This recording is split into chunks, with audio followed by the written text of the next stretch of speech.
Enough of this palaver. Let's get the show on the road. Maniacal laugh. It never gets old, though. Every morning I love hearing that. Demonic. Martini Steve laughing his ass off. Yeah. The rage is still too low. Every morning we got to tell people the rage is too low. Really? It's way too low. Wasn't it too loud yesterday, and then we were trying to it started too low, then it went too loud, and then went back. You need a dynamic. See, people got to understand radio. The Rage Against the Machine thing is like, oh my God, they're there and they're ready to broadcast. Ooh. It's dramatic. Time to rock. But if you have it, low in the mix, so low in the background, then you might as well not play it at all. It doesn't matter. Yeah. It needs to just hit you hard. Bam! Listen. There it goes. Thank you. Welcome to the Opie and Anthony program. The O&A virus spreading across America. Thanks to XM satellite radio. I can't hear you. The music's what? It's now they lowered it. And of course we're on some commercial radio stations as well. Of course. In some fine cities like New York, Philly, Boston, Cleveland, West Palm Beach, Dallas, and Pittsburgh, right? Pittsburgh. All right. How's your mic smelling this morning? Oh, not too much. Oh, yeah, you need a lot. Yeah? What does that do to the electronics? I don't care. It helps the nose. That's all I care about. Well, good morning, everybody. Good morning. You ever scrape your tongue and smell it? No. Scrape your tongue with your fingernail and smell it. Because you can imagine that on the microphone. There are some really, heinous parts of your body that if you scratch and sniff, it's going to smell bad. You can't believe it comes from your body, right? Yeah, perhaps right after you come out of the shower, everything's fine and dandy. But there are certain things, and I don't know why people feel compelled to smell them. Like if you got an itchy ear and you stick your finger in your ear and you scratch around a little, people are compelled to think, that's an easy smell. What? That's an easy one. It's sort of... The tongue is really bad. What about when But I've never scratched my tongue. Huh? I've never scratched my tongue. You brush it in the morning. Oh, yeah. With yeah, but then you got to smell the toothbrush. No. Yeah. Stop it. You do not smell your toothbrush, because that's a little off. I just check out all the nice brown goodness that comes off my tongue every morning when I scrape it. I'm like, man, am I smoking in the middle of the night or something? It looks like nicotine or something. Oh, what the hell happens in the middle of the night that just gacks your mouth up with brown? Everything just festers and stews. Bacteria just having a party in there. You're making body stew. Body stew. All over. Because, with this stupid morning radio thing, I attempted the old take a shower before I go to bed thing. At night. And, it doesn't really matter, but we have meetings and stuff after we broadcast. So you got to kind of, look fresh for people. You need good hygiene. If we just did this show and went right home, I don't think I would shower. Yeah. I would just come in here. But so I did the shower before I went to bed thing. But like you said, man, whatever it goes on at night, you wake up and you're like, I showered last night. You're just, stewing in your own juices. You're sautéing. How about a little piece of sushi that might be stuck in between your teeth? Comes out when you're brushing. Comes out a couple days later. Not a couple of days? Sometimes. Dude, that could really work up a stench. Well, you got to get the dental floss going, and you pop out that piece that's been in there a while. That's a bad one. That's worse than the tongue. I got one place in the right side of my mouth between my molar and the other one. That's exactly where I get it. Where I get a little gap. So I know I have to rinse right after, otherwise I'm going to be pulling it out a week later. You got to pay attention to that area. Yeah, a piece of rotted meat. Yeah. That'll happen though when you're brushing in the morning and something you ate maybe right before you went to bed just comes flying out of your mouth. What, that was just hanging out in there all night long? Yeah. Ugh. You ever scrape your scalp and smell it? No. That's not a bad smell, is it? No, but it's just awful. It's like grandmother's head smell. You kiss your grandmother on the head, she's got that scalp smell. Well, that's because parts of her body are dying already. I know. That's really disgusting. Oh, it's true, though. Translucent skin. That's true. You could see her pulse, the visible woman. That's all that is. Parts of the body have already decided to die. It's dying off in sections. Of course. That's what happens. But how Everyone knows about the like inner thigh area. I mean, really inner thigh, where it pretty much meets your body. And you got to give, the scratch in between there. And sometimes other things get itchy, and you need the thumb and forefinger roll, where you just squeeze and roll your thumb and forefinger together, and you feel like a dog scratching it. Just, What about when you do that and you're rolling up little pieces of dough? No, see, that's disgusting. See, that usually happens after an event. And then my favorite that we haven't discussed is the old belly button. I try to steer clear of that at all costs. In the shower, the washcloth goes in, Oh, really?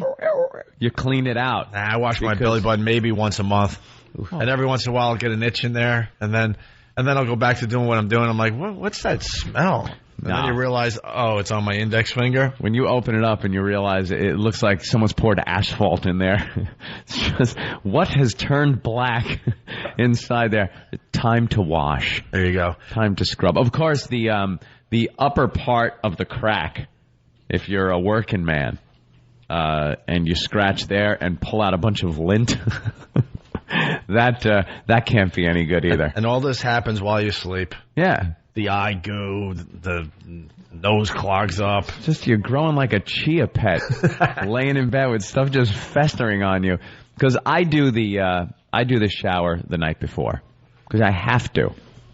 There is no way in hell I am getting up earlier than I do to take a shower. So I do it the night before, and then you go into the bathroom and you got to kind of wash up. Defeats the purpose. You get so gooey. Yeah. You got to make sure your sheets are clean, because if you shower the night before and you just get into a filthy protein-stained bed, you can't be laying around in that muck. Let's go to Mike in Baltimore. Mike, what's up? Hey, good morning, boys. Good morning, Mike. Hey, I want to know if you guys ever had a greasy taint. A greasy taint? Yeah, dug between your nether regions. Yeah, everyone knows what the taint is, sir. It smells like pure poo. It taint the front, it taint the back, just kind of sits there. But why is it getting all greasy? I don't know. I think there may be a seepage problem. Yeah, you got major problems, my friend. All right, Mike, we're going to go right to Philly and say hi to Shane, listening to us on WYSP. Shane, what's up? Hey, guys. How you doing? Hey, man. All right. I had a bad story. I was laying down, and I picked my belly button, and I rolled over and put my hand around my girlfriend, and all of a sudden she's like, "What the hell is that smell?" I'm like, oh God, and I had to go wash my hands afterwards, guys. It's embarrassing. Thank you, sir. I got to get my my stupid comforter washed. I looked at it this morning because I was like, I don't usually make my bed. Ugh. Really? Looks like modern art. That's not healthy looking. Well, you're a pervert. That's it. Anybody, You're it a happens to anybody. disgusting man. It happens to anybody who's, No, you got to clean up after certain events. Whether you're alone or with somebody else, you got to clean up, and you can't use your bedding. No, use your bedding. I don't mean like it's not that bad. It's just a little spots. Like, oh wow, I forgot about that. Yeah. Let's go down to Virginia. Joe, what's going on? Yeah, man, you ever get that soot behind your ears and it smells like doo-doo? Well, Rich Voss has that problem. It's some kind of cyst that was back there, and he rubs behind his ear, and it smells like dumpster juice and death. It's really bad. Rich hasn't been on this part of the show yet, right? No. Oh, my God. We're going to have to get some listeners in here to take a whiff of what's going on behind Rich Voss's ear. You're Worse not going to than believe anything. it. If you're dirty, if you haven't showered in a couple of days, and you rub behind your ear, yeah, because of hair grease and whatever else kind of grows, it's going to not smell too good. Right. Let's go to Blinky or Binky. Binky in Yonkers, what's up?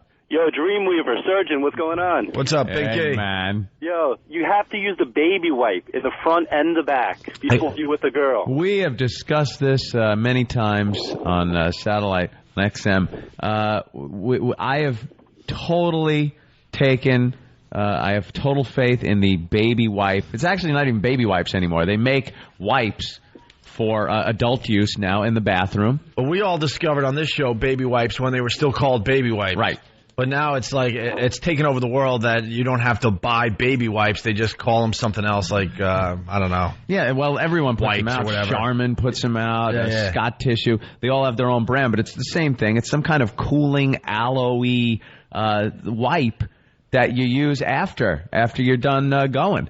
And boy, if there was ever a problem, especially if you're a working guy and you're out on the job site, and you go, it gets sweaty and nasty and kind of chafed, and you don't want that. That baby wipe cleans it right up, and you can walk. You don't feel any gooish going on, no rash, no nothing. Those things are a godsend. Binky, you do the baby wipes.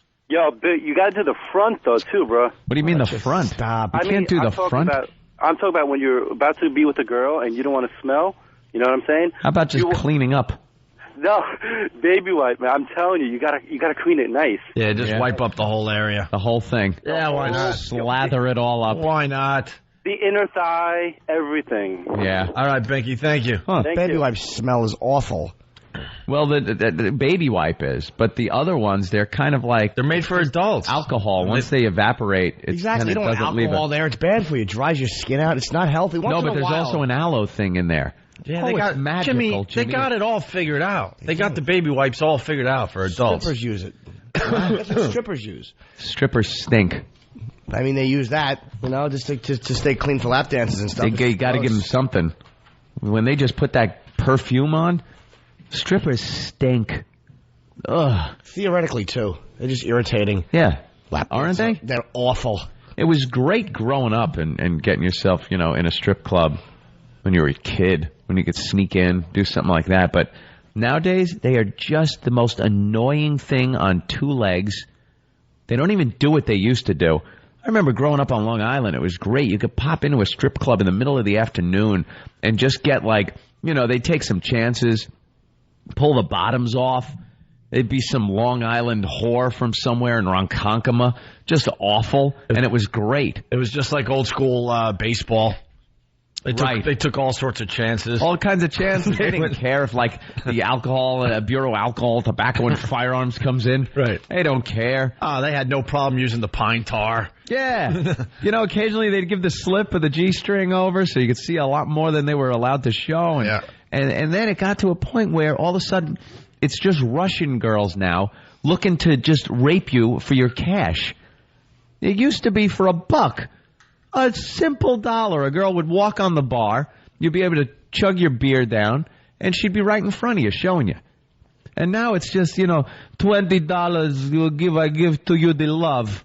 I make to you the good love for the $20. And you don't even get half of what you got back at your normal neighborhood strip club. Horrid. They do that. What's happened? They've turned into a bunch of cornballs. Like they do that when they lap dance you. They do that stupid bend over and the corny theatrical slap on their own ass. It's nothing sexy about that. They do the bend over. They look over their shoulder at you and then smack their ass. And it's like, just stop it. Yeah, beat it with that, stupid. Stop. And then who doesn't like the hair job? Oh. It looks like they're going in for the good one, and all they do is wave their hair up and down on your pants while some big bruiser is looking at you like, if you even touch her, you're dead. Yeah, that's a nice, sexy atmosphere. She's talking about how, back when I was in Russia, before I come here, I was nuclear physicist. Now I'm dancer. Russia was so much better than United States. Shut up, whore. Take your clothes off. That is the best. We used to talk about like it was Africa, and you just lay a piece of meat out there, but you can't have the meat. Yeah, not anymore. Not anymore. Back in the old days, the day strippers. We're just getting warmed up. We got a lot to do, so we should take our first break so we can really get into the Opie and Anthony program. Give to me the money. I will give to you the hot love. No, you won't. We have to talk about David Blaine when we get back. We made the New York Daily News. Ooh. They referenced our assault on the media campaign. We'll get into that. Remember that trouble? We got the sex offenders on Fox 5. Now it's down to Fox 5. Fox 5 is now ripping off Dateline. Dateline and America's Most Wanted. Ripped off Dateline, and now Fox News decided to get in on it because it's so popular to trap pedos. Eventually MTV will be doing this. You watch. Why not? I think we should do it. MTV Cribs, but it'll be a whole different show. Let's do it from the other angle, though. Jesus Christ, come on. What? I said MTV Cribs, but it'll be a whole different show. All right, relax. That's man. hysterical. Let me tell you what happened. It's too early for you. It was a great line, and I'm sure people out there are laughing. We just weren't paying attention. We weren't paying attention. That's all. And I know, and I point that out sometimes. But it's not about us laughing. They're laughing out there somewhere. We're enjoying it. It is about you laughing. It gives me the will to continue. They enjoyed it. All right. Don't be so paranoid. They were out there laughing at you. Or laughing with you, I should say.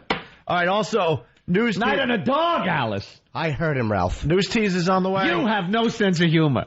News tease is on the way. Also, Amy Fischer and Joey Buttafuoco from... Together again. From Entertainment Tonight last night. Yeah. We'll get into this whole thing, but I'm convinced that Amy would bang Joey no problem. You know, she lives... No problem. She lives right down the street from my mommy, in my mommy's gated community. Yeah. In the same gated community? Yeah, right down the road. A few houses down. Amy Fischer. And your mom's a hot tamale, man. Be careful. Don't open that door. Don't open that door. Well, there you go. Hi, Anthony. Well, we'll get into all of that. Sounding great today. Oh, my mommy sounded like that. We'll get into all of that and your phone calls as well. 1-866-313-FREE. That's 1-866-313-FREE. It's the Opie and Anthony program. Welcome to the Opie and... Hello? Hi, Mom. Ma, I'm working. I'll call you back, okay? Love you too. Welcome to the Opie... Hello? Ma, I'm working. I will call you back. Welcome to... Ma, let me work. Welcome to the Opie and Anthony Show. Whew, finally. Opie and Anthony, mornings.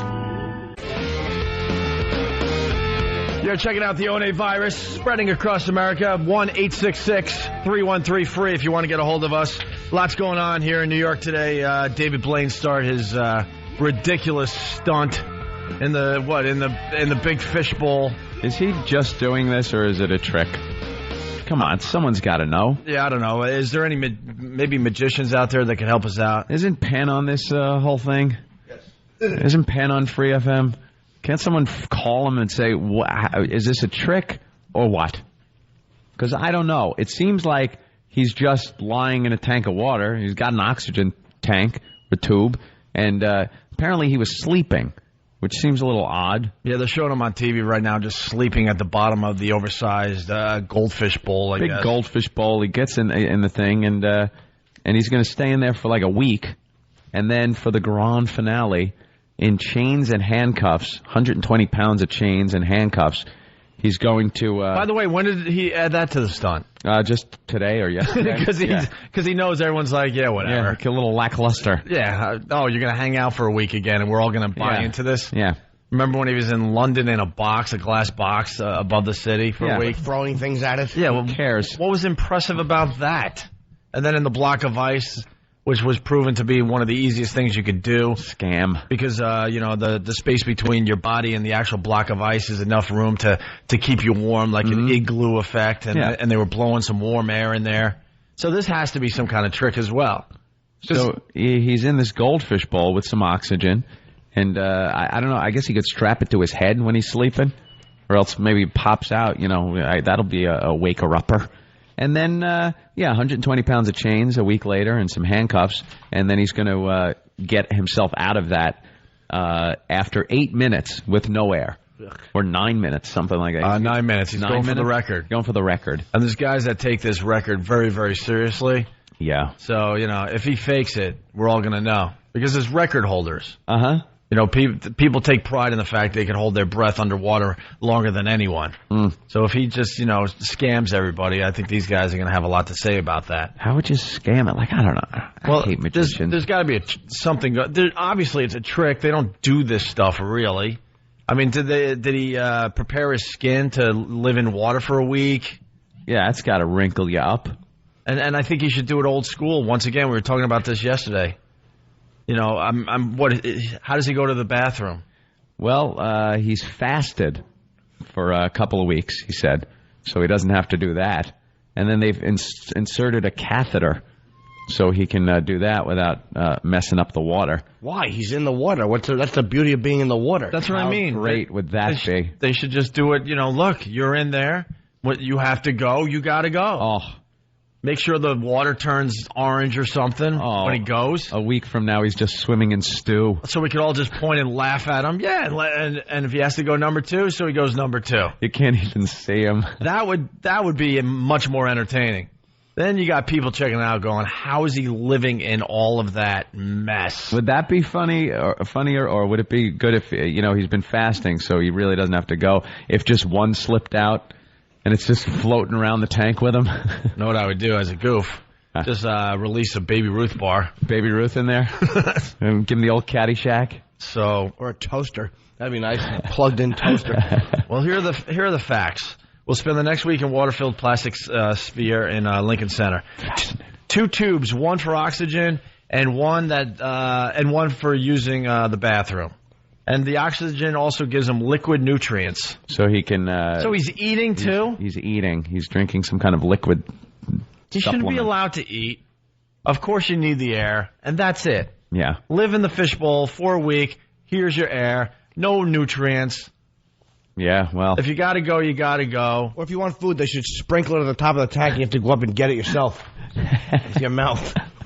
These world record things are so stupid. Like when you do a world record, you know, Guinness Book of World Records allows you like a break every hour. Yeah. You know, name one of these dumb things where you have to stay awake for a certain amount of time, but they allow you 5 minutes. They've made, setting records so easy. Yeah. So you get like a 5-minute break every hour, so then people, collect their 5 minutes over a course of many, many hours and then take a really, really nice snooze in the middle of a record where you're trying to stay awake for hours on end. You're sleeping, yeah. That kind of defeats the whole purpose. It's stupid. Like the longest kiss, people that just make out for 17 hours. How disgusting. Just standing there with their lips touched together. Yeah, that dumb face. Pretty much it. Well, here's where it gets dramatic. Air will be cut off next Monday. He'll spend 8 to 9 minutes trying to escape 150 pounds of metal chains. You think he's going to be able to do it, Anthony? I hope so. You think he's going to be able to do it? Oh. Stunt will be broadcast live on ABC at 8 p.m. Monday. And the world record for holding your breath is 8 minutes and 58 seconds, so he's going for that record. Who got that one? Just missed. His lungs must have been ready to explode. Yeah, thinking he got 58 seconds. It's like, oof. So, and some of his other previous stunts were just terrific, I got to tell you. Buried alive in a glass coffin. Unbelievable. I remember that. Oh, no, I don't. I saw him, actually, when he was there. Really? Just looked down at him for a few minutes. When he was in that coffin, it was behind, like, the Trump buildings. He wasn't really buried. No. He was in a glass coffin, and you could walk and look right down at him like, oh, there he is, right there. You're not really buried. Over the top? Was open, you mean? Yeah, so you could see what he's doing. Well, so he was in a glass coffin, and then there was another piece of glass or something. That's all it was. Oh, over the top? Yeah, so you could... And water in between, right? Yeah. But once again, go old school. Get one of these really old graveyards, and if you want to be buried alive, then let's bury you alive. I think people that have tried that haven't made it. There's been a couple of guys that haven't pulled through that one. Remember the famous video? Yeah, glass coffin. Put him in the ground. They were going to cover it with cement, and they poured cement in there, and of course the glass coffin couldn't hold the cement, and it collapsed, and they're trying to dig him out. You know what it's like trying to dig wet cement? And, that guy died. The whole thing collapsed on him. There's video? Where's the video? It was, I don't know, they showed it on TV here and there. Yeah, all you see is like a big bloop. You just like an air bubble come out of the cement. And then the tractor and stuff, all the heavy equipment came in to try to save him, and he was way dead. Gone. And then, he stood on a pillar in Bryant Park for 35 hours. That's got to be tough. Standing on a pole. Just for 35 straight hours. Yeah. Standing, laying in a coffin. These are unbelievable stunts, I got to tell you. Frozen in ice in Times Square, that was the biggest, hackiest one he's done. Yeah. And then suspended over the river there in London for 44 days. And that one, see, because they're not as polite overseas. They just trashed him. Eggs at him. They started throwing eggs and everything else at him because they know he's a hack. Yeah. But in America, we we're going to be parading by this sphere for the next week going, oh, my God, he's our Harry Houdini. I believe they called him a wanker over there. Yeah, they just were like... A wanker. They were like, go away with your stupid stunts. Yeah. These are awful. So that's going on, and everyone's excited. Are they? Really? Yeah, the local TV, it's got to be a big thing because the weather guy is doing his weather reports in front of David Blaine in the Sphere. Yeah, a lot of the news guys are down there doing their stand-ups for the weather and little things. Hey, we're down here in front of the David Blaine Sphere, and let's tell you what the weather's going to be. Is David going to have to worry about rain? David's going to need his umbrella tonight. Shut up. Stupid. So, weathermen. Can we get a magician on the phone to explain what the big deal is here? Yeah. Is he actually in there? Okay, or did they do the old switcheroo somehow? Opie, the magician's code. We'll never know. No, that's the beauty. They don't tell each other. No, that's the beauty. You got the rats. Yeah, you got the guys out there that have no problem telling you how every trick is done. I like those guys. Ever hear of Chris Angel? Of course. Mike, what's up? Hey, I was just going to say, did you ever hear that guy, Chris Angel, Mind Freak? No, what's he do? He's got a TV show on. Why would we have heard of him? Yeah, but he gets buried alive and whatnot, and he's actually buried under this in the cemetery, and he crawls out of the ground. Yeah, he doesn't seem as hacky. We had him on our show in Vegas a few months back, and he's a really cool guy, and his stuff is a little more impressive, I have to tell you. I don't know. I think all of his stuff is fake. I don't know. I can't buy into a lot of it. Well, all this stuff is fake, but it's how you pull it off. I mean, to me, David Blaine hanging out in an oversized fishbowl, just laying at the bottom sleeping, that's not impressive. But Chris Angel, like this guy says, crawling out of the actual earth, that's a little more dramatic. He did. I saw one show where he had, it was in Vegas. It was I don't know if it was a real audience or if they're plants, but it looked like he was floating in midair in front of this, on the strip somewhere, which is kind of impressive. I would like to see how they do that. A lot of that is done with plants. Okay. I mean, not plants. Yeah. That would be silly if he was doing it in front of a rhododendron or something. But it was, they have people that are in on it. They've shown how this is also done on television. When you see it on TV, don't believe any of it because it's all done with camera trickery, and then the people there are in on it. And sometimes they actually have people from the crowd that come up, and they amaze them with some other trick to get their face reaction. And then they cut that in to the fake trick that he's doing. So he does the fake trick, and they go to the crowd shot, and everyone goes, oh! And meanwhile, all he did was a card trick. I don't believe it. It's a lot of editing being done. David Copperfield made the Statue of Liberty disappear. David Copperfield. I wish he did for real. Her and her stupid book that welcomes everybody. Yeah, they should really kind of scratch that off a little bit. Oh, please. We rewrite. We broadcast in Vegas like once a year, and the last 2 years, or the last 2 seasons, whatever, I try to go see a show when I'm in Vegas. And I saw some of that. I saw some of that Circus Soleil, which was amazing. Cirque du Soleil, or whatever. Right? I can't pronounce it, but man, is it awesome! And then this year, this isn't a circus, right? And then this year they had David Copperfield in the hotel we stayed at. So I'm like, got to go see David Copperfield. Was he there? Really? Very interesting. Who knows? Was he calling it in from somewhere else? Ooh. He is the biggest freaking hack, and I never realized it. Never updated his act. The first 15 minutes of David Copperfield is all these TV clips and his appearances on all these talk shows. So it's 15 minutes of him talking about himself. David Copperfield. And showing the audience how great he is and how all these sitcoms have referenced him over the years.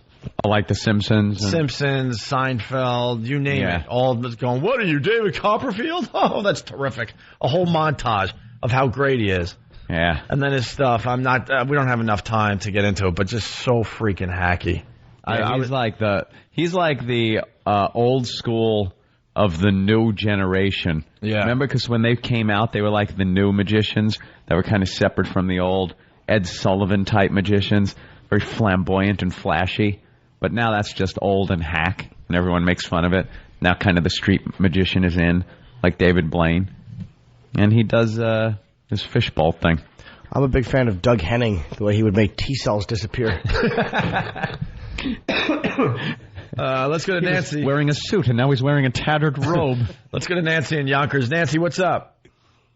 About a week ago, ago, Pat Gillette was talking about David Blaine and said he's friends with David Blaine, but that his whole business is a trick, and that it was Taylor who can hold his breath for that length of time. Really? Yeah, it was a good 2 weeks ago, before you guys were on the air. And Teller can hold his breath? Yeah, it's Teller does it. When is Teller going to talk? We stop already. Nancy, thanks for adding absolutely nothing to the subject at hand. I greatly appreciate it. She didn't enlighten us at all. Nothing. You gave us nothing. She's a magician. She made the excitement that we were having for this show today disappear right before our eyes. Thank you. All right, let's go to Chris in New Jersey, then we're going to move on. Chris, what's up? Hey, what's up, Owen A? Hey. Slapping in. Hey, I'm glad you guys are back on the air. Oh, we're I've been waiting for a damn year. All right. Yes. All right, well, basically, I just wanted to say, about David Copperfield. Yeah, that guy, he sucks, man. I worked on one of his shows at the New Jersey Performing Arts Center, and, basically, I was in charge of, putting a lot of the props together. And hey, aren't you supposed to sign a disclaimer saying you're not going to yap about it? Oh, I don't care, man. I'm like the dude on the shows, and, I'll tell you all the tricks. All right. All right. Give us something. No, it was just I don't know, it's he would do all his tricks, but tell stories over this big screen, and, one of them was, he was going to make his car from his, childhood appear in the air, and it was, this fake plaster car, on a track and stuff, and, I put it together. The guy put it together. So it's supposed to be levitating in the air, and it's on a track? Yeah, and it's on this hydraulic lift or whatever, and it's part of it's behind the curtain. Yeah, it's too many people involved. I actually saw that bit in Vegas. Yeah, it was so dramatic. The car, his grandfather always wanted or something, appeared on stage. And here it is! Ta-da! My God, it's the car. And it's floating. How does he do it? So the car weighs, maybe 5 pounds? Yeah. It just looks like it's a real heavy machine. Fiberglass or something. Right. Nice guy. Why not make your grandfather appear so you can hug him and tell him you love him? No, go for the car. Yeah, really. Self-centered ass. You're a hell of a magician. Exactly. And Chris, aren't there lookalikes? There's guys that look like him so that when he disappears from a suspended cage, it's really some guy that's kind of dressed like him. And yeah, I think I saw some guy walking around behind the curtains that kind of looked like maybe his Mexican uncle or something. I don't know. Yeah. All right. Well, thank you. What do you tell people you do for a living? You ever see David Copperfield? Yeah.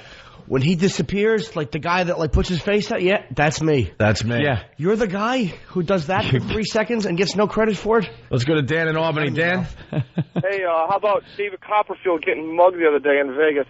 Yeah, but he actually did a sleight of hand trick and didn't lose his money. You got to respect that. Yeah, I would like to see him disappear from a pistol whipping. That would have been good. Yeah, watch his teeth disappear. The guy knocks his molars out and yells, "Ta-da!" while he bleeds from the gums. Yeah, he pulled his pocket out to show that he had nothing in there. Yeah. And then he went for the other pocket. Yeah. And with sleight of hand, he moved his wallet to the pocket that he had just showed the crook. So then he pulls his pocket out of the other side of his pants and goes, "See, I don't have anything." Meanwhile, his assistant's being beaten and raped by 4 other guys, and he's doing card tricks. Look, it's my license. It's some business cards. It's all gone. Just have your skull caved. Pulls a quarter from the crook's ear. Ooh. Punches him in the face. Michelle, what's up? Hi, how are you guys? Hey, Michelle. Hi. Hi. I just wanted to say I've been, an XM listener and a subscriber. I followed you guys all along, so it's been great. I just realized something that I love it. If I miss something on FM, all I got to do is switch my steering wheel controls back to 202, and I catch anything I didn't miss. Oh, because of the delay or something? I'm sorry? I don't. You're going over her head. I know what you're saying. It's the thing with the delay thing. Yes. Oh, okay. Delay. Right. Oh, that's good. It's almost like we're TiVo'd. All right. Thank you, Michelle. Let's say hi to Steve in New Hampshire. Steve? Yeah, that was a great story. That really was good point, Steve. That really was awful. Great guys, if I missed this, I can listen to the XM thing in here. Can you? I got to tell you, we love a lot of phone calls during our show, but so far it's a little shaky. We've had a good one. I like the guy that told us about the David Copperfield floating car. Yeah, that was a good call. And now we got Steve from Faggot, New Hampshire. What's up, Steve? Nothing much. Pretty boring here, but I got how you guys are getting a lot of attention, though, man. That's where the gay mobsters go. It really is looking like a gay state on The Sopranos, my friend. So they could have their Brokeback Mountain moment. Oh, I don't know how to quit you. Can you imagine all the? Hold on, bro. Hold on. Can you imagine all the men up there? Like, oh, great. The Sopranos are making my state, making the whole state look gay, making my state look like the gay state. Yeah. There's a good makeout this week. Men doing the lean in, the eye contact, their heads both tilted the right way. You know, they went a little too hot and heavy on that scene there with the shirts coming off, and it just wasn't necessary. I mean, I don't need a rod. I'm trying to watch television. A well-built fellow.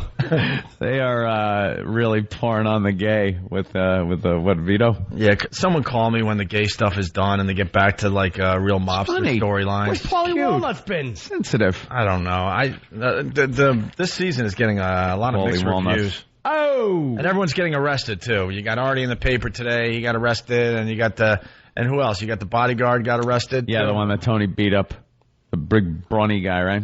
Yeah. He got arrested for breaking and entering or something. Yeah, you're on The Sopranos. I don't get this. You're an actor. You're on The Sopranos. That's a big hit. It's a misconception that if you're on TV, you're making a lot of money and enough to survive. Yeah, but at least, but you're on The Sopranos, and the guy kicked open a door and stole like something like $2,500 worth of stuff. That's it. Yeah, got arrested for that. That's in the paper today. And then Artie, I like his comment too. He goes, "I'm innocent. I'm always innocent." Always innocent is not something to say. Makes people think you do this a lot. And looks like you know some people. Yeah. And then what happened with Artie? He's drunk driving. Well, that's what at least what they're saying in the paper. Yeah, drunk driving. And a bag of coke residue in the pocket or whatever. With his lights off on his car. He said he was trying to park his car and he couldn't get in the spot, so he drove around the block, but he has lights off. Yeah. Oops. Brooklyn is just a bitch to park in. You know, you get home from a bar or something, and they got that alternate side parking, so one side is completely taken up. And I swear, sometimes you got to park 4 blocks away. You got to circle the block. They wear you down, and you park in front of a hydrant, and you get a $300 ticket the next day. It's just a pain in the ass. So he probably was doing that, but you know, it's risky if you've been drinking. So he got a DWI, and then they found some coke. And this guy's as big a screw up as he is on the show. I'm waiting for him to get killed on the show. Yeah, a couple of seasons back, it looked like they were going to kill him. That should have happened a few years ago. Yeah. But see, David Chase just knows how to pick him for this series, obviously. He's getting real bad guys. That's why they're all getting arrested. Screw-ups. Meanwhile, Gandolfini is spotted in a library. He's the only one who leads a completely nice life. Yeah. Some are all problems. Got his nice family. Yeah, here in the New York, the paparazzi gets pictures of him I don't know, with his little kid on a tricycle. Yeah. And the rest of the guys, yeah, you're right. In a park holding, an ice cream, mochaccino. Yeah. Nice daddy moment. All right, anyway, the guy, he hung up. He couldn't wait, the New Hampshire guy. Aw. I guess because we were calling his state a gay state. Mm-hmm. He said he knows how David Copperfield made the Statue of Liberty disappear. Yeah, how do they do that? You don't know that one? They make those giant, huge things disappear. That's really obvious. Are you on like a rotary thing? The stage rotates. Yeah, but what about the surroundings? It rotates so slight and slow, and they're framing off the Statue of Liberty on a stage. Yeah. And you never get to see that the Statue of Liberty is now to your left. So you can't see anything else? Not really. No reference points? Not really, just enough. And then while he, puts the curtain down or whatever, he slowly, rotates the stage, opens up the curtain, and there's no Statue of Liberty. Well, that's just stupid. No. See, I think that's the way you do it, or he actually makes it disappear. No, it's neither. It's a trick, but you're getting it wrong. What they do, and I talked to a guy, is there's a big chain attached to the top of it, and when the curtain goes up, they pull it down on the ground, they tip it over. And they open the curtain, it's gone, and they put it. Ta-da! Yeah, my friend was on that. Liar, pants on fire. All right, let's go to Danny in New Jersey, see what Danny's up to. Danny, what's up? Yo, Owen, hey, what's shaking? Mr. Norton, good morning. Hey. Hi. Hey, for some of the new people that are just catching you guys on K-Rock, you guys going to bring in Stalker Patty? Yeah, I don't know why Stalker Patty hasn't come by yet. Usually she's good for a few gifts. Yeah, it's kind of odd. Usually she brings you your little picture frames that end up miraculously blown apart. After her last appearance, I don't think she wants to come back. Oh, we did that on the XM show. Yeah. Do you want to explain that really fast? Well, Whose birthday was it? Yours. Great. It was your birthday. See how memorable that was? I was sick. And a couple of people brought in a cake, and Patty was there. And, we wanted to shove her face in the cake, and that didn't happen because somebody tipped her off. Dopes in our studio. It's No Filter Paul. Yeah. And I don't think it was good enough that we were stapling signs to No Filter Paul's chest. No, he should pay more dearly. Yeah, he should pay on this show as well because we did it only for the XM audience. All right. So No Filter Paul, come on in and we're going to just staple signs to your body. Good. Tomorrow, by the way, so take off from work. Good for him. Anyway, go ahead. And then at some point, E-Rock decided it was time to pick the cake up and throw it at Patty. And she had to go to work. A huge sheet cake. She started crying. It was real sad. It's just pathetic. She was weeping with cake on her.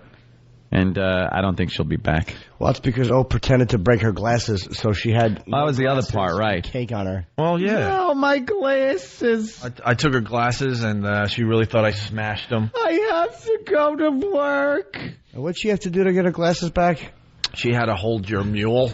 Yeah. For 30 seconds. Wearing a surgical glove. Because even she, as a virgin, was petrified. Yeah, we'll have her on the show in the very near future. Speaking of things we want to do on the show, what's going on with the mousetraps and the tool tickets and the money? I believe we were Do we have an update from Ben? All right, Ben? Ben very happy because his Sox beat the Yankees last night at Fenway. 7-3. 7-3. The return of Johnny Damon.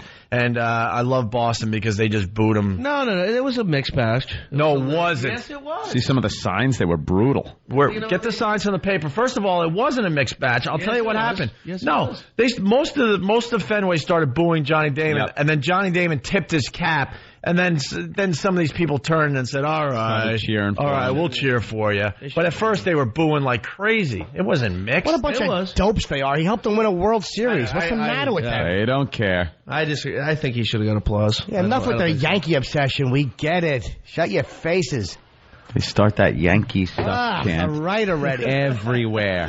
David Ortiz, I hope he gets shin cancer. Oof. He does nothing but hurt the Yankees. He is the Yankee killer. You gotta love him. I like him a lot better than that dope they got from the A's. That stupid Giambi. He stinks. I don't want him. Enough with the sluggers, stupid. How about some pitching and a bullpen? Randy Johnson is 58. Don't think he's quite that old, but I think that's what he does. He gets guys that were great that he loved for a long time. He's like me with celebrity photos. He just wants to say he got them. Right. He doesn't care about the quality of the team. Get a young pitcher with no name. Yeah, that is true about celebrity photos. We always get our pictures taken with these guys when they're just about dead. Yeah. I'll never forget my Rodney Dangerfield photo. Yeah. There were a lot of parts on his body that were dead when we got that picture taken. But anyway, what's up with the tool tickets, the mouse traps, the cold hard cash? Looks good. We just got to get the nudity. The release forms just have to get done. So the XM release forms are going to the CBS release form people, and they'll figure it out. Well, you know how quickly they were able to do paperwork between the two companies. That ought to take months. Yeah, we got to get into that someday. We got two girlfriends, is what it is. We're working for two companies, and it's funny. We started trying to put this deal together in 1994. Right, I think it was. Each company doesn't want to hear about the other company. I'm noticing. No, because I'll give reports to Eric Logan, and I'll also give reports to Tom Chiusano, and they don't want to hear about the other side. No. Eric Logan wants to hear XM. Right. And Tom wants to hear about, 92.3 Free FM. That's it. And all the other commercial stations we're being broadcast on. You know how chicks are. So what day are we doing the tool tickets? I was thinking Friday. Right? Yeah, let's do it Friday. We're going to have Big A and Twitchell's do the news on Friday as well, right? Yes. Okay. Also, speaking of birthdays, our professional killers are celebrating a birthday today. That's so weird. They both have the same birthday. The Doublemint twins. Isn't that creepy? We got Club Soda Kenny. Good morning. And Master Poe. Good morning, gentlemen. These guys kill people for a living, and they're both celebrating birthdays today. It's our security team. Are you guys bonding today? It's an honor to share this day with my compatriot. Yes, I think we have a lot more in common now. Oh. Not a brain cell between them, man. I mean, let's be honest. What do you guys want for your birthday besides not a book? Nada means no book, right? Not a, yes. Yeah. Oh, my God. No, nada. Spanish. See how it's like a play on words? I saw that. Oh. That was good. Very good, Kenny. Very good. All right, happy birthday to me. You know what we could do? We got that, the immigration test. Do we still have that printed out from yesterday? We should have these guys try to answer some of those questions. Dude, I couldn't answer those questions. They were easy. And I'm smart. Yeah, most people can't answer I'm them. a genius. All right. Well, happy birthday to Master Poe and Club Soda Kenny. It's very unfortunate you gotta share a birthday, but there you go. Any plans for the birthday? Yeah, what are you doing there, Kenny? I couldn't share this day with a nicer man. Hey, here's the deal. After we're done here, we got to take the walk over to XM.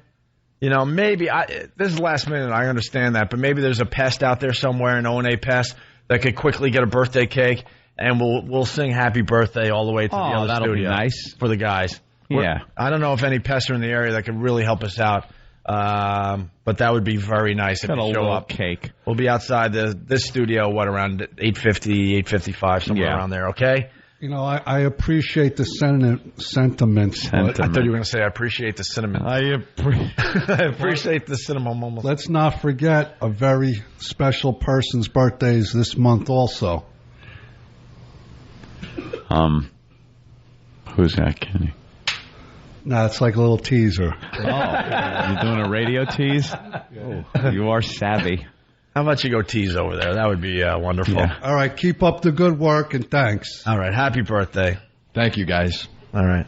You want to do an O&A party rock? Do it, because it's very echoey, so right there. Poe's known for his O&A party rocks. Not near the mic. Not too close to the mic. Because we're in a studio that's not done yet, so the echo would be great. Master Poe, when we do our live road shows, he's known for just getting on stage and doing his catchphrase. Yes. The last time he did it, his mic wasn't on, and it was funny for everybody. But go ahead, Master Poe. All right, I may crack because I'm a little sick, but here we go. Oh, you're sick too? Yeah, he's got the AIDS. I know. All right, we don't want the O&A party rock. I'm sorry. No, we want it when you're 100%. I can do it. He can do it. All right, let's hear it. All right, here we go. O&A party rock!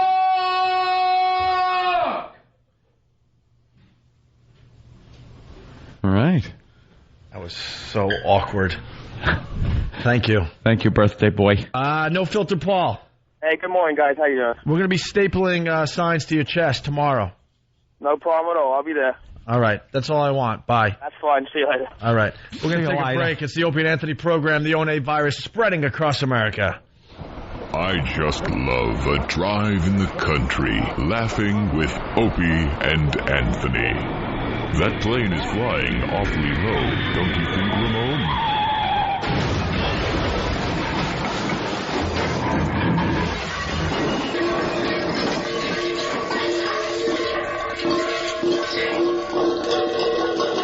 Ramon, call 911. Opie and Anthony, weekday mornings. You're checking out the Opie and Anthony program. The O&A virus spreading across America. Steve on Long Island has a quick question. Steve, what's up? Hey, how you doing, boys? All right, we're getting more comfortable every day here in our new surroundings. Congratulations. I got a quick question. Who the hell is cackling in the background? Oh, that's our own Ben. Gee, is that how he laughs? Yep. Yeah. Oh, Jesus Christ. You should die of throat cancer. He cackles at everything. The people that haven't heard us in 4 years have no idea. I mean, the Ben laugh. Oh, my goodness. I'll car crash you for that. For asking for the car crash. I just got a car wreck. Don't. Oh, that's why. He wanted to do his Ben impression. Ben impression. Yeah, we Very do good. enjoy the Ben impression if you want to give us a call. But Ben, I love that he's back in the studio with us because at XM, he's in his office all day just staring at a screen. We don't know what he does. Nothing. Yes, we do. Yeah, exactly. But at least over here, it looks like he's working on the show. He's in this huge studio that still needs walls and a ceiling. And he just laughs uncontrollably, and sometimes we don't even know why he's laughing. He finds the oddest things funny. Ben wants every day to be like Christmas morning when he was a little boy. Yeah. All you gotta do is mention Boston, like, that sucks. Boston, that sucks. What? What was funny about that? Nothing. He doesn't do the clap anymore, though. Remember when he would, like, so? Yeah. Yeah. Hey, Brandon Johnson. Stupid. What? And he's herky and jerky. Yeah, these are the conversations we have, Ben. Nothing gets done. It really does. It's like one word things he associates with everybody. Hey, Jim, thank you. Oh, that was meaningful. All right. Moving on. The other thing, a lot of people are asking about the Pal Talk cameras. Yeah, well, we're waiting, I think, on the computers. Yeah, this is a show in progress. I hope you guys understand that because we were set up really nice at XM. We got our own studio, and we're used to everything. It's set perfectly for us. Lack of supervision. Lack of supervision, which is key to doing a radio show. Yep. And over here, the studio's not even built, but they insisted that we come over here immediately and start broadcasting. Right. Because of the whole, working for two companies. Yeah, they wanted us here. Well, they both want to show their manhood. Yeah. Ooh. Mine is bigger than yours, if you know what I'm And they want to keep an eye on us. You think? Yeah, because they're really paranoid now that we're back on regular radio that I don't know, that we're actually going to do something stupid. Yeah. I guess they have reason to. Yeah, I was going to say, where do they get we that? haven't in the past. Where do they get that from? We're wiser. All right, speaking of blowing up our careers, believe it or not, there's a lot of people, once again, listening to us for the first time in 4 years. We've been back doing radio for 18 plus months on satellite, XM, and this past Christmas, we almost got fired. Yeah. We almost got fired. It came close, little scary. Didn't want to be out of a job again, but and once again, it was because we kind of relinquished our show to the listeners. To the O&A pest. That's when we get in trouble. And the reason we're bringing this up today is because we're being mentioned in a pretty big article in the New York Daily News. The headline, watch out, guys. This is a terrific headline. Oh, hold on. No buts about it. Live TV brings exposure to risk. Buts, as in behinds. That's right. I get it. There was a full moon on Channel 5 Sunday night, and not the kind they talk about during the weather report. They don't talk about full moons during the weather. Never. Very rarely. Never. No, it was the human kind. It occurred during a live report from correspondent Lisa Cabrera. Was she marching yesterday? From Union Square on the pending immigrant boycott scheduled for Monday afternoon. Unbeknownst to Cabrera, while she did a live stand-up report during the station's 10 p.m. newscast, a man walked behind her, dropping his jeans. Nice. For a few seconds while Cabrera closed out her report, the guy strolled on camera, revealing his bare bottom. His bare bottom. So now are they going to get like a big FCC fine the same way a radio show would be if a caller blurts out something nasty? Probably not. Of course not. No, because that's what we're going to get into in a minute or two here. We've got lots of cursing on the air in recent months and almost got fired for it. Then he walked back while pulling his pants up. No one on the Karen Hepp and Dick Brennan anchored newscast mentioned the incident. Of course not. They didn't. No. Why would they be honest? Why wouldn't you mention that if that happened? And do a little improv. That guy made an ass of himself. Get it, ass? Well, too busy putting on their stupid news voices. Oh, yeah, back to you. Well, no, it wasn't, they couldn't read it. If they can't read it, it's not on the teleprompter. They're done. It's not happening. We did not receive any complaints regarding this incident. A spokeswoman for the station said calls or not to the station, the slow-moving... Calls or not to the station, the slow-moving moon again showed the perils of broadcasting live anywhere. The perils. Viewers are already well aware of people standing, jumping, talking into cell phones, smiling, and waving into the camera over the shoulders of an unsuspecting correspondent. So much so, people in TV refer to cameras as $50,000 idiot magnets. And here we go. Likewise, for a while, the Opie and Anthony radio show, now heard mornings on 92.3 FM in New York City and on XM satellite radio, has encouraged fans to disrupt live TV shots. Arthur Chien was fired from CBS Channel 2 after using an expletive on live TV after one listener stood behind him holding a sign. Yeah.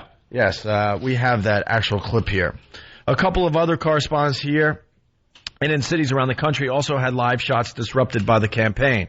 The hosts, Greg Opie Hughes and Anthony Cumia, scrapped the campaign in December after a listener fired an air horn close to the ear of WABC Channel 7 correspondent Anthony Johnson. See, it always goes too far, people. Yeah, They well, don't know how to keep it in check. we had a great thing going, I'm not going to lie to you. Great run. It was a great thing going. And then the O&A pest got very, very, very aggressive. A little overzealous. And they blew an air horn in the guy's ear live on TV. Yeah. He threatened all sorts of stuff. And then there was the weather guy from Fox. Yeah. That said he was scared for his life because one of our guys kind of ran at him as he was on TV. What a girl. Really? There's also the risk of something bad happening to a correspondent while broadcasting live. Earlier this year, Channel 7's Ken Rosato and his camera person, Barbara McCullik, were nearly run over by a tractor trailer while broadcasting live in the dark in Jersey City. That was their own stupidity. Get out of the road. So, this is the incident that this one didn't get us fired, right? Almost get us fired. No, we were a little nervous at first, but got him fired. Yeah, this is Arthur Chien. He just lost it on live TV, showing he wasn't too professional about what was going on. No, he was a little angry. Good morning, Sean. This is apparently a very simple crime to commit. All one has to do is buy a couple of multiple Metro cards, stand at the turnstile, and just continuously swipe people in all day. Police sources say these guys net a couple $100 a day, and that's pure profit, but it's costing the TA a great deal, about $16 million a year, and they're trying to put a stop to it. What the f*** is your problem, man? Oops, you were still on. It was our own Nathaniel. He had a huge Opie and Anthony sign behind Arthur Chien, and he was very, very subtle. Yeah, very subdued. This was the beginning of the campaign when it was this is the way it should have ran, basically. It was very subtle, but we were getting our message across to everyone out there, and Nathaniel was just kind of going, Opie and Anthony on XM radio. And the guy was going to a tape piece and then turned around because he just couldn't take it anymore and said, what the F is your problem, man? He didn't even wait for the tape piece to start. No. Like, you'd think you would wait a couple of seconds to make sure you're clear, but he just turned right around and blurted out the F-bomb, and that was it. Bye-bye. So we got some huge exposure on that. Huge exposure. And that just made the campaign take off, by the way. Yeah. Then everybody wanted to get involved with the Assault on the Media campaign that we did. It was a great way to show everyone that we were back doing radio, by the way. And, looking at a lot of these phone calls where they're saying they haven't heard us in 4 years, it was a great campaign. It really helped us out. Yeah, really did a lot of good. Here's the biggest pest, one of the biggest O&A pests, No Filter Paul. He got involved in the Assault on the Media obnoxious campaign. We're going to introduce this audience to No Filter Paul tomorrow, and you will get to hate him just like everybody else. Does it hurt you to know that it's recorded music and that people were coming out today saying, oh, great show? That kills us. Yes, that really kills us. Now, once again, the musicians say Okay, we had a problem there, and Stacy got out of the way. So that was Stacy Sager reporting live from Midtown. We turn now to other news. That was the girl that just walked off the set. That's off right. Her shot. Yeah, the videos are really, really good.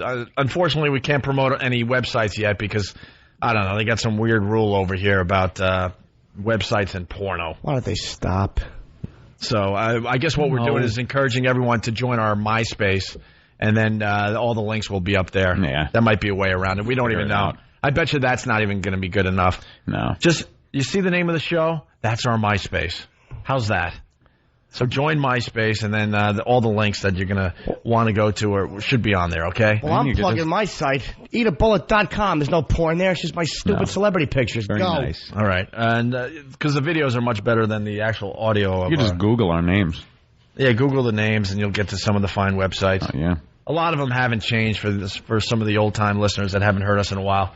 All right, here's another example of the Assault on the Media campaign. Mother Nature's trifecta of high tides, steady winds, blowing rains, etc. forced the lake to spill over on both sides, and the result was evacuation on lakefront homes and also nearby. Yeah, the news guys get so pissed. Oh, do they get pissed? Yeah, backing up to the No Filter Paul one, by the way, there was a guy with a trumpet? Yeah. Yeah, a guy playing a trumpet. they're jumping up and down with their arms in the air. And because you did mention this, I forgot, and we went off on a tangent. The reporter actually just walked off the set. She couldn't handle it anymore. She walked out of the shot. She was shocked. And then other guys dressed in costume. We had people in bear suits and various costumes. Like a lion in Alabama. Yeah. Just like a lion. Because they're all just asses, the media. They're so self-important. It's just great to see their little moments in the sun ruined. Yeah. They have they can do whatever they want. They have different rules than we do, trying to be funny. And they're built on the same thing, which is generating ratings. It's sickening. Yeah, they try to come off like they're there to inform the public about things when the truth of the matter is it's another entertainment show. Of course it is. You know, maybe at some point in history the news was to inform people, but it's turned into another show. When Cronkite took his glasses off after JFK's assassination, that was what the media was supposed to be. That was when they were still, Yeah, credible. Yeah.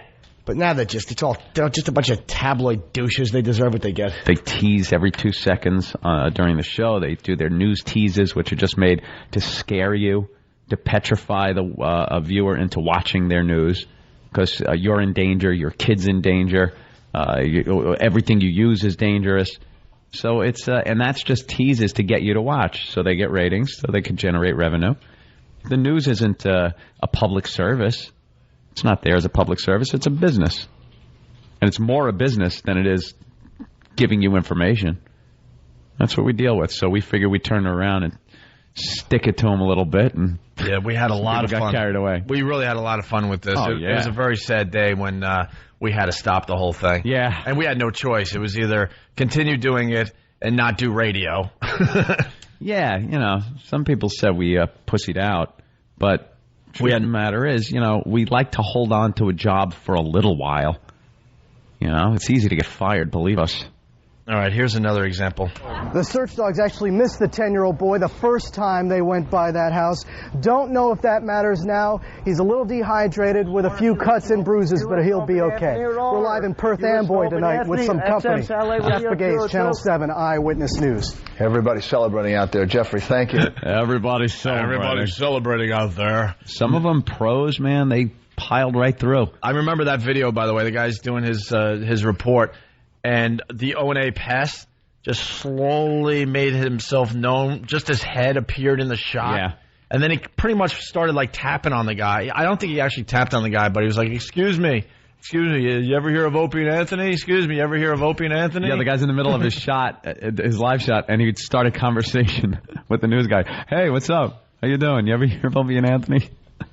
Excuse me, sir. And one more example here before we move on to some other things. Todd Connor joins us live from New York Times Square. Todd? Hey there, Greta. Mayor Michael Bloomberg is spending his day defending his actions to make the threat public and also to flood the city's subways with thousands of police officers and extra security, saying he would rather err on the side of caution. And of course, many subways also being rather cautious today. Reporters reporting countless abandoned bags and other suspicious items. This bag found on train tracks in Midtown. Police closing the That one was No Filter Paul again. Yeah. He'll be in studio tomorrow. And, there was a whole scuffle that was going on after that. You could hear the arguing in the background. Yeah, you could kind of hear when he got taken out. All right. Speaking of a fishbowl, it was Greta Van Susteren. How perfect would it be to see her swimming around on that stupid bass face of hers? Shouldn't you have a certain look to be on television? Anyone over there kind of mediocre with a stroke face? We'd like you to apply. You should have to blink if you're going to be on TV. Oh, she's that should be one of the rules. You got to be able to blink. She's a cadaver. She died of a stroke in 1988, and they propped her up and they just move her mouth with a stick. She's had some plastic surgery over the years. See what she looked like before? Oh, isn't she that lady in France that had a new face put on? That lady has more natural face movements. Enough with Greta. Stupid Nazi name. Greta Van Susteren? I was only following orders. Zagman. Stupid Dr. Mengele's secretary. That's who she is. Zagman from our fine message board, Whackbag. Good morning, boys. What's up, Zagman? Slapping. What's going on? Hey. Hey. I was just thinking about something you were saying before, how, you say you treat your two new companies like two girlfriends or two wives. Yeah. Well, you should be totally taking advantage of that and treating it like two divorcee parents. It's like, well, this guy, my mom says that she'll get me this, and then run over to the other company. Play them against each other for better presents. You know, that's a much better way to look at this. Yep. A much better way. Yeah, because it's like we have two homes. Yeah. You know, I mean... We spend, you know... We all had friends, or you might be one of these people that had divorced parents, and they... I was. Did they set up two separate homes for you, where you had two bedrooms and all that crap? It was kind of like I lived with, me, my brother, and sister lived with my mom. And then on the weekends, Dad would come and pick us up and, take us to his apartment with his chippy of the week. Who would be there and tell us what great kids we were, trying to, bond. And we're just looking like, shut up, Dad's whore. Could Dad's whore not talk to me like you're my mom? Shut up. I don't want to hear from you. Believe me, my dad doesn't want to hear a word out of you. He's got you here for one reason, and it isn't to bond with his children. But, yeah, it was like two different places, and we'd stay for the weekend. Most of the time I spent, in various bars in Mineola. But that was like Dad's weekend out. Hey, where do you want to go? Adventureland? It's like, okay, let's go to Adventureland, little amusement park out on Long Island. And we'd go there and have a little fun for a few minutes. And then he'd be like, I got to meet somebody. And we'd wind up in some bar in Mineola. Just, have another soda. And then, he'd get hammered and drive us around. And what would he do? Just give you a handful of quarters to play the video games or something? Video games? Dude. What? I think I was like... Pinball machines? I think I was like 9 years old. I don't think we had much video games. Yeah, we had pinball machines. Yeah, pinball machines, things like that. Squeeze the handle and see how strong you are game, maybe? I don't know. The Nickelodeon. I'd watch old films by cranking the handle. No, it was, he would just kind of hang. It wasn't even that. It would just give me, I'd give him a Shirley Temple, and I'd sit there acting like I was having a drink and, some peanuts. And he would sit and talk, whatever business he was doing at the time, whatever he was running at the time. Drugs. Nah, never drugs. It was always some, I remember my father worked for some vending machine company for a while. And his job was to fix them and to collect the quarters and bring them back. And I just remember for a couple of weeks, we bought everything with quarters. He just was taking quarters. My mother would go shopping and rolls of quarters would come out. And that job disappeared. It was kind of like two camps, though. And then back to Mom's where, she'd be kind of as responsible as she could be. So is this kind of reminding you of the old days? Oh, yeah. Back and forth, two parents, the whole thing. We got two bedrooms, I know. Sleep here. And I got to be honest, we still like Mommy's bedroom. Yeah. We like Mommy's bedroom a little better. So far. I mean, this bedroom doesn't even have walls or a ceiling yet. We're not used to it. No. This bedroom's sort of like sleeping in the bedroom Grandma died in or something. Still a little uncomfortable, still a little eerie, feeling a little queasy about it. And yet there's something hilarious about it. Exactly. Just because as you're trying to, you're trying to bang a girl, you just know that she grabbed her chest and her stupid wig fell off the bed. Notice what this is like, too? Mommy got all the money in the settlement. Because there's nothing on the walls here. It's like, Dad took what he could from the divorce. Dad's got to get back on his feet. He's got an apartment, but he can't really afford a really nice apartment because Mommy's got all the money. Yeah, Mommy's got the house that Daddy paid for. Yep, that's what we feel like right now. We're waiting for some money to come in over here. Dad's just got to get back on his feet. He's a little broke in the divorce, and so we got to deal with it. Yeah, well, Daddy's out there selling. Well, I think recently for a few months, Daddy dated an older woman who took a lot of his money. Took a lot out of him, too? And didn't do much. Didn't put out much? Nope. All right, we got to take a break. Yeah, sure. Chris on Long Island, what's up? Not much, guys. You guys should seriously take advantage of that situation. That guy is right. My parents divorced when I was little. I had 2 Christmases, 2 Easters, 2 of every holiday, 2 birthdays. Right. 2 houses. Well, it's great because, we're on the CBS radio stations, and they're planning a big ad campaign. I guess we're going to be on buses and billboards and stuff. Ooh. So I was bragging about that the other day to the XM brass. Guess what? What? They're going to be... Are they stepping up? Yeah, they're going to be stepping up. And next thing you know, we've been begging and screaming for marketing for a long time in our careers. There's going to be too much now. Nice, overexposed. We're going to be overexposed because CBS is going to have this huge gaudy billboard somewhere, and XM's like, oh yeah, right across the street. Well, don't forget they're also heard over here. Good. Play them against each other. That's right. Let's go to Ed in Connecticut. Ed, how great is that going to be? Just seeing our faces on something. Anthony, you're giving me flashbacks. I remember as a little kid going down, my parents would say, hey, kids, we're going to go see Grandma and Grandpa. We'd go down and see Grandma and Grandpa. Grandpa would say, I'm taking the boy for a walk. Go down to the bar, belly up. I'm like 8. Give the kid a Coke with 15 cherries in it, Yeah, a bunch of maraschino cherries just happen to make kids happy. Yeah, exactly. That's all you need, something with maraschino cherries in it, and the kid will sit in a bar all day. That's right. But you're giving me flashbacks. Yeah, my grandfather would take us to Belmont when we're kids. He'd be like, come on to Belmont. And he'd sit there that's all he knows. What else is he going to do? Bitch, smacking the program on his hand. Son of a bitch. And we'd sit there as kids like, he's betting on the horses. The track ain't fun for a kid. Not fun. My grandfathers, I'd love to tell you what they did, but they were both in boxes before I was born. Aw. Never met them. That's sad. Yeah, I don't remember my grandfathers either. But you just keep sharing memories. Yeah. I remember one of my grandfathers and 2 of my grandmothers. That's it. One is still alive. One grandmother's still alive. 5 shots and she's still alive. All right, why don't we step aside for a little bit? It's the Opie and Anthony program. If you want to get a hold of us, 1-866-313-FREE. That's 1-866-313-FREE.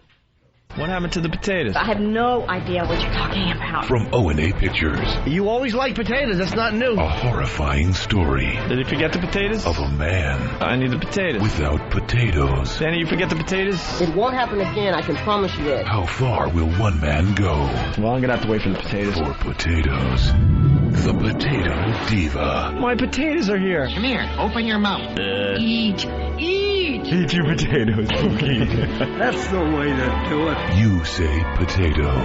He says potato. That's a big thing of potatoes, Danny. Everything's delicious. The Potato Diva. I need the potatoes. Yeah. Coming soon. I want potatoes, and I want eggs, and I want hot sauce. God, you've gotten fat. Ooh. Opie and Anthony, mornings, 6 to 9.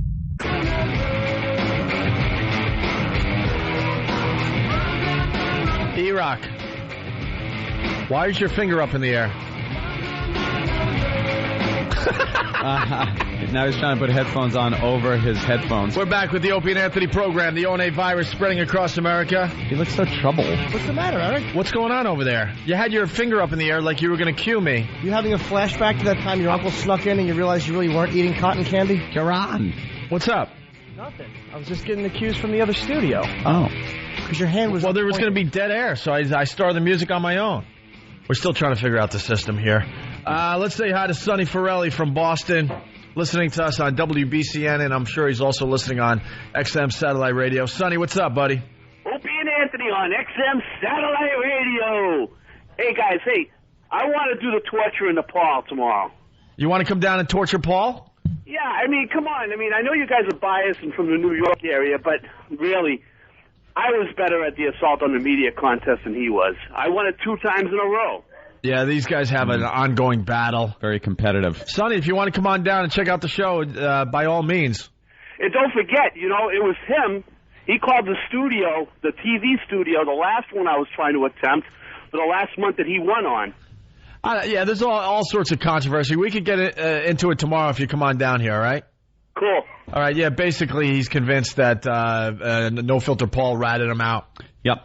As he was going for the title. We forgot to tell everyone that the Assault on the Media contest, there was bragging rights. Every month we had a winner who had the best Assault on the Media. And prizes were given out. Yeah, pretty much Sonny Forelli and No Filter Paul were going at it the most. Mm-hmm. And Sonny Forelli to this day is convinced that No Filter Paul turned into a rat and called a TV station up there in Boston to prevent Sonny Forelli from taking the title. Yeah. All right. Tomorrow on the show also we're going to have No Filter Paul try to hold his breath like David Blaine.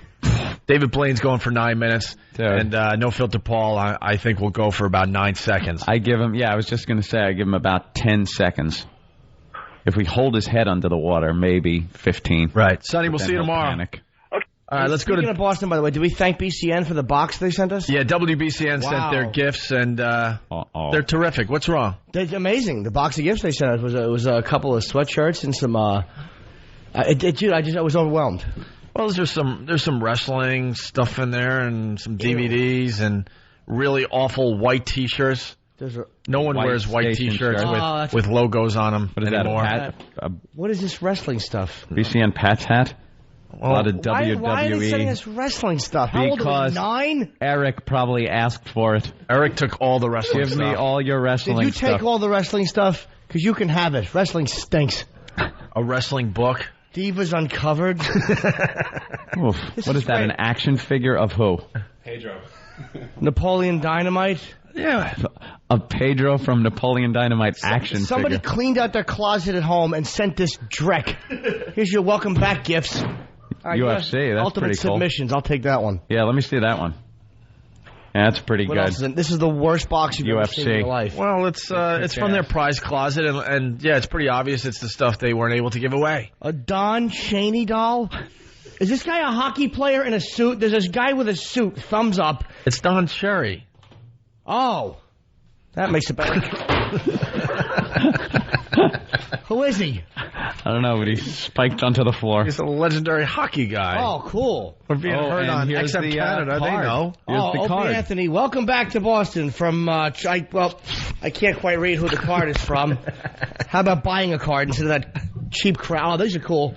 Some BCN 104.1 The Rock of Boston stickers that don't even say Opie and Anthony on them. So I guess we should... A little short notice. No. I'm not saying they should be ready, but why would you send these? What are we going to do with them?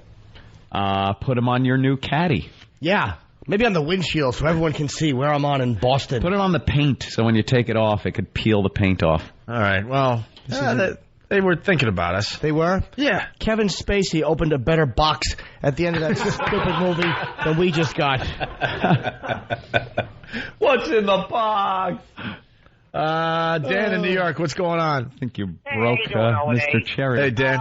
Just to say a thing about the old days. When I was a kid, I guess around 7, 8 years old, my father would go to the racetrack with his brothers, Roosevelt and Yonkers Raceway, and they'd leave me in the car all night.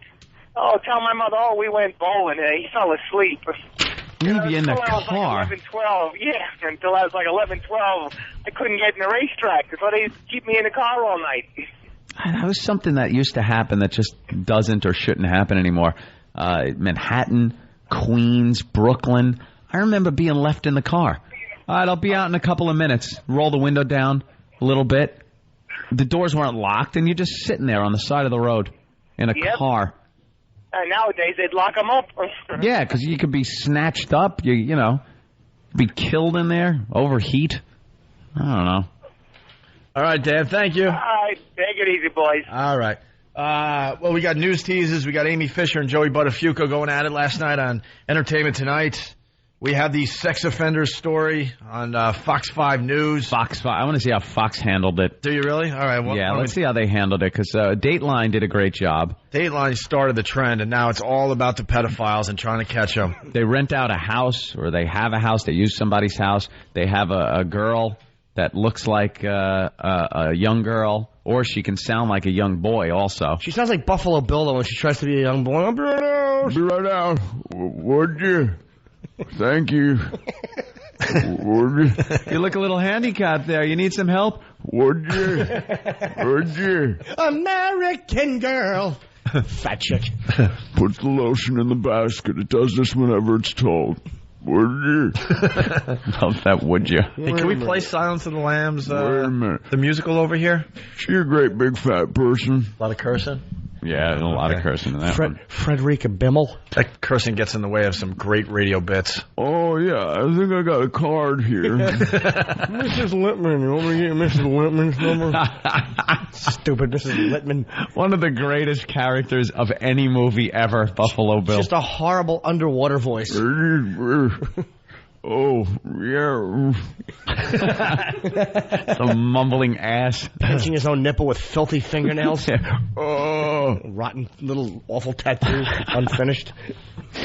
It's fantastic. Well, we got the sex offenders. Now Fox 5 is on it. They get the house, they get the girl, they go online, get these guys that want to hook up with the 14, 12-year-old girls and lure them to this house. And little do they know, there's reporters there waiting for them. And now recently, reporters and cops to arrest them. And Dateline did a good job. America's Most Wanted did it. And now Fox News has to come in. I have an idea for this show. What? I think that we should do the same type of a sting operation, but instead of doing it the way they're doing it, we ought to have cameras set up so if the kid shows up, we have them arrested. Ooh. You could car crash me on that one. It was just a thought. Wow. All right, here we go from Fox 5 News at 10. I had high hopes for that one, too. Long Island man goes to pizzeria to meet 15-year-old. It rubs the lotion on its skin or else it gets the hose again. Say, are you about a size 14? Would you? Would you?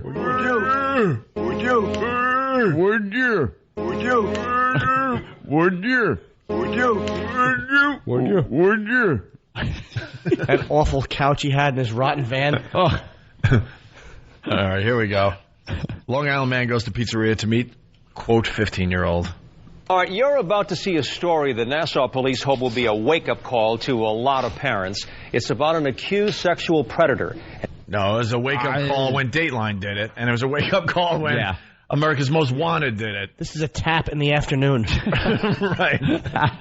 Ernie Anastas, he's going to give us the wake-up call. Ernie stinks. He really does. How do you go backwards on this thing? Quickly, Ben. I got it. I figured it out. Nice. Figured out something new today. A lot of parents. It's about an accused sexual predator. And when you hear who he was hunting for, you'll see why cops are asking you to keep a very close eye on your children when they go online. It is a sex sting you'll see only on Fox 5. Fox 5's Andrea Day has the exclusive details. Andrea. Yeah. Only on Fox 5?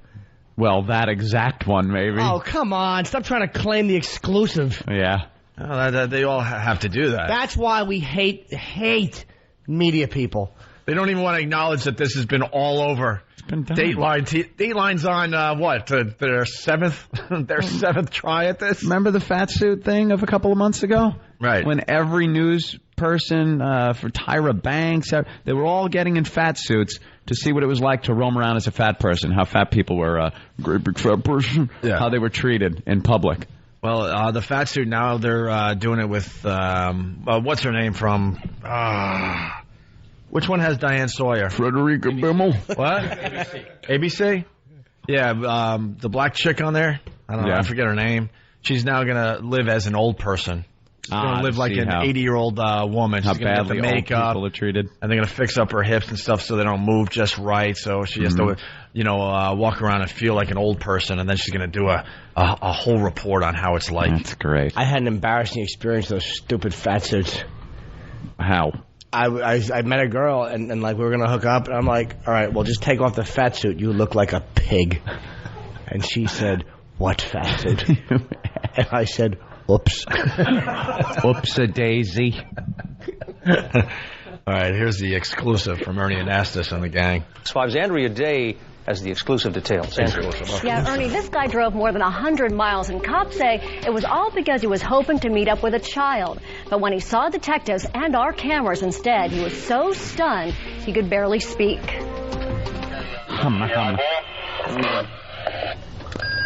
10-4 from where I'm looking now. That's him. He's looking around. This could be him. You're watching an accused sexual pedophile hunting for a young victim. He's definitely looking around right in front of the pizzeria. An accused sexual pedophile? Is there another kind, you redundant ass? An accused sexual pedophile who enjoys children. That's him. We get it. An accused. How do they know that it was him? Because she said it was. There's a lot of people going to the pizzeria. That's him. There he is. Make the move. He had condoms and a Barney mask. searching for a young victim. He's definitely looking around right in front of the pizzeria. He thinks he's meeting a 15-year-old boy at this pizzeria on Long Island. He's at the doorway of the pizzeria. This is definitely him. What he doesn't know is that he's surrounded by cops and a Fox 5 news crew. Beige sweater, blue baseball cap. He's walking towards the rear of the parking lot. And we're recording every move he makes from across the street in a van. Watch as he goes up and down the strip, looking around and checking his watch. He's walking south. He's down in front of the candy store right now. As he desperately looks around for the boy he's supposed to meet, he has no idea cops have used a white van to block in his car. Oops. They stink at doing this. I know. This is not as exciting as the Dateline. The house and everything. Yeah, the house. The guy walks into the kitchen. Just out on the street. That's all cheap. Yeah, they're cheap. They can't go the distance. So what you get? Video of a guy walking back and forth outside a pizzeria. And by the way, let me tell you something about Fox. If you're going to go after pedophiles, go after guys that are looking for 13 and 12-year-olds and 11-year-olds. A guy who's looking for a 15-year-old boy, all right, that's creepy, but that's getting up into the age where, like, it's like, come on, somebody looking for young it's called the gray area. That's still pretty creepy, Jimmy. It is creepy, but it's like, he thinks he's meeting a boy 2 days before his 18th birthday. Right. Any other units, he's in front of the wash and dry, the laundromat. Blue baseball cap, beige sweater. Here's something else this guy doesn't know. The 15-year-old he's been messaging online is actually an undercover detective. Listen, I came here today with the intent on picking me up at the location that we met him in. Detective John McGee was posing as a young boy in a chat room when he says this man, Dale Dietrich, started messaging him. They've been chatting now for more than a year. Wow. You know something? You really probably think you got it in the bag after a year. If a year goes by and you're chatting, that's some dedication. I think the cop fell in love with him. No kidding, man. I think we need to talk to the cop a little bit. Yeah. He's talking to him for a year. He's showing up to work in like little knickers and Angus Young outfits. Schoolboy hats. Angus Young outfit. Beanie with a propeller on it. Because it's 1962. You're under arrest. Wait a minute. Mister. No one has a problem that the detective was at this for a year? A year. You don't need a year. Sir, when are you going to close this case? Any day now. Hey, I'm just right. Just collecting all the evidence we need. By the time they meet, the perp thinks he's meeting a 68-year-old boy. A year. Wow. Been chatting now for more than a year, and cops say what the 58-year-old wrote about will make you sick. He wanted to have specific sex acts with the child, and he delineated exactly what he wanted to do. Over the computer, Dietrich planned a meeting with the boy. My name's Dale Dietrich. Last message he sent. I'm running a few minutes late, leaving here now. He drove for hours to make it to this meeting, showing up in a gray Subaru with Pennsylvania plates. This man was willing to come up here today and have sex with a 15-year-old. Something an adult cannot do. Wow. News breaking. Yeah. Danny, you got something over there? You've been... Okay, I thought you had something to add to this. Well, no, I thought you guys were going to say something about how the reporter Andrea Day says the word Subaru. Yeah, that kind of annoyed me too. How'd you say it? A Subaru. Subaru. Really? She stinks, by the way. Oh, yeah. He came in a Subaru. We've been face to face with her on a few occasions over the years. Subaru. She acts all tough on TV, you know. She's got to wear the trench coat, and she's getting stuff done for everybody. She's a mover. There's a lot he doesn't know. Like, we understand that. No one thinks the pedophile is aware of the news camera. You don't need to say that. Wait, what do you mean? He didn't see the Fox 5 cameras? The cops. What pedophile wouldn't wave and tap dance? God almighty, enough. Doing a strip mall? What a bunch of chiselers. What kind of exclusive footage is that? Here he is filmed driving away. Get a house. Hey, get a house. Go the distance. Right. The only way to do it. They can only find a pizzeria, and they weren't even allowed to go inside. No. Of course not. And when everything looks good, cops make their move, and we are right behind. Think about why we're here. Yes, we know why you're here. Dietrich seems stunned. Let's pat you down one more time. After a year? Your wallet, that's where you head on. Yeah, definitely. Okay. When cops check his car, they find a bag of candy he promised in an email. Oh, you cliche. Kid's 15, not 3. How about an Xbox?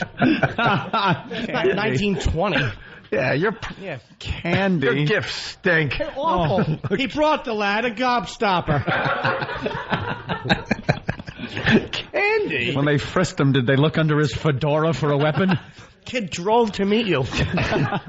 I bet you it wasn't in Fox 5's budget. Because I'm sure they got the gifts from Fox 5. Candy. What a creep. When does candy just become candy? Even when it was cheap. When you're a kid, it's everything, right? Yeah. But obviously at 15, it's just candy at that point. You don't get excited over candy. Yeah, it's something. A PSP, You know that was Fox 5 to make the story more dramatic, right? Yeah. Because candy and kids is always that thing. Mm-hmm. I know, they probably found like half a roll of Lifesavers in his dash. There was candy in the car. Really? He tried to lure the 16-year-old boy in with a photo of Holly Hobbie. Fox stinks at this. Candy he promised in an email. And a cooler in the back seat stocked with beer. You put your hands behind your back for me, please. You go through the cases and read what they've asked these children to perform, the sex acts that they want to do. You realize you're dealing with people who are pretty depraved. Nassau County's CAP Squad is one of the pioneers in stopping internet predators from getting their hands on children. But it's not easy. It can take months, even years, to get just one guy off the streets. They're dangerous predators, wouldn't you say? I would feel they're very dangerous. This man was willing to come up here today and have sex with a 15-year-old. After the cops questioned him, we got a chance to ask him a couple of questions of our own. Hi, I'm Andrea Day from Fox 5 News. What were you thinking sending those messages to a young kid? I don't talk to old broads. Shut up. She'll just walk up and go, "Hi, I'm Buzzkill." What were you thinking? Cops questioned him. We got a chance to ask him a couple of questions of our own. Hi, I'm Andrea Day from Fox 5 News. What were you thinking sending those messages to a young kid? Dietrich was awful chatty online, but today he's at a loss for words. Do you have anything to say for yourself, sir? Anything at all? And Dietrich is now behind bars facing half a dozen felony charges. And that may not be the end of all of his troubles. We've been told police in his hometown in Pennsylvania have seized his computer. They are out there looking for any evidence of possible victims. Oh, no. They got his computer. Oh, no. She's so bad at this, I'm siding with him. I'm rooting for him. She's such a She's really terrible. So dramatic, yeah. He was so chatty online. He was so chatty online. Well, with the TV he had cameras. a 1-year relationship cooking with somebody. Right. TV cameras might have made him a little nervous. You know how people kind of clam up when they see the cameras. Yeah. And you're convicted or you're accused of a felony. TV cameras, lights, and lots of cops. Despicable crime. Who does speak in that in that situation? Mm-hmm. You want to see him nice and chatty again? You shave down our own Travis and send him, boy. I bet that guy would talk up a storm. What are you here for, kid? Hey, someone saw this and wants to add to this. Pat on Long Island, what's up? Hey, what's up? I was watching this last night. The guy had a big old bag of candy. Did he? Why candy? What were they? Sweet tarts? Were they gummy bears? Or no? All right, thank you, sir. Candy like Mary Jane's. A bag of Mary Jane's. Bit o' honey. Sweet tarts were terrible. Here's 3,000 candy corns, youngster. Those little Valentine messages, molest you, engraved on the front of the heart. Forget those memories.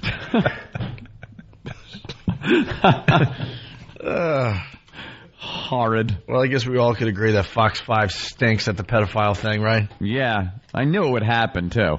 You knew after Dateline did the bang-up job and they didn't make catching these guys. They didn't make it saucy enough. And they didn't make it exciting enough. They didn't make it saucy. They made it too much about them. We Yeah. were right behind. We had to ask a question. Hi, Andrea from Fox, but we get it. We know. Know who you are. We know who you are. You're a do-gooder. The big 5 at the bottom of the screen lets us know you're Fox. We're all a bit safer because you're out there. Exactly. Thanks a lot for wasting a year on one guy who wants a teenager. All right. It's the Opie and Anthony program. It's like punch sound, woman scream, Opie and Anthony. That's right. Opie and Anthony. Opie and Anthony. Mornings. Yeah, it's the Opie and Anthony program. 1-866-313-FREE. That's 1-866-313-FREE. Getting more comfortable every day in our new surroundings. Little Jimmy Norton eating some fruit. I'm trying to eat healthier. Fruity. I've eaten a lot of fruit lately. That Dr. Smith got me... oh, dear. Oh, dear. No, Dr. Ian Smith? Jimmy. Ian Ian Smith. I thought he meant Zachary Smith. No. Yeah, that would fruit, young boy. Yes. Wow. That would be a different type of diet. Yeah. You chubby scallop, eat some fruit. Would you like some candy? Some candy, young William? Oh, dear.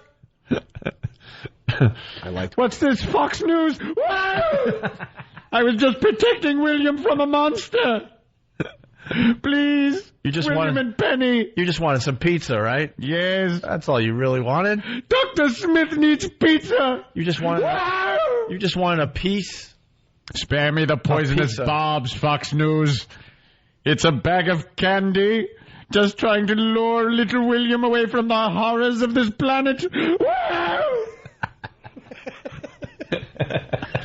Of course it's not Dr. Zachary Smith. Oh, my stomach. Dr. Ian Smith. Yes, Dr. Ian Smith. Excuse me. Just got me like in the fruit. I've eaten a lot of fruit lately, and I had a smoothie because you always have smoothies and you're healthy. The smoothies are terrific. I said it yesterday when I saw you get the smoothie and the fruit. I was like, danger.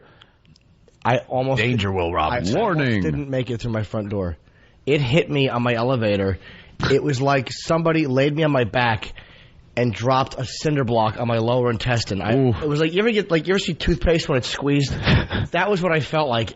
I had to stiff leg walk into my apartment like Frankenstein. I almost didn't make it. And I'm like, it's going to happen in the elevator. I don't know how your body knows. It knows, like your intestines know when you're pulling up to your house. If you really feel it. You pull up to your house and all of a sudden it goes, okay, I know we're getting close.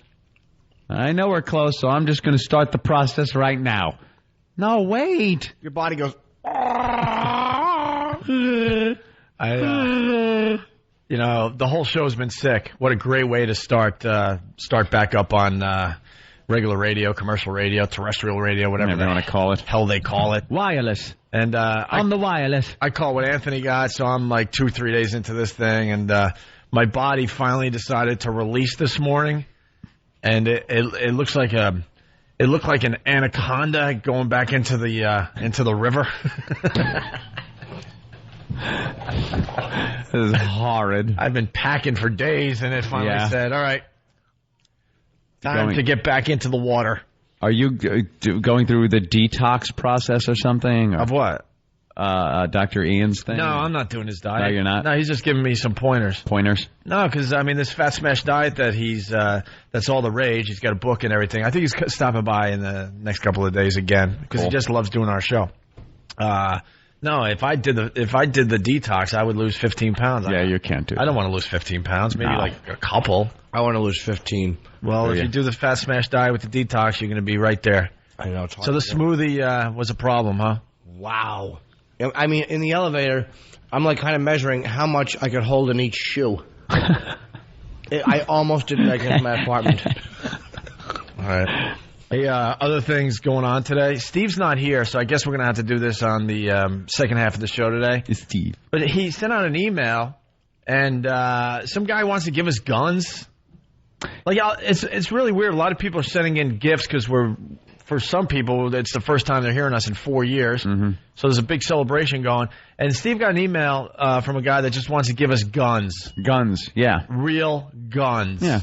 And your email back to him was hilarious. Like, what is wrong with you? I go, what? Yeah, how many lunatics get in contact with Steve on a daily basis? And he said upwards of 600 to 700 just kooks.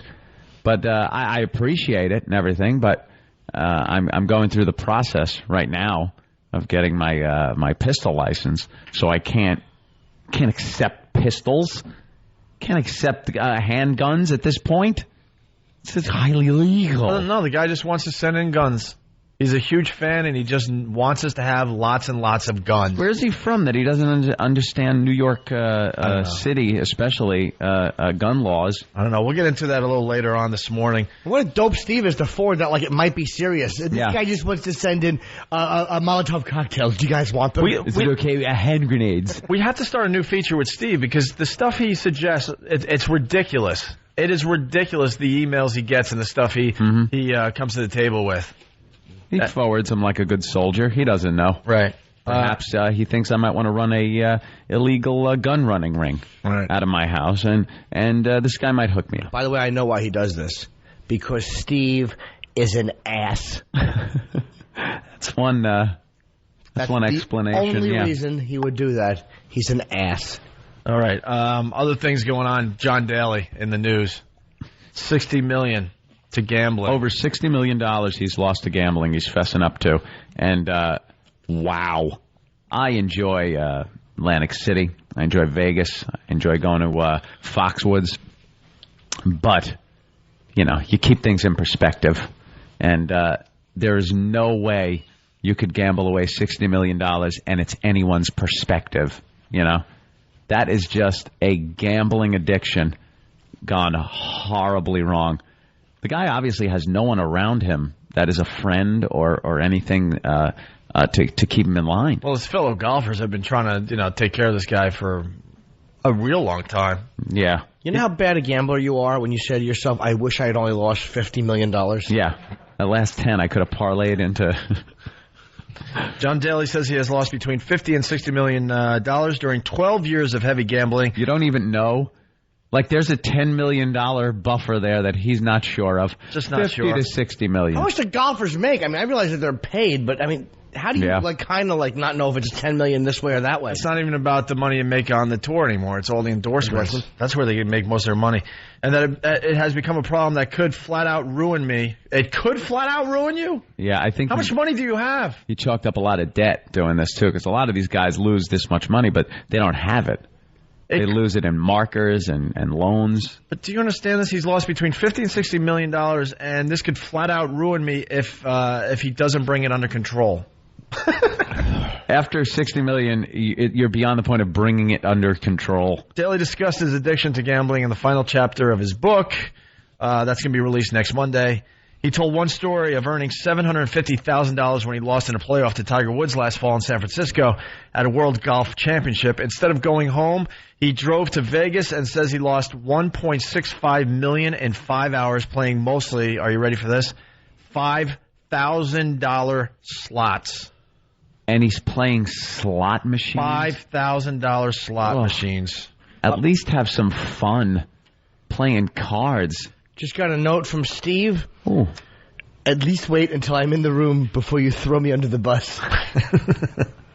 He's back at the other joint learning some stuff today, right? How about this, Steve? I'll throw you under now and back over you when you're in the room. What do you think of those apples, punk? That'll show him. Tough talk. Yeah, that's a lot of money to lose. Oh, man, he's in deep. The two-time major champion wrote that he spent the last 10 years paying off gambling debts with his sponsorship income, hustling appearance money, and running myself ragged, doing corporate outings instead of spending time with my family and working on my game. He said he owed $4 million to casinos in 2 years of gambling until he won the 1995 British Open at St. Andrews, his second major. $4 million. Andrews. They invented the game, called it golf without the L. And because he won that tournament, he was able to pay his debt.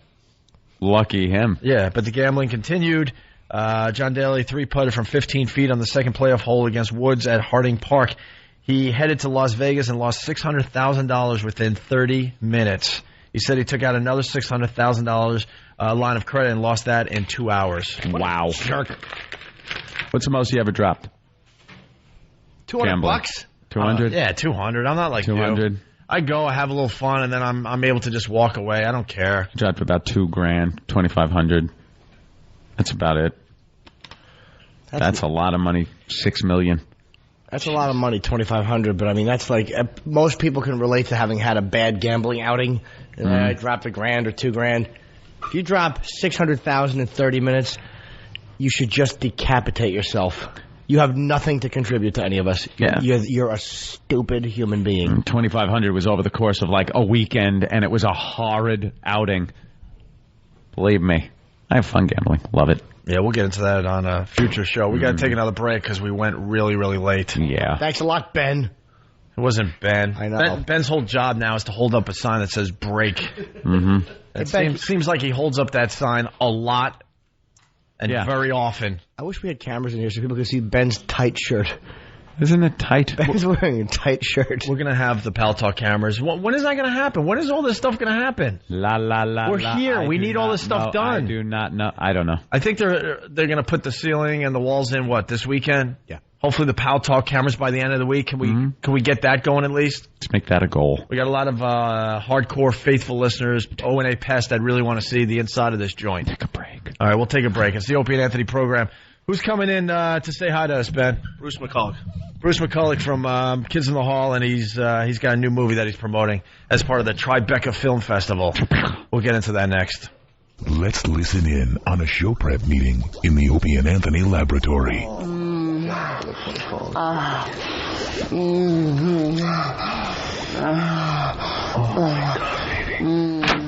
Hey guys, anyone want a bagel? No! Stop ruining the show, Eric. The Opie and Anthony Show.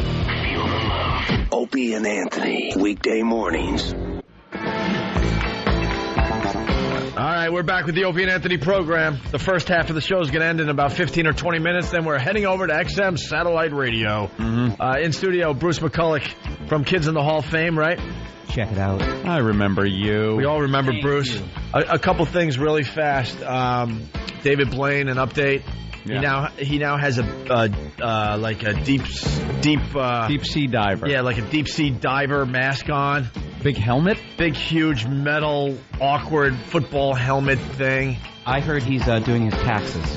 He's doing his taxes down there? He does now? He got an extension? It's such a hack stunt. I don't understand why the city allows him to continue to do these stunts for our enjoyment. Yeah, what's in it for the city that he could just... Like, if any one of us went up to the city and said, I need to put a big fishbowl here in front of Lincoln Center, and I'm going to stay in it, you would never get clearance. I want to hear from the second guy that also had a suggestion, and they said, no.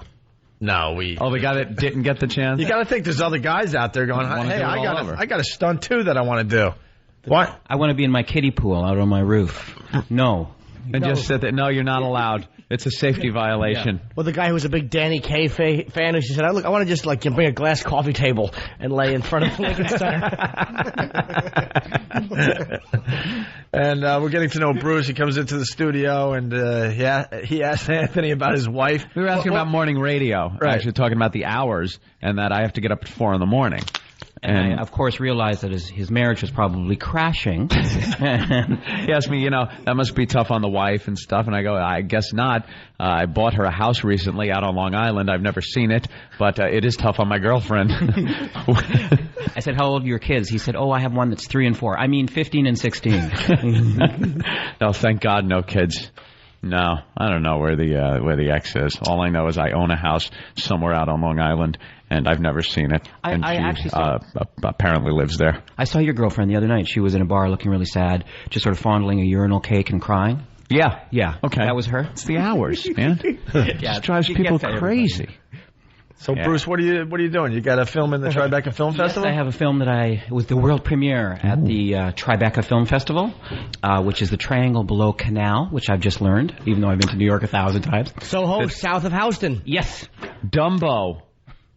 Something to do with Down Under Manhattan Bridge Overpass. Oh, yeah. And that's supposed to be the cool, hip place in Brooklyn.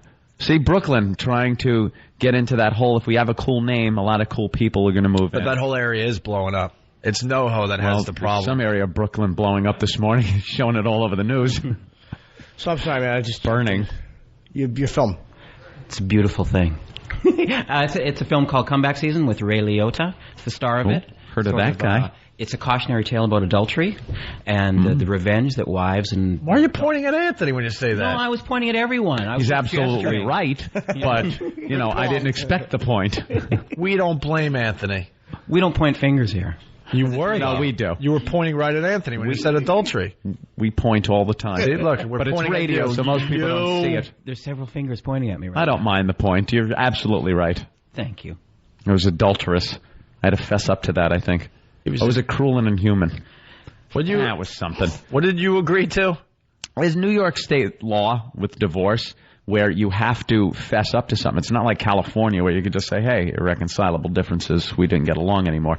In New York, you have to fess up to either adultery, cruel and inhuman treatment, or separation for a year. And I just want to get things over with. So I think I fessed up to adultery. Oh. That's fun. I'm an adulterer.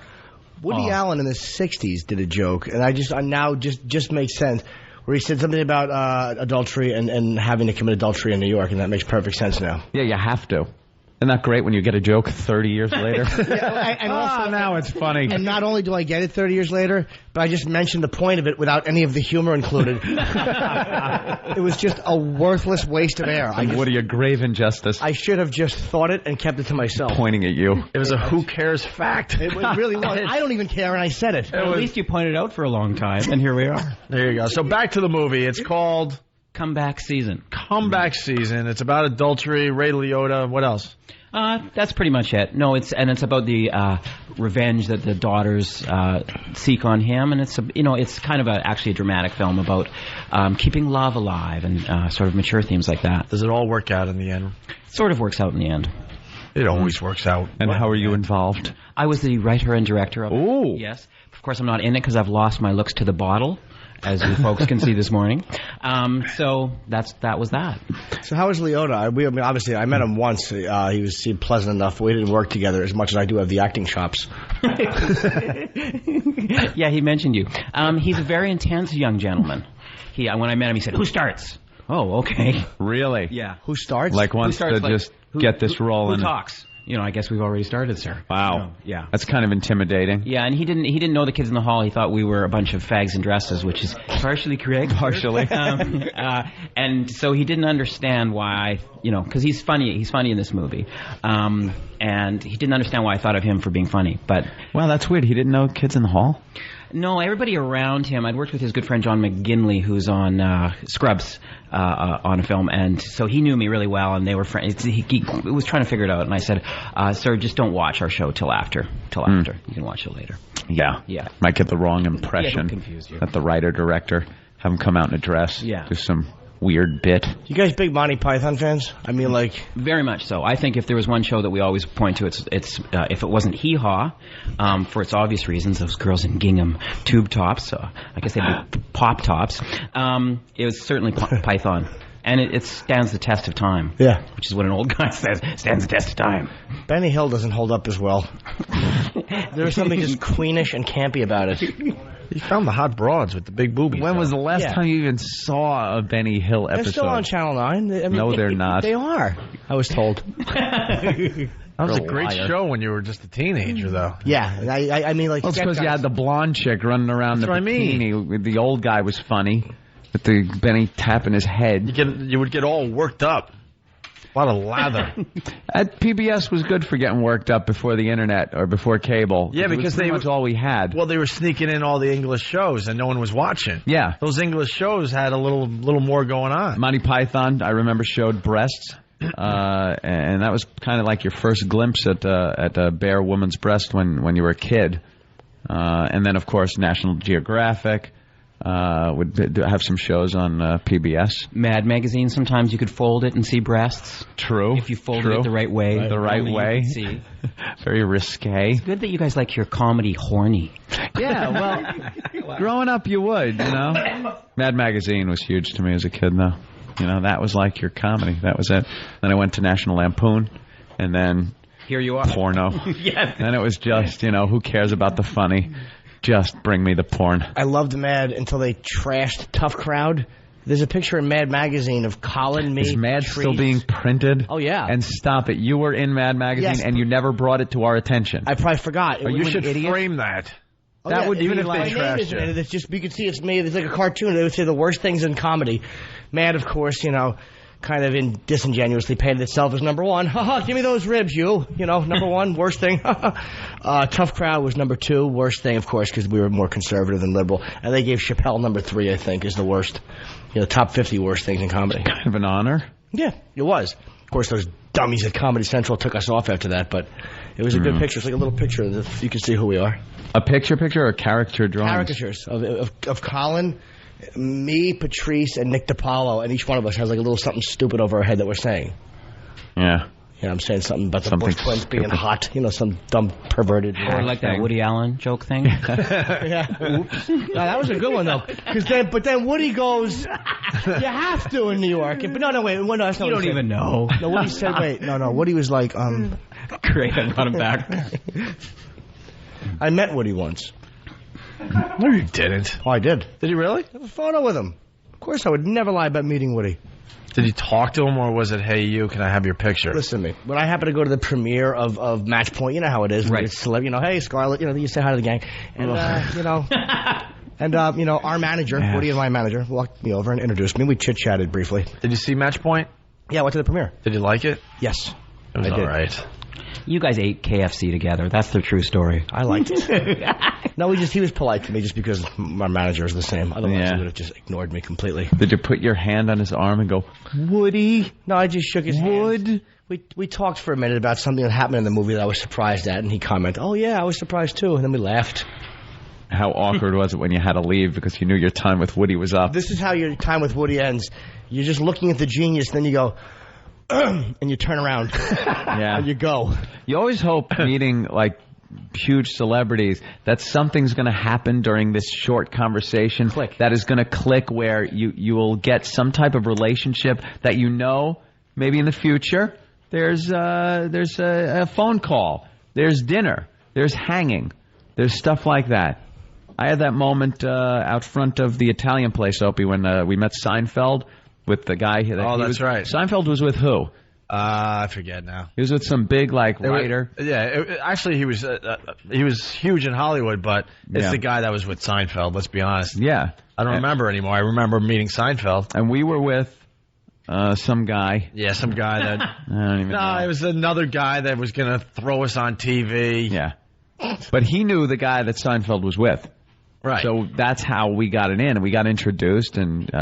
it's like, this is Jerry. I'm like, hey, how you doing? And just trying to figure out some way to keep that moment afloat long enough to where I can be friends with Jerry Seinfeld. I met Jerry Seinfeld. Failed miserably. At Colin Quinn's bachelor party. Jimmy introduced me on stage after Seinfeld went up there and did a little bit. And I'm thinking, all right, he's sick of hearing about the TV show. Oh, you're going to take another angle. Oh, you gotta. Jackass. You gotta. So I go, hey, Jerry, I really love that movie you did, Comedian. And he goes, thanks. And then he's looking at me why I might like this movie so much, and I had nothing. But that's now you're in. That's a conversation. That's what I'm thinking. He was waiting. I was in. I said the right thing, something that not many people bring up because they're always bringing up Seinfeld episodes and all that. He doesn't give a crap about all that. So I go, yeah, I really love that movie you did, Comedian. And he's all, oh, really? Thanks. I really appreciate that. And then I went blank. I had nothing else. And that's why I'm laughing really hard at Jimmy. I just had to awkwardly turn, walk away, and go, Jimmy, make believe I had something to tell Jimmy. Seinfeld at the Italian restaurant said he was introduced to us then, because we know who Jerry is, obviously. And then our guy there goes, and this is radio's Opie and Anthony. And Jerry just kind of went, oh, yeah. And then as the guy we were with was talking to the guy Jerry was with, Jerry's holding on to the door handle of the restaurant because they were headed in and kind of looking at the guy like, anytime you're ready, I'll open this up and we'll go in and leave these guys. Yeah, he said a lot by just saying that. Just saying that. I was like, yeah. I like Seinfeld because at first you think like, wow, he's not really friendly. But he grows on you, man, because he's so honest. The beauty, he really will not talk to you if he doesn't want to. There was Look at you making it sound like you do have a relationship with Jerry. You have a crush on him, it sounds like. I like him. Sometimes I'll run up and I'll go, soup Nazi, and we'll laugh together. No, I've just seen him at the cellar so many times, and very rarely would he say hi. I watched the whole thing, Comedian, be filmed, and I had nothing to do with any of it. I mean, I was in a half-a-second shot by accident. But I watched one time a fan wanted a picture with him, and then Jerry's like, all right. And he was kind of cranky about it. And they stood side by side, and the guy tried to put his arm around Seinfeld. And Seinfeld said, we don't know each other. There's no need to touch. I'm like, that's exactly there's some honesty. He comes off like a real bastard. No, but he's actually not. To people he knows and loves and has a relationship with. He comes off like a bastard to everybody else. I guess he loves me then. Like any. Bruce, any celebrity moments? It's sort of, I remember actually the first time when I was writing at Saturday Night Live, I met, it's not really a moment, I met Timothy Leary and Madonna within an hour. It's like the same day. Wow, that's a little weird. Bruce, do you know Madonna? Timothy Leary? That's my Lord Mike. Oh, it's good Lord. And it's like, I thought this was going to be fun, and then it was all downhill from there, But who would you, how would you even talk to Madonna? What could you possibly say to this woman that you would have in common or be able to... That's just it. Like, you can't... There are some people that are very easy to talk to and others that are, like, impossible. Perry... What's his name? Como. Farrell? Perry Farrell. Perry Farrell. He came in... Farrell, however you want to pronounce it. Right. He came in, and he was on such a different planet, there was no talking to him. Oh, he's on his own planet. He is out there where he's talking about how the aliens are going to beam into his festival. That obviously, he created Lollapalooza, was one of the big guys as far as that goes, and he was starting a new festival, so he came on our show. He's like, it's going to be, we're gonna do an all-nighter, and we're going to start fires, and hopefully the aliens will land in the field. Because with the energy of that many people being beamed into space, like aliens, I swear to you, and he was serious, are going to come and feel the energy there. And how do you just go, you play cards? You play Hold'em? Right. I like the Hold'em. Yeah, we're picking bands that can communicate with the aliens from the stage, and maybe the terrestrials will... What? Sounds good. What kind of car you drive? Yeah, exactly. Where do you go from there? There's no talking to him. All you want to say is, if you weren't a rock star, I'd spit my gum in your stupid face. There it is. That's the only reason I'm listening. There's some people you just can't talk to unless they're, big. What do you remember about meeting Madonna? That she was beautiful. Was she? She was lovely. Yeah. Did she give you an attitude? Did she care? No, was there any? She was really sweet and nice. Yeah. It's the dullest story in the world. How many years you right there? Just one. Oh, okay. Then I got out and we did all the... What was the year? It was After Lauren's first year back. In the mid-30s. Disaster. Yeah. The mid-30s. Well, that was after Ebersol left. They were good years after Ebersol left, right? I mean, with Eddie Murphy and all, they had a really good cast. Yeah. Do you have Murphy or no? No, I was after that. Yeah. I was 80. Who was the cast? Randy Quaid, Robert Downey Jr. The rebuilding phase. Oh, Anthony Michael Hall. Yeah, that whole thing. Yeah. That one where you see him on TV and it's some kind of special where it says Saturday Night Live alumni and you go like, really? No way he was on SNL. Yeah, that's good. There were a couple of tough years. Let's go to Colin in D.C. Colin, what's up? Hey, I'm a big fan of Bruce's, big fan of Kids in the Hall. I had a question for you, though. Yeah. When you guys did a sketch a while back where you guys are standing outside a house and you just yelling the name Lopez. Yep. And nobody comes out. Is that a slam on Mexicans for being lazy? No, we just, we're bad writers, so we couldn't come up with another idea, so we thought we would just do it over and over and over. That was our impulse. Sometimes that works. Wait, what was the bit, though? It's actually Lopez was a chiropractor, and that was more that chiropractors are lazy. If I could get some chiropractors in my hands, I'd snap their necks. And I think that's more what that was about, the chiropractors. And Fake you know doctors. who you are, you're listening. With your lab coats and whatnot, they're very lazy. They're a bunch of creeps. They get on a couch with you, put their arms around you, and make your back crack. You need an adjustment. It's like a rape that's covered by insurance. I was seeing a chiro up on the Upper West Side. I'm like, why are you sitting on me with your ass? Do you need to do that to crack my back? Sure was a chiropractor. Exactly. Like, what are you doing? Why are your trousers down and why are you on my face? No need for this. This isn't helping my back. My jaw was hurting. The pinched nerve doesn't feel as bad anymore. I'll be fine. Not thinking about it. You took my mind off of my backache. Yeah, exactly.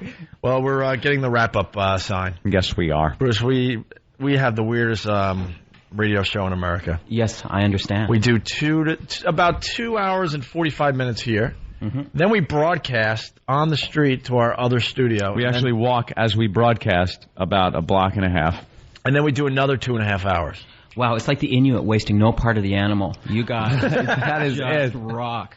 Use it all for clothing. And today we're gonna sing "Happy Birthday" on the streets of New York to this fine gentleman. Did we get a cake? And Master Poe. That's Club Soda Kenny and that Master Poe. They're professional killers. Yeah. And it's not even their birthdays. That's so beautiful and conceptual. Doesn't have to be. That makes Lopez look. It's the double mint.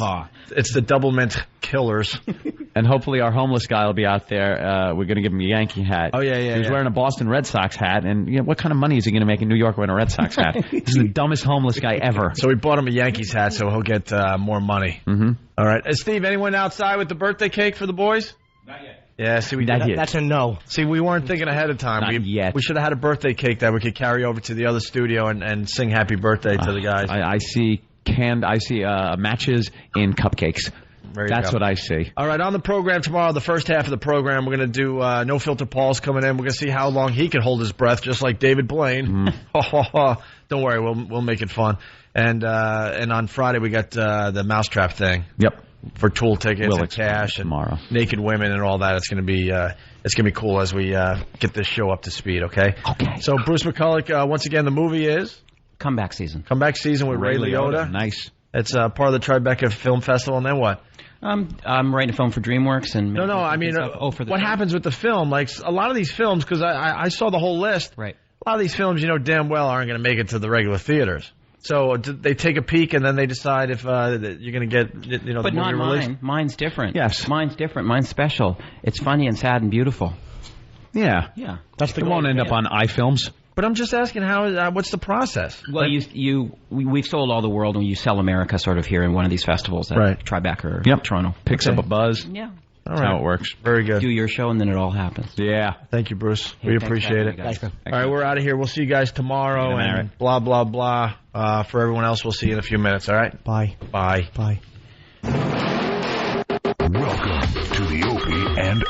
Hello? Hi, Mom. Ma, I'm working. I'll call you back, okay? Love you too. Welcome to the Opie... Hello? Ma, I'm working. I will call you back. Welcome to... Ma, let me work. Welcome to the Opie and Anthony Show. Whew, finally. Opie and Anthony, mornings 6 to 9.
Hey. Hey, are we? Hi, Jimmy. Why? Are you talking to Opie? Hey, yesterday I was singing over the music, and I heard it on the replay, I thought I wasn't on, but I was on. Is Opie on? Opie. This thing doesn't fit in my ear. Oh, no. Yeah. There we go. I'm fine and dandy. We're broadcasting. Hold on, guys. Nice. So there you go. That's the first half of the Opie and Anthony program. Where's the birthday cake for Club Soda Kenny and Master Poe? Hey, turn the music down, shit dick. It's a windy day on the streets of New York City. It's cold and windy. What happened to spring?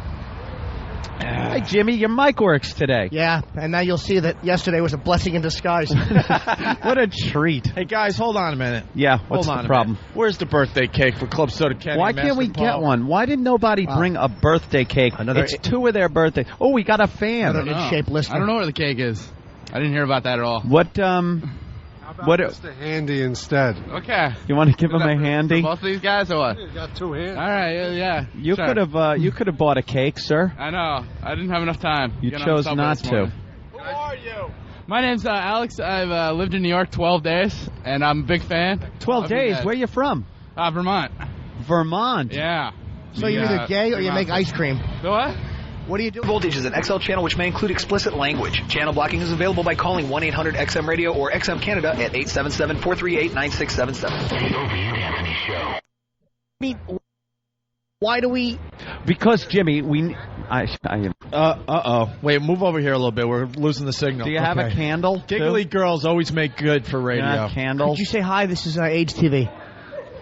Look, they're running away like Tony Bennett did. Kenny, what kind of pastry would you like for your birthday? Isn't it funny? Anytime you put a phallic symbol on a girl's face, they run away. Hey, what is this? Not particularly. That's like some kind of cinnamon bun. It's like a cinnamon bun in a cupcake. Kenny, you got to tell us what you want for your birthday. What is that? Don't go. Be nice. Be nice. Talk. We actually do want to make a purchase. What is that? No? Can we get one girl to talk to us, please? We are purchasing What is stuff. it? Walnut? You could talk into it, Mr. Mike. Walnut. Oh, see, I don't like the walnut. No one does. I like cinnamon swirl Hold on. stuff. It's up to Club Soda Kenny and Master Poe what they want for their birthday. That's right. I'm hungry. Please don't make a fuss over me. You want a piece of cake? There's some nice cake, Kenny. It looks beautiful, Coke? but you know Cake? what? Let's just do the funny for the radio show. Forget about me. Oh, we need a piece of cake for your birthday. Could you just describe those cakes for us, please? This would be a very good commercial for Is there Manja. somebody with a personality that works in this establishment? Let's get out of here, these bunch of cadavers. Jesus Christ. They're not going to talk. Fuck them. They're not going to talk. All right. Holy Thank you. shit. We were going to purchase a whole cake, but they don't want to talk to us. They don't want to make a sale. All right. If you're in New York City, don't go to Manja on 57th stinks. Street. I'd rather eat out of Gangrene Leg's asshole than come back in a Manja. It's an awful place with awful Russians working there. No I like your personality. dog, sir. It's Exactly. beautiful. I loved you at the end of the third Star Wars. All right. Oh, why did you shoot Tony Soprano? All right, we're slowly making our way to the XM Satellite Radio Studios. Anyone else noticing that this bit gets longer and longer every day? Hey. And worse and worse. Ixnay. That's the beauty of us. What is Ben babbling about in the background? Ben's just talking about All right. Tony Bennett, set it up for tomorrow. Yeah, we're Chachi. Maybe if we didn't all scream Tony Bennett at the same time and run at. What are we supposed to scream? It was Tony Bennett. Sinatra's favorite singer. We heard that story. The homeless guy ain't there. The homeless guy is not here today. Let's hopefully the $50 we fucking gave him saved the taxpayers a lot of money, if you know what I mean. Maybe today was the day hot shot. Maybe today was the day they had to remove the leg. Oh, hi. Ooh. Hello, miss. Hello, Hi. miss. Let's go this way today. Careful, Opie. You want to Don't go walk this in way? front No, of the green cars. light's this way, Opie. The green light's this way, Opie. Cross at the green, not in between. Good point, Ant. Good point. That's what they say to keep safe. I still want to buy something for Club Soda Kenny and Master Poe's birthday. Hi, miss. Want to take a dump on me? All right, Kenny. As we wait for the light to change, I want you to sing your own birthday song for everybody on the streets of New York. Here we go. All right. Happy birthday to me and him. Happy birthday to me and him. Happy birthday to me and him. And him too. And happy birthday to me And him. And many more. Club Soda Kenny and Master Poe, happy birthday. All right. All Crossing over 6th Avenue. Hey, let's see if Fred Gwynn wants to say anything. Creep with a bad foot. All right, look around for our homeless guy. Maybe he's sitting somewhere else. Nah. Yeah, where'd he go? This is his spot, Hope. He's drunk somewhere. You know, that's why he's homeless. He can't keep an appointment. Exactly. We were scheduled to meet here today to give him a Yankee hat. I'm going to speak Now to his fuck supervisor. Oh, sorry, miss. Just talking on the radio. You do what you got to do. I'll get her. You dropped something. Apparently it was your personality. She ain't buying it. Awful. Nice dumper, though.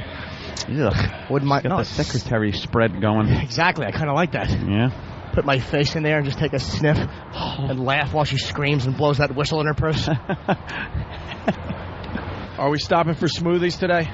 Why? Would you like me to shit my pants as I get into a cab? Smoothie. No, fuck smoothies. That story was tough to tell on the commercial radio there. I think people knew what I meant, though, because I really was stiff-legging it. That's a tall drink of water. Wait, who's that? Kenny, go interview that guy. Well-wisher. All right, good. Don't get hit, sir. stupid. Oh, my God. Kenny is going to get hit by a car. Hello, mister. What's your name and where are you from? Pete from Staten Island. Are you sure? Absolutely. What if you're not? I absolutely am. What are you doing on 57th Street? I'm supposed to be working. Just dropped my boss off. Going to pick up my other boss. How many bosses do you need? I work for a family. Which family? The family. 5 families? No. You're from Staten Italian, you said, right? Staten Island. You got it. All right. Okay. Have a nice day. Thank you for wishing us What a happy horrible birthday. interview. It's the worst interview I've ever heard. It figures that the mics would work perfectly today. Yeah, if ever a mic should have gone out. Look how he runs across the street. Oh, cool. Ooh. What's your problem? I'm a fan. Happy birthday. Don't Kenny touch me. just It's my birthday. Happy birthday. Shit Where out are you of him. from? New York. Could you be a little more vague? Little vague. No, What? I live here in the city. Where? Upper West Side. Oh. 75th in Columbus. Well-to-do. Exactly. What's your address? That's the And what's your name? Steve. He is so flustered. Thank you. Thank you. Ooh. All right, we're out of here. All right, let's go back up. Let's just... Now we go up and do our filthy show. The second half of the show. I hate this guy. Oh, here comes your pal. I hate him.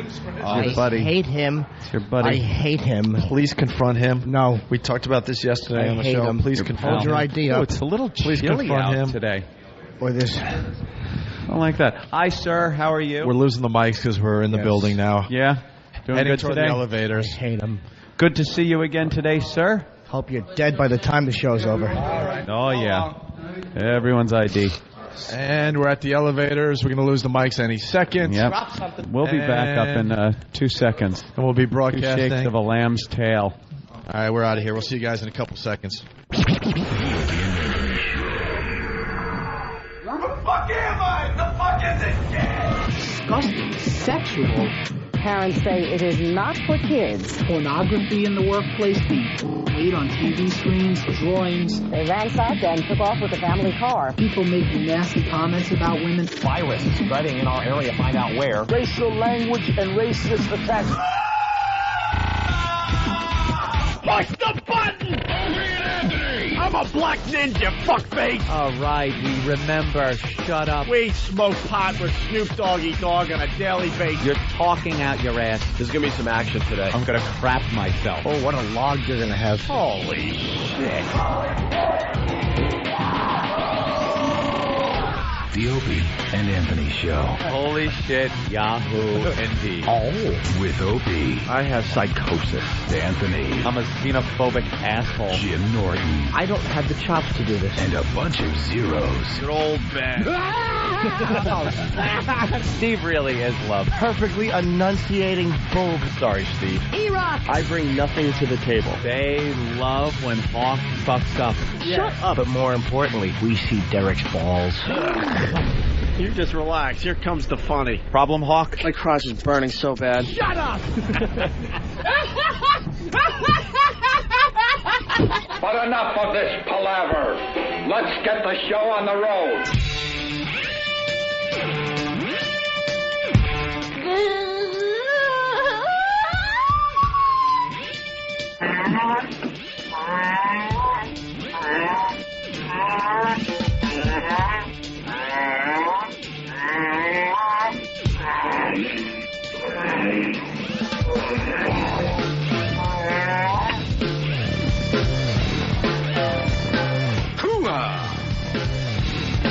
Don't just stare at it, eat it. Oh, you like that, don't you, faggot? All right. Wow. That was a fun little walkover. Right up until the elevator ride. Ugh. What the hell was blasting? Huh? Yeah. Me. That was you, Jimmy? Yeah. Wait, what happened? Well, we were all on the elevator with other people from the building. Oh, that guy got so pissed off. Jimmy started farting.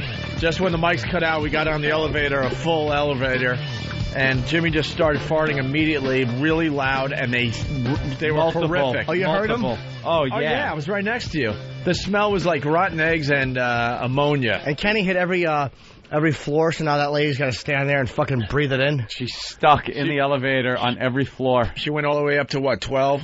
Someone will get on and think she cut a gasser and they'll get off. The guy that got off on 3 is an ass. Of course he's an ass. He's an ass. Lumbering businessman douchebag. Dude, we were this close to having Tony Bennett sing Happy Birthday to Club Soda Kenny and Master Poe. You know what? He knew who the show was. He just kept going. We kind of freaked him out. We all just yelled Tony Bennett at the same time. I'm liking that walking bit. It has a lot of potential. A lot of potential. Supposedly, according to Ben, he's going to be out there tomorrow morning. Hopefully we'll have a birthday cake and we'll sing happy birthday to those guys, belated birthday. And then we went into Manja, and it was all giggly girls, which never works on the radio. And we couldn't get one girl to talk to us about the pastries and the cake they had. No. We would have got a piece of cake. We would have got a candle, and we would have done it right. So Manja on 57th, yuck. Bunch of Russians in there. Bunch of no personality immigrants. Fucking. Oh, hey, do you think we could? Oh, hey, don't talk. At least if we would have gotten that out of them, would have been nice. We got nothing. They backed off of those mics. Nothing. Exactly. All right. Well, wow. Got the Pal Talk camera set. We don't have them at the new place yet. When is that going to happen? This week. They need computers, yeah. Starting to feel a little more comfortable over there, by the way. Hey, let's get some of these whores up on Pal Talk. What do you say, Ant? I want to look at some box. All right. Let me get the usual suspects up. That's how men talk. Let's go right to the phone and say hi to James in Florida. James, what's going on? You're on the Opie and Anthony program. Hey, how you doing, man? It's a special First program. of all, I wanted to comment on how excellent the replay was without the commercials yesterday. Yeah. And the WNEW bits you guys have been playing are really good. And one more thing, if I can. Yeah. I drive a truck, and I go to West Palm Beach a lot, and they have a billboard up now for you guys. Ooh. In West Palm Beach already? Yeah, it says Jim Norton Orpheum, May 12th. In Boston. Thank you, sir. What a good sign in West Palm Beach. Yeah, that is a good plug. Let me explain. A lot of people trying to figure out what the hell's going on with the Opie and Anthony show. You know, this is a huge move for us to go to commercial radio. Absolutely huge. We get to talk to a lot more people, which will bring bigger guests. It'll bring bigger situations to the program. Okay, trust me on that. But we're still trying to figure it out. We're trying to figure out what's going to work. Eric Logan has been working really hard behind the scenes to take the CBS part of the broadcast, okay, CBS radio part of the broadcast, which is obviously the first 3 hours when we're live, and crush it down to an Opie and Anthony on steroids replay. Yeah. All right. Because obviously they're playing a lot of commercials. We're not going to make believe they're not. They're playing a lot of commercials. In a way, it's a little frustrating. But when we're on, when you're listening to that on XM, instead of hearing all those commercials, we're starting to bring all the old bits from the first time, from the last time we were on radio before we got fired. Right. So, some classics. So people are getting to hear a lot of stuff they probably have never heard before. I'm not talking about the hardcore listeners that have every show of ours taped. It's not about you, douchebag. And on a 24-hour loop in your home. I'm talking about the people that haven't heard everything. Okay.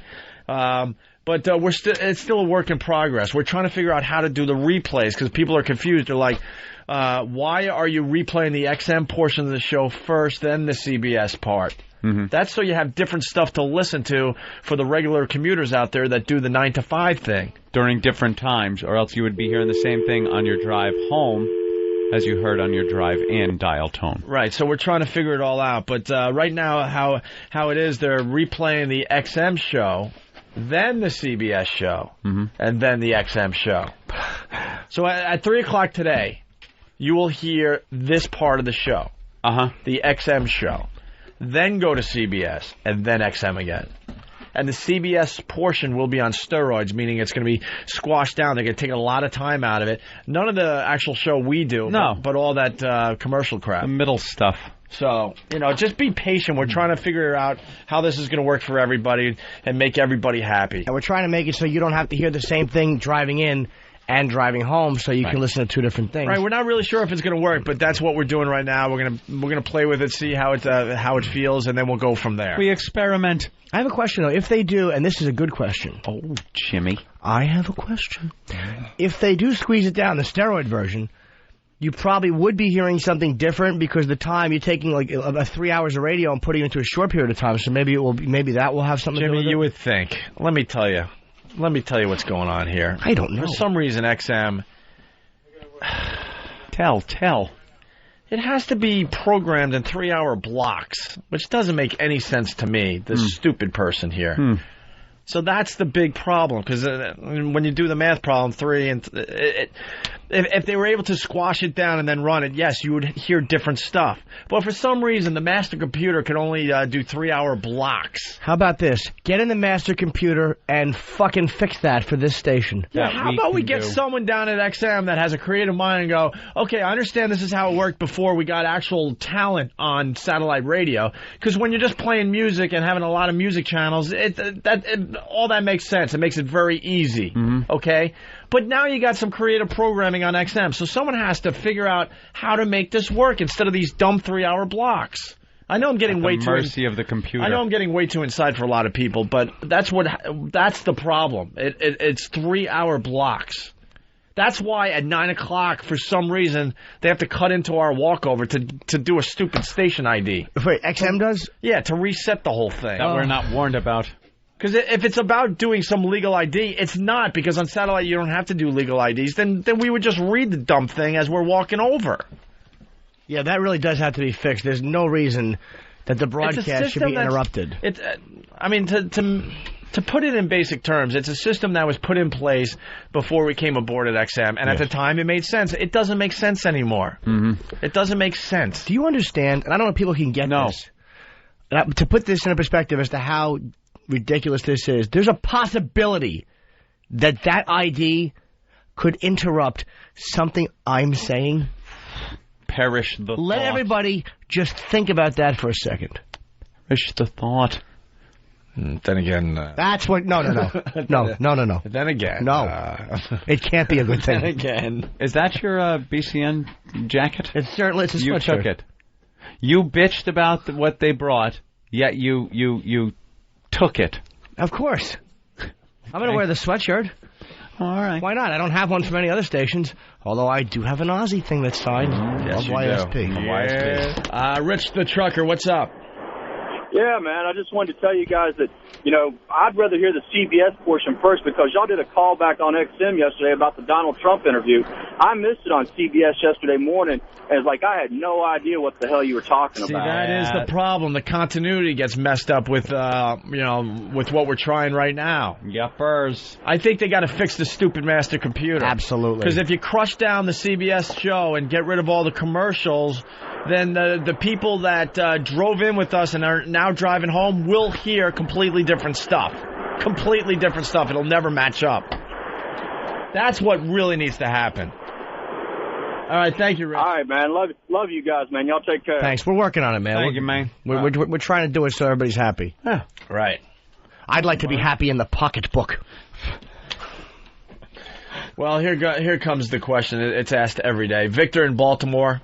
No, I'm not leaving, so don't get your hopes up. No. Oh. No, that question. Go ahead, sir. Go ahead, Victor. Hey, guys, just a quick question. Yeah. I understand by going to commercial radio, you do open yourselves back up to the nationwide audience if you're syndicated. But XM is basically giving you carte blanche to do and say what you want. Are you guys going to be happy doing the commercial radio stuff again? We're going to take turns answering this question every day. It's my turn today. I never answered it. Victor from Baltimore, we went back to regular radio because we love money. Oh, Jesus. Now go screw. Not even trying. Dude, I never had a chance to answer that question. And a lot of people have said to me, like, you know, does this bother you? Do you feel like you're going to be creatively stifled? Whenever I want to be creatively free, man, I always know that I have May 26th or 28th at the Stress Factory in New Jersey. Right. To be as creative as you want. 732-545. Ha, ha, ha. And that creativity, by the way, is overrated. It certainly is. It's not that great after all. You know what makes up for a lack of creativity, Ope? What? Money. Lots and lots of money. I can be creative at home in my fancy digs. Know what I'm going to do one day from the walkover from CBS to here? What? I'm going to put all my money in a pile that I made that I made for the week, and I'm just going to rake it from one studio to the other. Wow. On a breezy day. And not even care when they go fluttering off down the street. And I'll do the same thing, but with a fork. Hey, that's not a bad idea, actually. It is. Let's get a whole bunch of ones and a couple rakes and see how much. See if we can keep the pile, how much actually makes it. Yeah. Do you know? Start a riot. How about, you know, this walk thing has a lot of potential. Mm-hmm. One day, I promise, I'm going to get lots and lots and lots of ones. And not just a couple hundred. I will commit. Ooh. And one day, on a windy day, when we know it's just going to be a windy day, just let them loose? Let them loose. Wow, you are rich. Let them loose. Flutter, flutter, flutter, flutter, flutter. I'll do the same thing. And hopefully one of our fine listeners will be crippled by a city bus. Stampede trying to get the that streets. extra dollar. I'll throw nickels up in the air. Clink, clink, clink, clink, clink, clink, clink. I'll just lay there. Clink, clink, clink, clink, clink. Let's go to Mr. Old in Huntington. Mr. Old. Hey, what's up, One? Hey. Welcome aboard. Hey, what's up there, Fancy Crack? Yo, what's going to happen with O&A? Ron and Fez. We interrupt this program to bring you the ozone midget sighting of the day. Do shit. Hey, guys. How you doing? What's up? I meant to call last week, so this is a delayed midget sighting. Yeah. Right. It's a really good one. All right. I'm in Indianapolis, and they had the Richard Petty driving experience here at the Indianapolis Motor Speedway. Oh, no. Yeah. And I saw a midget do the driving experience. Now, sir, don't they give the participants the racing suits and everything? Oh, yeah. Yeah.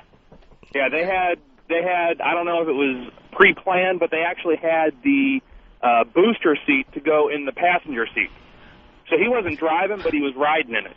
Oh, that's really funny. So I don't know if this was pre-planned or what the deal was, but I saw him climb in and strap into the booster seat. It was probably one of the funniest things I've ever seen. He was Richard Petite. I fully expected that. I know, but he's laughing. Yeah, I gotta laugh at him. You don't have to laugh at every attempted joke.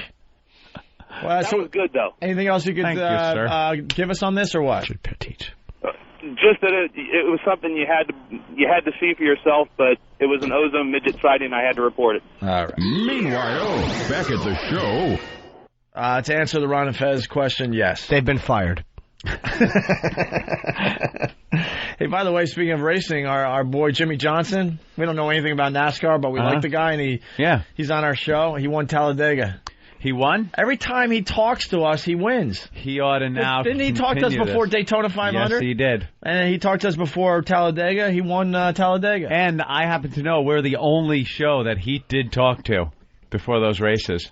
He couldn't have possibly done any other press. That's a good point, and good point. Can we get him on the show today? I would love to talk to Jimmy Johnson about his big win at Talladega. He's good. He did great. Richard in Missouri, what's up? Hey, you guys are going to smash me, but I'm going to explain why the replays don't work for people who listen at work. All righty, sir. Well, see, I head up here at 8 o'clock every day, right when the XM replay starts. Right. And it used to be where I would listen to the XM portion at work, but I would look forward to 2 o'clock Central Time, where I could listen to the CBS version and close out my day. But now I hear the same show twice at work. It's going to happen, dude. You're going to have to bear with us. We got to figure this thing out. I think the words you're looking for are tough shit. I just love you guys, man. I'm just saying, I'm not like a commuter listener. I listen at work. It makes my day a lot easier. You know what's going to be there's a lot of people like that out there. You know what's going to be the best day for the Opie and Anthony listener? Punching out. When they drop when they drop the prices on the portables. Yeah. Because we got fans, they have to hear every single minute of the show every day. The portables, I'm not going to lie to you, the price is up there, especially the new ones, the Helix and the Enos. They're unbelievable. They're great. I love mine. It's so light and fits in your back pocket like it's your wallet. But the prices are a little high still. Wallet. I believe the prices will eventually drop, and I think you always do. I think you're going to see a lot of Opie and Anthony fans pick those up because then you record the show and then you get to figure out how you want to listen. Figure out when, where. Right. You want to guess what got dumped today? Yes. Out of the show? Yes. You want to guess? Yeah. Wait. Because I just looked at the email. Let me. And I see. What do you think? It was one thing the that anaconda got dumped. thing. Don't look. Nope. It was one thing that got dumped. And actually, I believe it's the first one from someone on the show. I think everything else has been phone Not call. when I said douche. Don't get so defensive. No, I didn't say douchebag. Well, I like to say piss off a lot, and I'm surprised they're letting that go through. No, pissed off is okay. Just don't use it all a lot. Right. And as long as it's not in the context of urine, pissed off is okay. Was it our crap discussion? No. It was actually pretty late in the show. Late in the show? Late in the show. And it was a line from, can I tell you who did it? Yes. Opie. It was Jim Norton. Oh, I fooled you. Jim Norton. Oh, you guessed it was Jimmy? Do you know what line it was? Do you know what line it was? Do you know because you know? Yeah, I got an email. Oh, forget that. Get the fuck out. What was it about? Touch it. Hey, would you crap your pants? No homo. I was thinking about that no homo thing all night long, man. I listened to it on the replay. I was laughing my ass off. What was the line? Hold on, I'm going to look too because I want to play along. Let me see. Okay. Let me see. When did I say it? 8:45. It was said. 8:49. 8:49. Yeah, I guess should they have dumped out of that? Yeah, and you know something? I'm kind of proud of myself. I thought they were going to dump out of this. But this was the only dump. Yeah, the only dump. And we're not getting dumped a lot. We're not getting dumped a lot, and a lot of people are surprised at that. Yeah, we know how to do regular radio, jackasses. And the show's been, it's been entertaining. It's going to get a lot better. Yeah, it's brand new surroundings and everything, but every day I feel like we're getting more in there, getting more comfortable, talking more naturally. It's weird when you first step into that studio or any gig to get acclimated to everything. It was the same way at WNEW. If you remember the first few shows there, it was just me and you, Ope. And we sat there and pretty much just babbled about things, but I'm surprised. Didn't really have a rhythm. It's very hard. But I'm surprised how well it's going so far. I know. Another couple weeks, you're not even going to know the difference, except for the long commercial breaks. But then, with the steroid version of the replay and all that. But trust me, we'll have it all figured out. Here is the line from Jimmy Norton that got dumped. Can you say what it was in reference to? All right. I don't remember. Kind of hard. The subject? It was such a throwaway line. I don't really remember. Okay. No, I can't really describe where or anything because it was just kind of a line. Yeah, it was a line. Why are your trousers down and you're sitting on my face? The chiropractor. Oh, okay. Yeah. All right. That was the line. No, I could see why. Believe me, I'd rather not. But I could see why. It's describing. You're giving a pretty good description now. Trousers are down, sitting on my face. I disagree. I'll tell you why. Not because I said it, but because it's such. I purposely didn't say teabagging or something sexual. Sitting on someone's face, using somebody's face as a chair, is not a sexual act. Being naked and sitting on someone's face is not an FCC violation at all. Yeah, it is. You can't give that graphic, even though to us that's nothing. But that is too graphic a description of what's going on. You could either have the trousers down. You might even be able to sneak in a sitting on the face in the right context, but not why are your trousers down and you're sitting on my face? Conjures up too graphic an image. Wow. I can almost understand if it was like in the middle of a sexual... Guilty! No. Guilty! All right. I disagree with that, though. And there it is for you trivia people, the first dump. Hey, man, I want to play From this. Jimmy Norton. I want to play the no homo promo, but it's not queuing up. The line I was going to add to it was really much funnier. What was that, Jimmy? I got now. Why are your trousers down and you're sitting on my face? Cunt, pussy, fuck, fart. And I edited that. Well, that might have skated through. Who's the fat pig? Anyway. That didn't get dumped out of, by the way. That was another line that was said earlier. Let me see Fatso. Which one? That one you just said. Who's the fat pig? Yeah. Oh, wow. Yeah. Oh, I'm missing all this. Wow. Yeah, you're not missing much. Yeah. Open up your Discovery Cam. Oh, God, I hate when I don't know. It's really easy. You'll see the one, she has fucking hay in front of her. Need the Hubble telescope pal talk camera to get all that in. All right, the no homo promo, Steve. What's this about?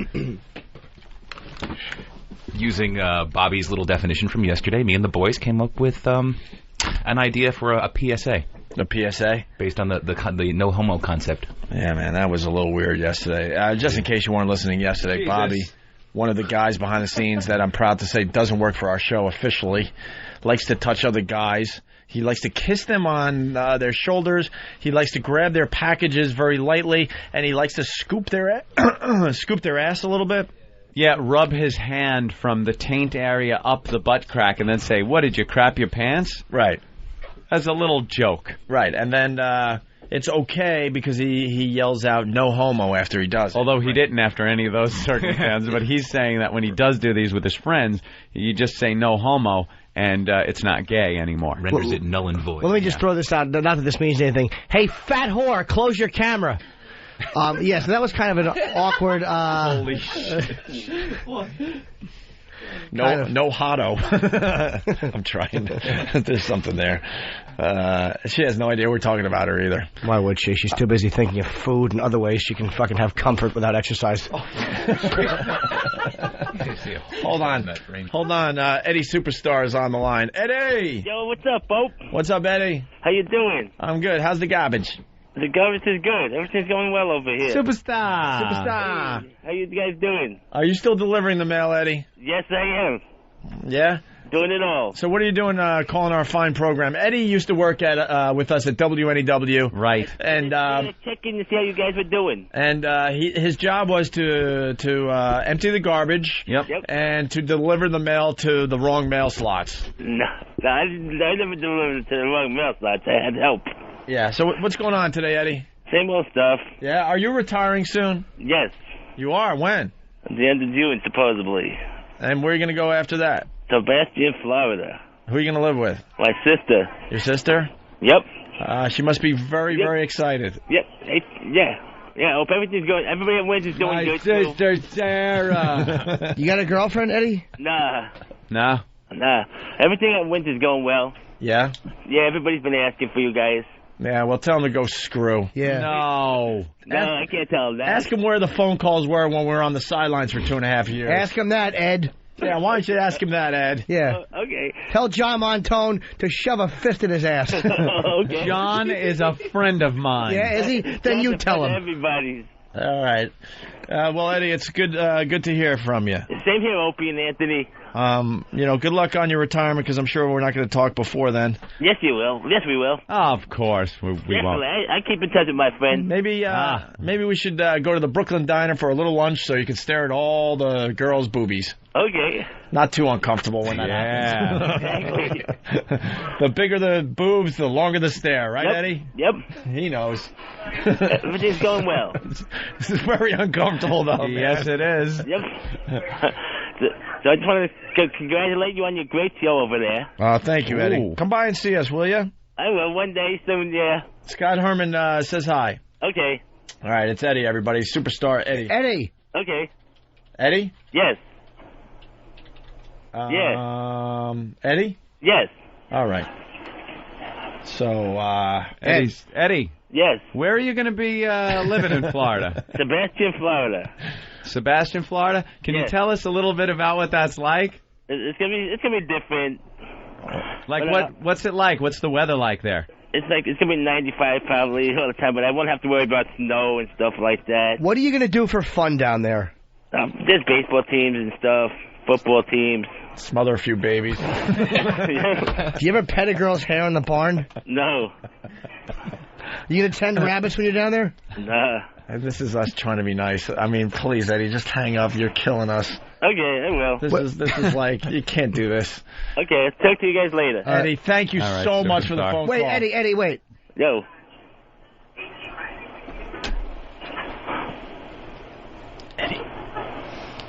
Eddie? Yo. Eddie? Yeah. Pete Rose hair. Eddie? No. Eddie, you know we love you. I know you do. All right. Bye, sweetie. Bye. Eddie. Yo. All right. You had to do it. So the no homo promo. We got to take a break because Carlos Mencia is outside. Right. He's going to have some great stuff to say about this immigration thing. I'm imagining. Perfect day to have him in. So what's the no homo promo about? No homo promo. It's a little PSA that the guys and I came up with based on Bobby's little rule of the phrase "no homo when invoked nullifies any really gay behavior." All right, let's check it out. Here at the Opie and Anthony Show, we encourage our staff to be open and honest with one another. But sometimes the lines of communication get crossed. And in order to alleviate confusion, simple rules need to be put in place to protect our employees. Introducing the No Homo Rule. Put simply, the No Homo Rule states that any overtly homosexual comment is rendered meaningless when a simple no homo is invoked. For example, you know what, Nathaniel? I wouldn't mind tasting your semen. No homo.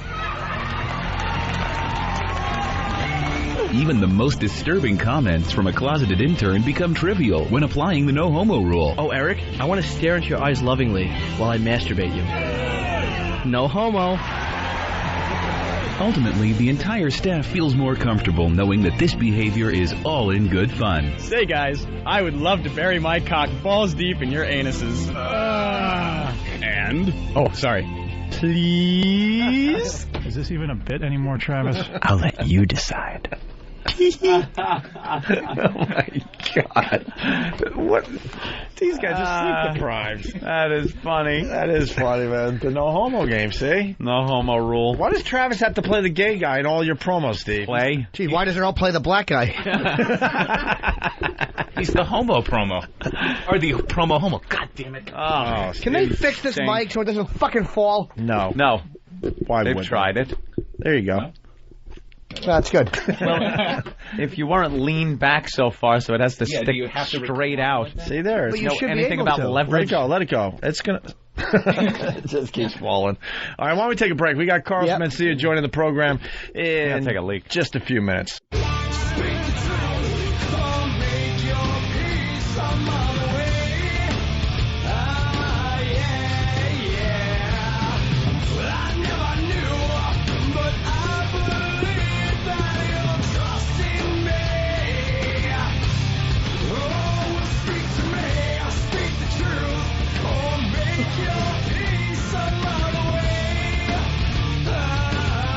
Yeah, we're back. Thanks, Dr. Steve, for sending us. Congratulations on this historic move. Vindication at last. I wish you all the best. Your pal, Dr. Steve. This is Dr. Steve. This is addressed to the staff and interns of Opie and Anthony. He sent us a gift basket. That should be addressed to staff. If the interns put their dirty fingers in that chocolate, I'll fucking chop them off. What chocolate? Exactly. The chocolate I brought home? Godiva. I brought some of it home. I took a couple pieces. No, I just opened this. Oh, there's another one? Yeah. We're getting gifts like every day. Very yummy. Dude, you're on the fat smash diet. That's what I'm doing. I'm smashing this in my mouth. He's been trying to start the fat smash diet for... Ah, that's fucking good, man. Have some chocolate. Godiva? Oh. So, where is this? Where is it? He hid it. Get someone to bring it in. All right. We're back with the Opie and Anthony program. That was Godsmack and Speak. Ben just gave me the latest CD. I can't wait to check it out. It's called 4 from Godsmack, and I think they're going to be on the program. Who knows? I think at the other place when the studio's set, so they could perform live for us. Good. People are getting the wrong idea about me. What happened? I don't know why. Did we introduce Carlos Mencia, by the way? Carlos? Because he's going to start talking. No, that's all right. Go ahead. What's just quickly? What are people doing to you? They're getting the wrong idea. Apparently, this email just came in. Steve forwarded it to me. It's from a couple of gentlemen in New Zealand. They listen online. Enjoying the show from the internet down here. Ant is our hero.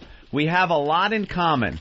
Keep up the good work and keep the faith, Ant. Sig Heil. And they sent pictures of themselves. They are covered in swastika tattoos, and they are white supremacist Nazis from New Zealand. And apparently they are getting the misconception that I am some type of Nazi. Well, how would they get that? They're brave Nazis, by the way. They picked New Zealand. I mean, isn't that like the whitest country in the world? A lot of Maori Indians. No, I'm not kidding. There are, There was no joke attempt there, yeah. A lot of what? Maori Indians. What are those? They're like... like Aborigines. Yes. Yeah, they're the Aborigines to the... Yeah. The undesirables. They were... you ever see Once Were Warriors? Uh-huh. Amazing movie about New Zealand. And we didn't know you were actually going to give us a fact here today, I'm Jimmy. the fucking... I think that was a factoid. Hey, Fatso, close your camera. You're on the Pal Talk cameras, by the way, Carlos. Oh, really? You can say hi. There's people cool. all over What's the up? world looking at you. Yes. There's a bunch of people... No, don't do that. From one German to all the rest. A bunch of people and one manatee. Good news. Keith Richards is out of the hospital. He's fine now. After chasing a coconut? He fell out of a tree as he was trying to get coconuts. What a lunatic. What a great story that was, but he's been released. How old is the guy? And he's climbing up Look at the headline. Coconut tree. Falls like a stone. I get it. Because he's in the... Yeah. Shut up. Band. All right, Carlos, you said you were thinking of Anthony all... Oh, yeah, I was thinking of Anthony all day yesterday because we were shooting promos for my new special, whatever. I'm going to have a tour at the end of the year, so we're shooting promos right now for the actual tour. And the tour name was going to be My Name is Ned. That was going to be the actual name of the tour. But then they came up with this concept, so it's actually called Carlos Mencia, The Punisher Tour. And every single time I would say The Punisher, I would hear you laughing your ass off in my head. And I would actually hear you going, The fucking Punisher? The fucking Punisher? The Punisher! All day long, dude. We're up at like 12 midnight, and I go, you gotta get that fucker out of my head. And people are like, who? Anthony, I keep hearing him say. Well, I'll tell you something, because it goes both ways. Because I can't go through cable and see the movie The Punisher without out loud I go, The Punisher! Has nothing to do with you, nothing to do with it. It's a comic book friggin' movie, and I go pass by and go, The Punisher. They're calling the Pal Talk camera The Punisher now. Punisher cam? The Punisher cam? Yeah, you're on Punisher cam? You're on the Punisher cam.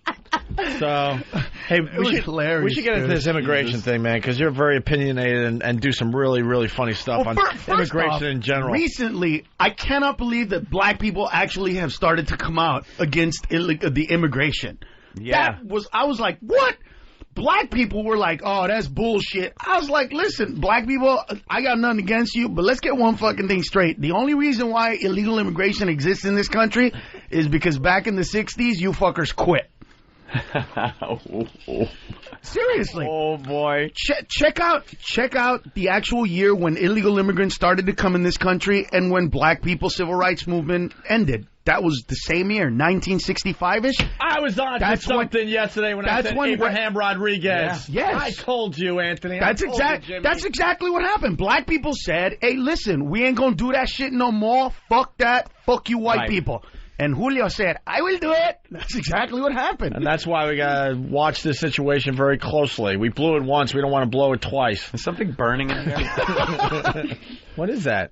Yeah, what is that? You smell it? Yeah. Someone starts cooking this time of the day. Bruce's breakfast. From way out there? Yeah, Bruce. I swear it smelled like the console caught on fire. Yeah, no, it's Bruce. He's cooking up something. Okay.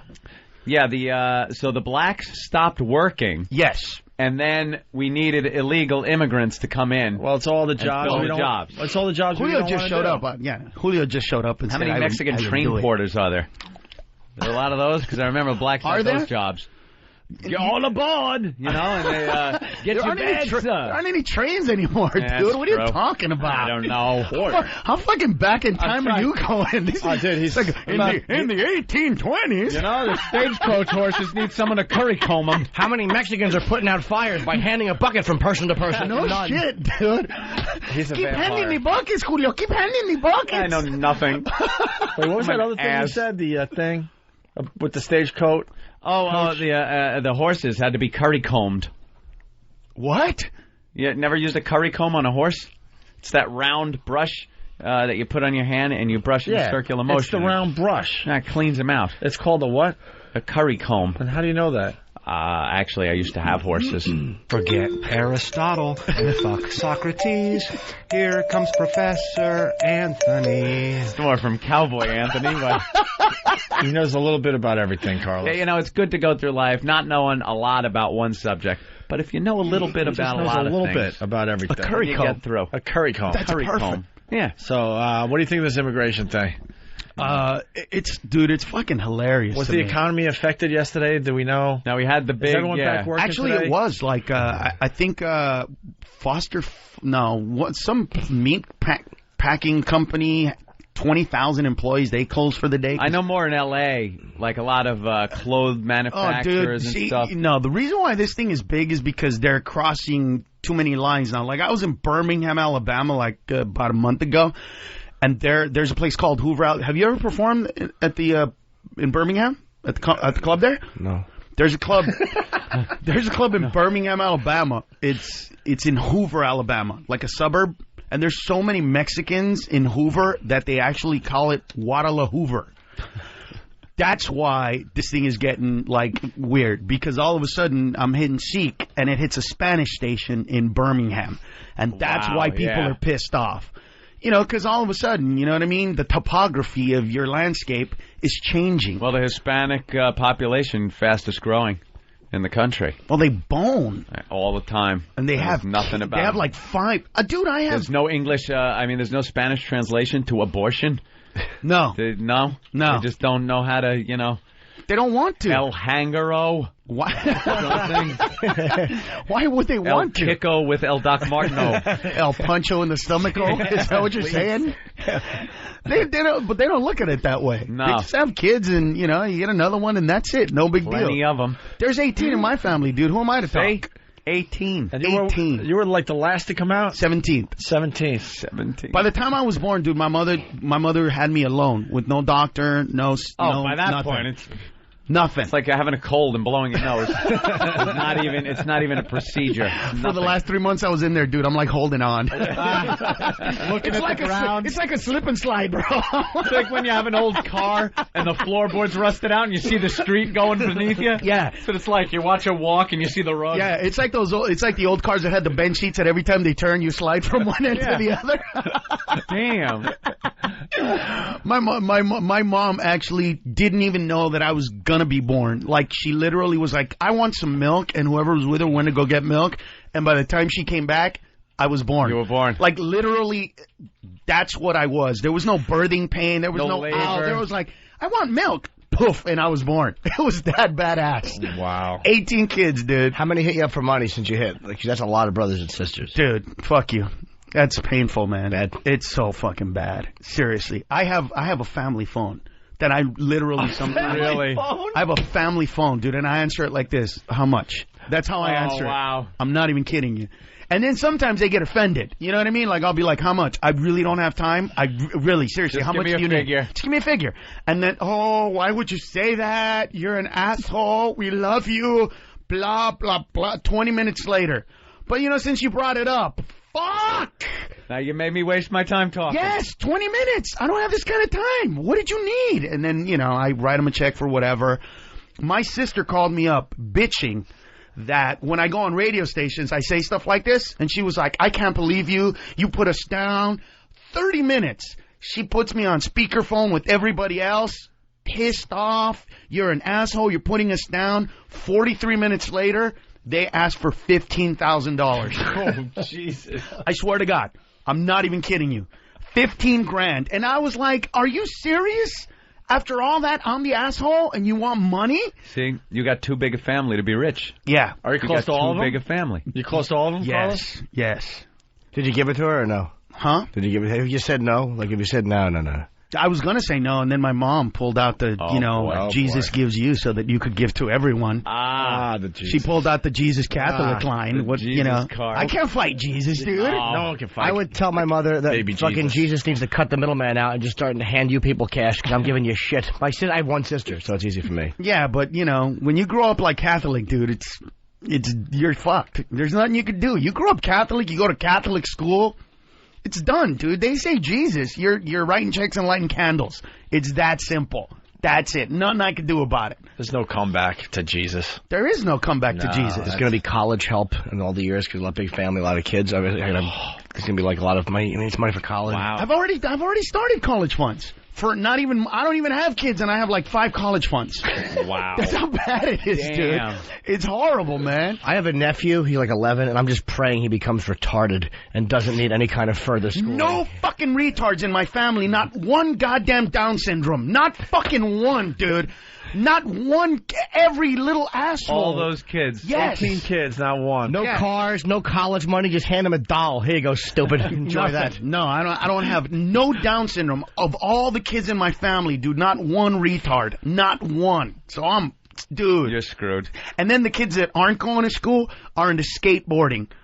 So I got to buy these expensive-ass skateboards and these expensive-ass shoes. Dude, it does not fucking end. What about medical benefits? Do they have any? Because now if they get hurt, no, who's going to have to pay? Well, luckily, if illegals can get, that. They just go down to ER and... Yeah, you would believe that. Bullshit. No. And by the way, I do not believe that whole thing that that all these illegals are going and taking up, all the money from Medicare. I don't believe that because I know fucking wetbacks. They don't go to the doctor, dude. No. They do not go to the doctor. I've seen guys with like their hands chopped off. Dude, you got to go to the doctor. No, they're going to ask me questions and I don't want to answer. It's like your fucking hand is in your right hand is in your left hand and your right arm is up in the air. Right. You need to go to the doctor. No, they're going to ask questions and then I don't want to answer. So I just put a tourniquet. It's like, all right, get fine. Some duct tape. Yeah, exactly. Yeah. I go to Home Depot. They fix it for me. Let's go to Dan in Arizona. Dan, what's up? Hey, what's up, guys? Hey, Carlos, man, you're fucking hitting it right on, man. I'm a Chicano, too. And what about your vehicles, man? Do you ever have a vehicle at home? Did I ever have a vehicle at home? Yeah, did they borrow your vehicle all the time? They want to use a truck or something? Oh, do they? No, you know what I did? That's the smartest thing I ever did, dude. I bought a 1992 Nissan Pathfinder that was brand new for 5 years or whatever. Then I started getting good money. So I got all these other cars, but I never sold that car. Ever. So whenever they want to borrow a car, they can borrow my 1992, 198,000 miles Nissan. Fuck you. That's the car you take, bastards. Planned ahead. You do have a lot of cars, too. Man. Yeah. Well, and what I started getting into is motorcycles. So I got 10 custom motorcycles, and they're all worth 100 and some grand each. So nobody wants to ride those. So luckily, I'm off on those. Because I'm like, if you crash it, you got to pay for it. I'm not even going to touch it. Borrow the money from you to pay for it. Great show, guys. All right, thank you. Let's go to Dennis in New York. Dennis, what's up? Hey, guys, how you doing? Hey. Hey, listen, I'm a first-generation American, and I think there definitely needs to be some sort of immigration reform, but I wanted to make one specific point. I often hear people talk about how if they paid American wages for some of these jobs, then Americans would work at them. But there's another way of looking at it, too. A lot of people in my neighborhood use, day laborers for garden work and things like that. If those people getting that work done on their houses had to pay American wages, they probably just wouldn't have that service done. So the way I see it, it's not really money out of an American's pocket, because if they had to pay full wages, they just wouldn't have the work done. Does that make sense? Yes, and I just wanted to say that it made sense, but you could be the most boring human being I've ever listened to in my life. What am I supposed to do, Jimmy? Make a fucking joke out of that? How am I supposed to make that a joke? Oh, hey, Jimmy. Yeah, Jimmy. What the fuck, Jimmy? What's this world coming to? Exactly. Can't somebody make a goddamn point, Jimmy? To be a fucking comedian. Listen to me, How do sir. I make a joke out of that subject? You tell me. You're the fucking professional. Here's what you do. I think that was a challenge. Listen to me. I'm not saying you had to make a joke out of it. I'm just saying Shut your mouth. You're a droning dullard, and we all lost interest after 8 minutes. Just get to the fucking point. Fucking act 5 years ago, faggot. Fuck you. What dirty language. You certainly have such strong feelings, sir. And Jimmy's doing a bunch of new stuff from 5 years ago. You can't deal with my point. All you can do is just make a fucking joke. I can't deal with your point. What is the point again? What point, sir? I got lost 20 minutes in. The point was that if they paid more money, they had to pay more money, they wouldn't have Julio cut their grass, because the only reason why they have him do it is because he does it for $5. Whatever. Do you know how many people he said that to? Do you understand? I know. This bore he's had that conversation in the mirror. He's pretended he was in front of a group, and he's bored everybody he knows with that point. It's a valid point. Yeah. Nobody cares. So what? But you know what? I believe, personally, having hired both recently, by the way, recently, just as a test, Cribs came to the house. And my wife was like, we are not letting Cribs come to this house. So I had to redo the whole fucking house. And for 1 week, I had illegal immigrants come in and do the painting. And then for the next week, I had, people from America do it. And I paid them the exact same. You know what the difference was? The wetbacks worked way fucking harder. Way harder. They didn't bitch about anything. I remember there was one room that they painted, and I was like, this color looks gay. I need to repaint this. We need to repaint it. And the illegal immigrants were like, okay, no problem. Tomorrow we come, we paint, we fix it, and we do it again. It's no problem. Just like nothing. And then I did the same thing with the American guys, and I was like, guys, we're going to need to repaint this. Oh, this is bullshit, man. We already finished. Fuck. This is bullshit. I can't we already did it all. We got to do it again. And I was like, I'm giving you more work, you fuck. So but see, now the second you give the illegals legal status and everything else, is that what you think? Then they'll become. That's what we talked about. See, this is what'll happen. I had not thought about that. If we get, everyone knows what the arrangement is. It's not that if all of a sudden you let all of the people that are here now and give them all the benefits and now they're American citizens, they get all the insurance and everything that's available to American citizens. They then become American citizens. Now, they're not going to do the shit job anymore because now they can go out and get good jobs. I completely agree with that. So then, where are the as long shit as they jobs don't know gonna be English, done? dude, as long as they don't know English, they're going to keep doing those shit jobs. Trust me. Fuck yeah. It's all in our DNA not to work hard. Yeah. See, here's the thing. Do as well as you can, doing as little work as possible. A lot of dummies. Go ahead. Sorry, a lot of dummies out there think that. Like if the wages were different, people wouldn't get the work done. Like a lot of people say, well, illegal immigrants will do people's yard work, but if they was American prices, they would not get that work done. Right. But they would get the work done. Yeah, so there's a lot of douchebags that make that kind of point, but it's just never a valid one.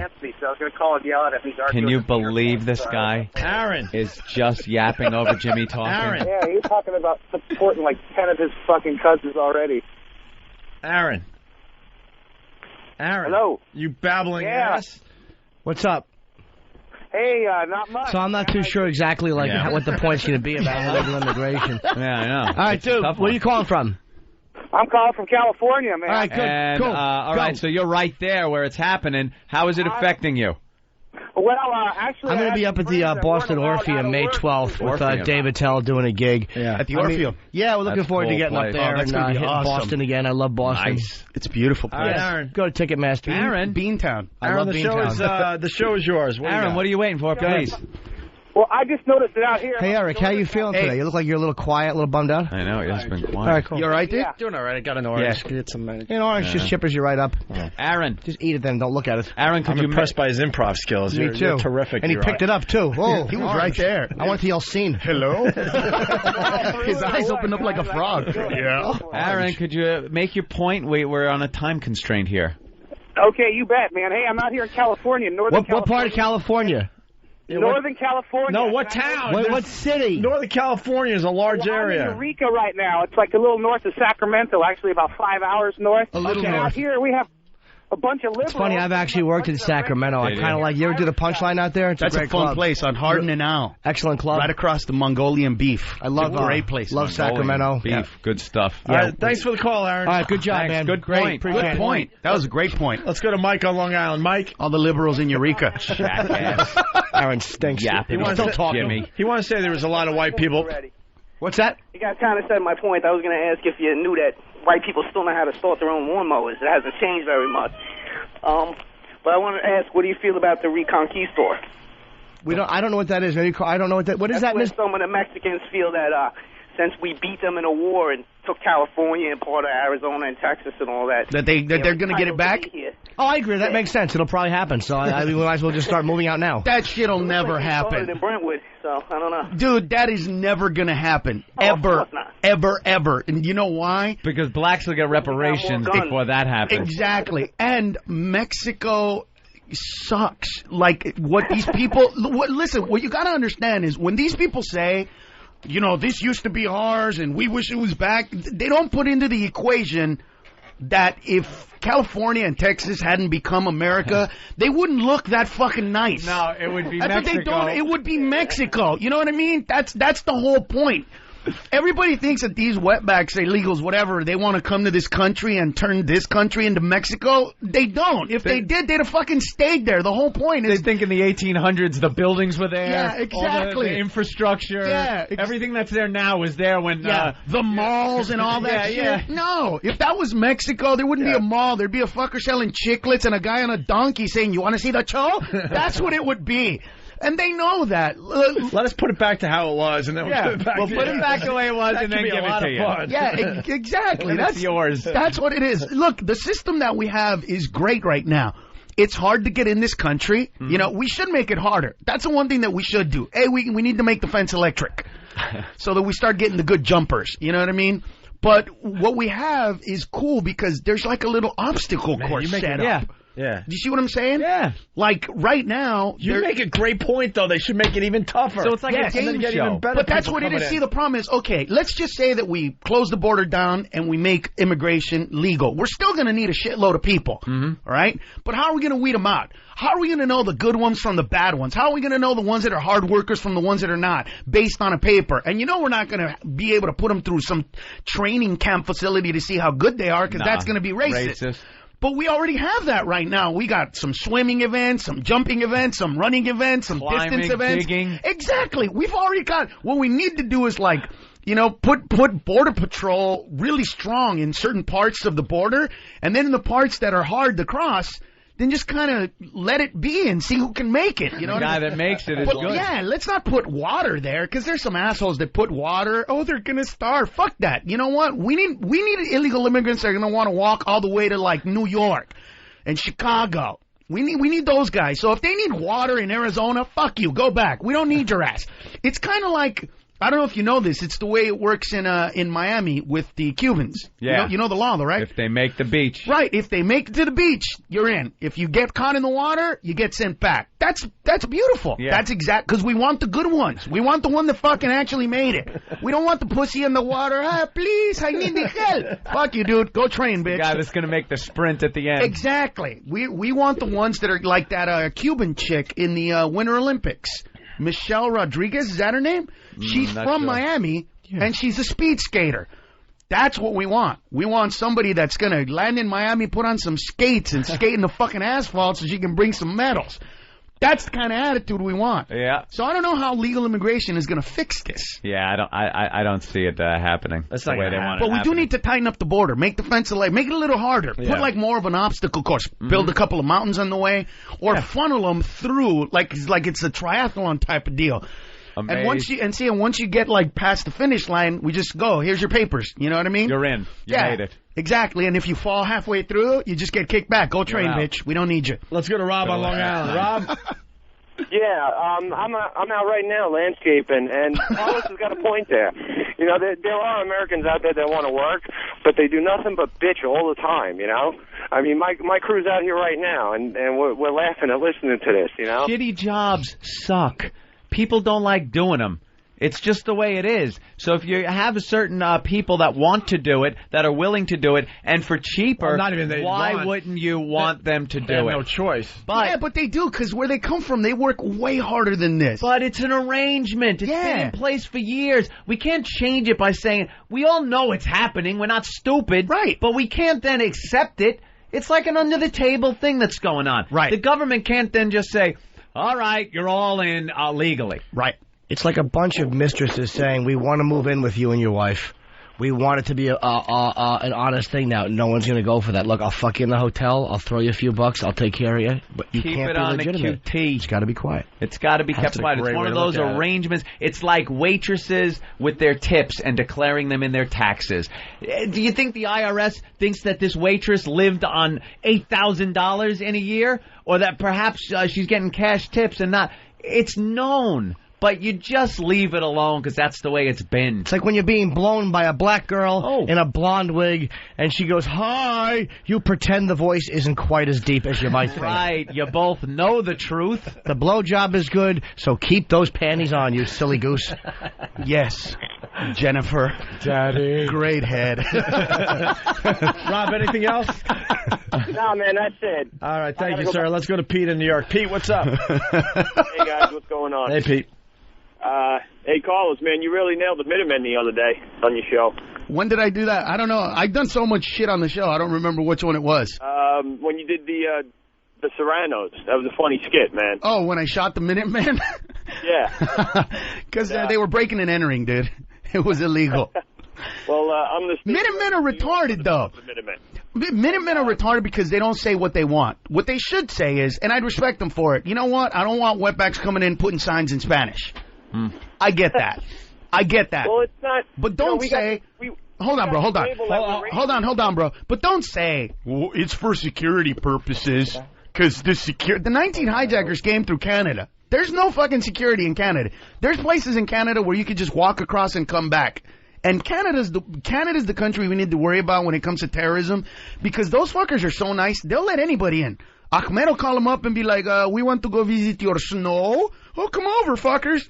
Mexico ain't like that. I don't know if you know, policy in Mexico, you can't come into our country if you're Middle Eastern. Cannot go to Mexico. Try to get a visa. Wow. Fuck no. Because they know if one Middle Eastern dude crossed that border and blew something up in this country, the very next day, we would close that fucking border down. Because they know that there's an arrangement. And they have a part. In recent, 7 months, in the past 7 months, 7 groups of illegal aliens of Middle Eastern descent have actually tried to cross the Mexican border. And they all got caught. And you know how they got caught? This is not a joke. They all got caught because as soon as they crossed the border, the Mexican wetbacks went up to immigration officials and pointed to the Middle Eastern people and went, they don't speak Spanish. I swear to God, that's how they caught him. So they know, dude. Don't worry about security. Hey, what about this new law Mexico wants to pass with a drug law? Right. You hear about that? No. They want to legalize pot, heroin, all kinds of drugs in small quantities to have on your possession. Make it legal. And they say that this is going to be better to fight the war on drugs, because it won't be so much the casual user that they're busting all the time. It's going to be the big dealers. Now, America, especially the San Diego mayor, was just livid because he now sees all of his kids, his teens, from going to San Mexico. Diego going to Mexico. Now it's easier to get your hands on some dope. But that's going to solve the immigration problem, because nobody's going to leave Mexico after that law. Yeah, they'll stay Who's there. going to want to leave? They'll have to stop the Americans from coming in. Exactly. Yeah. They're going to reverse the flow of traffic. Holy shit, they keep coming. What's the matter? But it looks like this thing went through whatever they got down there as their Congress, and then if Fox is supposed to sign it into law. And it really looks like you're going to be able to carry around. So that's it. They solved the immigration problem. Yeah. See, if I was the president of Mexico, I would just attack the United States. That's what I would do. Yeah, that's always that would be the easiest thing to do. Just attack United States, have a fight, they win, we're yours. Puerto Rico number 2. Let's go. Help us out. Exactly. Just dude. attack with nothing, too. Like with those old friggin' big red furry hats. Yeah, with the hose and shit. Yeah. Like gardeners from back in the day. Those old... Like Santa Anna and his army in those uniforms. With the muskets and the big muskets. Just attack the Alamo. Just fucking... We're at war with you. What? We will attack you! And they don't kill anybody. They just keep running. Surrender. That's it. And then we take over. Then we got that problem. Exactly. Well, Mexico's actually a pretty rich country. They got a lot of oil and stuff. It's then just what the hell has been the problem? They're so corrupt, dude. They are so corrupt. Their government is so corrupt. Let me put it to you this way. Why can't the Mexican people then take the energy. You see the organization it took to get You want to know why? protests. Here's why. Straight up. This is why. This is why Mexico sucks and Cuba sucks. There's a real reason for that. It takes only a certain amount of people actually have the balls and the fire and the wherewithal to actually fight shit and say, no, we're going to the streets. And all those Mexicans that would have changed Mexico are here. They're here. That's the problem. But there is a way to unite them. It's obvious. Yeah, They've if shown these people would have stayed over there, stay there, get millions of people in the streets to show your displeasure with corruption and change the government there. There's resources. I mean, where there's an imaginary line that was decided where the United States starts and Mexico ends. It's not so different that nothing grows here, but, across this river is a lush fucking prairie. It's paradise and green and grass. It's because it hasn't been worked. Yeah, but those Mexicans, all those illegal immigrants yesterday, dude, they did a better job of being Americans than any Americans I've ever seen in the last. Using their right to peaceful protest. Yeah, like Jesus Christ, these guys got together and rallied and did the shit. And organized. They protested and they organized. I'm sitting here going, fuck, we need these Mexicans to teach our kids how to be fucking Americans, because we suck at it. You know how many times Black America has tried to do this boycott day, this day of outrage? They pulled off a 1 million man march years ago. Where like 300,000 showed up. Yeah, in one place in Washington. And since then, there hasn't been look at them up. Look at them up there. See? They're everywhere. Look at that street. Everywhere in the country. But since then, there hasn't been this cohesion that the blacks have been able to do. What the Mexicans have been able to pull off a couple of times now. Yeah. And each one is getting bigger and bigger. And they made it bigger by calling it Immigrant Day. I know. I love this sign. Immigrant. Immigrant, motherfucker. dude. How about illegal Mexican Day? How cool was that? Like 99.9% of them are Mexicans, and they went, it's the Immigrant Day. And all of a sudden, I see Chinese people. My people came from China. Holy shit. Get the fuck out of here, Julio. Julio's a genius. Come in the party. It's everybody. Immigration Day. Fucking Immigrant Day. I saw signs that said immigrants give immigrants rights. Immigrants need equal pay. Immigrants need health care. And it's like, well, they get that. They get all if that. If you're an immigrant, could you paint the illegal part over immigrant, please? You forgot a word on your sign. You forgot a very important word, bro. Illegal. You forgot no visa. Right. You forgot that part right there. Holy shit. I saw so many of those signs. Let's go to St. Louis. Oh, man. Let's go to St. Louis. Jim, what's up?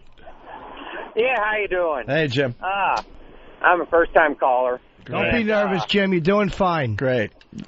This won't take the energy out of the program that we just developed for the last half hour. What's that? Go ahead, buddy. Go, Jim, go. Yeah, I wanted to tell you, a friend of mine lives in Chicago, and he's got this big-ass boat, and we took it up to Canada and spent some time in Canada and come back, and neither border checked us anywhere. Them fuckers are just coming down through Lake Michigan all they want. All they got to do is go to Canada, rent a boat, and come across the border. Canada's just filled with a bunch of dummies. They could get to America no problem, and they don't go for it. Jim, the next time you're on a boat between here and Canada, I want you to have the same output as you ever hear the wreck of the Edmund Fitzgerald? I hope you fucking drown in Lake Gitchiguna, you flow stopper. And there's no song about it. Yeah, exactly. They never write a song about you. Douchebags from Chicago and somewhere else. They hopped on a raft and they drowned, and that's the end of the song because no one gives a shit about these two. And then other people died. He gave us a hearsay story, dude. It was hearsay. It wasn't even first person, bro. I know these two guys up in Canada. Yeah, these two guys. My friend. Yeah, friend of mine. All right. Sack. Why don't we take a quick break here? We got to get your opinions on the Hispanic version of the national anthem when we get back. Yeah, sure. Yeah, that's another good one. Wow. A lot of people outraged about that. It's Carlos Mencia. Are we promoting anything today, Carlos? Mind and Mencia on Comedy Central. Comedy Central. That's about it. Doing very, very well. Well enough that you could take care of 17 family members. It's horrible, dude. It really is bad. It's bad. I mean, it's bad because of the stuff that I got to pay for. They're probably studying the ratings themselves. Like, ooh. You know what the funny part is that they all tell me you need to take time off. That's what I don't mind paying because I have enough money, thank God. But what pisses me off is they're like, you need to take time off. Take some time. You need to really take some time to relax and spend it with your family. Yeah. Can I have 10 grand? Well, how the fuck am I supposed to take time off when you're bleeding me like a fucking vampire? It's the shit. I swear to God. But I love him to death. Hey, another gift has arrived. We got the box of chocolates from Dr. Steve. Yeah, that's old news. Where's the other gift? Well, Ralphie May sent something. Oh, nice. Really? Ralphie May sent something. Ooh. Ben's bringing it in right now. Is it one of his old shirts that we can all wear? Holy crap. That we can all fit in? Yeah. What's in the box? What's in the box? Yeah, it looks like. What is it? Equipment of some kind. Steaks? Ralphie said that's steaks? Oh, wow. These are no good. They're fucking cold. All right, guys, we got 4 filet mignons. We got a couple. All I see is sausages. We got a couple boneless strip steaks, a couple bone-in strip steak. We got 4 veal porterhouse chops. We got what's andouille? Oh, what is that? Chicken Supremo Italian sausage. Andouille? Is that andouille sausage? That's oh my god, that's a French sausage. All right, knockwurst and kielbasa. God damn it, that was good. Very good. A biscotti. Thank you, Ralphie May, for this. Thanks, Ralph. Is it cold enough we can bring these home? Oh yeah. They're good. Are they frozen? Yeah. A little bit. That's how they ship them. A little bit. A little bit. They're a little bit frozen. They have dry ice in there. Yeah. I can't cook, dude. You put it in the oven. I'll take a couple steaks, no problem. Someone can make mine and give it to me? Go to some little store, get yourself any kind of marinade, let it sit there for a while, and then throw it in the oven at about 375. It's a little broil action. How about this? No, I'll just go to Morton's and pay because I can't cook. Yeah, but that's a nice fresh steak. Or you can hire a wetback for like $10 and he'll cook it for you. Absolutely think about that. Dude, there's some and he'll probably cut your grass in the meantime if you got a lawn. We got meetings today. I'm going to just throw a few in my backpack and walk home with this steak in the bag. Steaks in your backpack. I'll be really sick by Friday. More with Carlos Mencia in just a bit. Can you say fuck on this channel? Oh, Jesus. That's shocking. Holy fuck, I need coffee. This is the best show ever. The Opie and Anthony Show.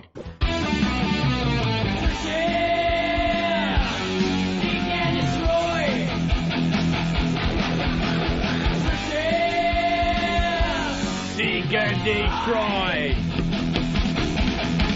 You're checking out the Opie and Anthony program on XM Satellite Radio.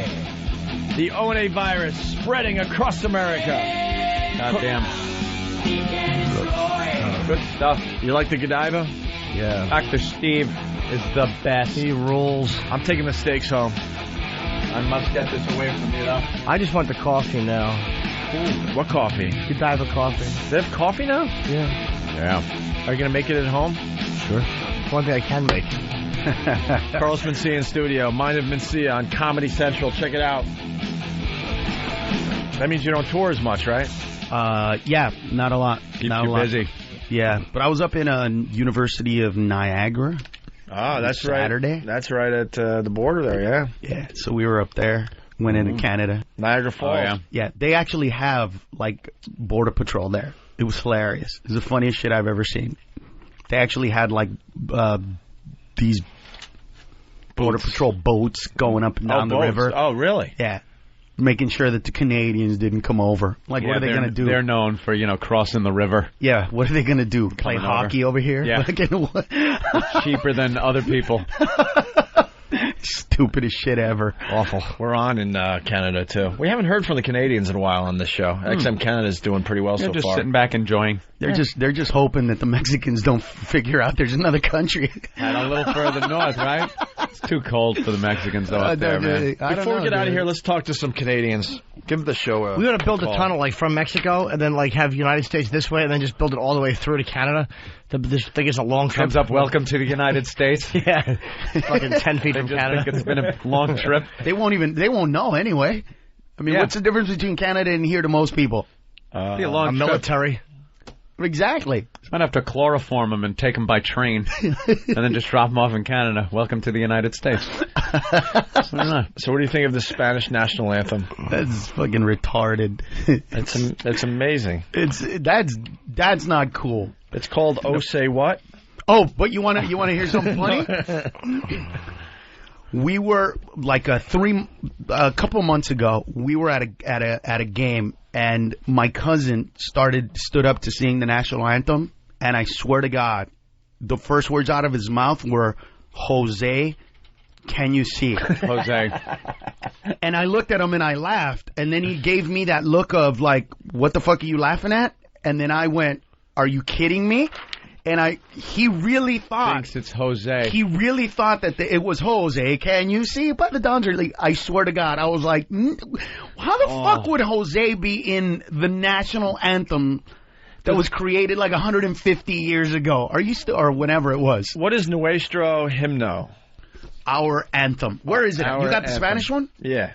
Here, I'll translate it for you. No, we got it in English. Can I say that I think 85 to 90% of all resentment over immigration is a language issue? Yeah. No one ever minds. I never care about seeing Spanish people. I don't care about seeing Chinese people. If people speak English or make an honest attempt, I never mind seeing And where did immigrants. that start? I ask that question a lot. Where did that start? Because years ago, Italians, Irish, a lot of people immigrated here, and eventually they did learn the language. I mean, it's like it became a part of their upbringing where they would talk to each other. Like, I see Asians sometimes talking to each other in English in the elevator. Right. And people that you can tell with accents that you know that they speak Chinese or whatever fucking they're from. So all you ask is that you attempt the language, man. Stop trying to make that's the cultural assimilation that people want. Here's the difference. The problem is that they've been coming in, and it's never stopped. See, like with Italians, it was like one giant rush. Right. And that was it. So then once they assimilated, it was cool. With Mexicans, it's different.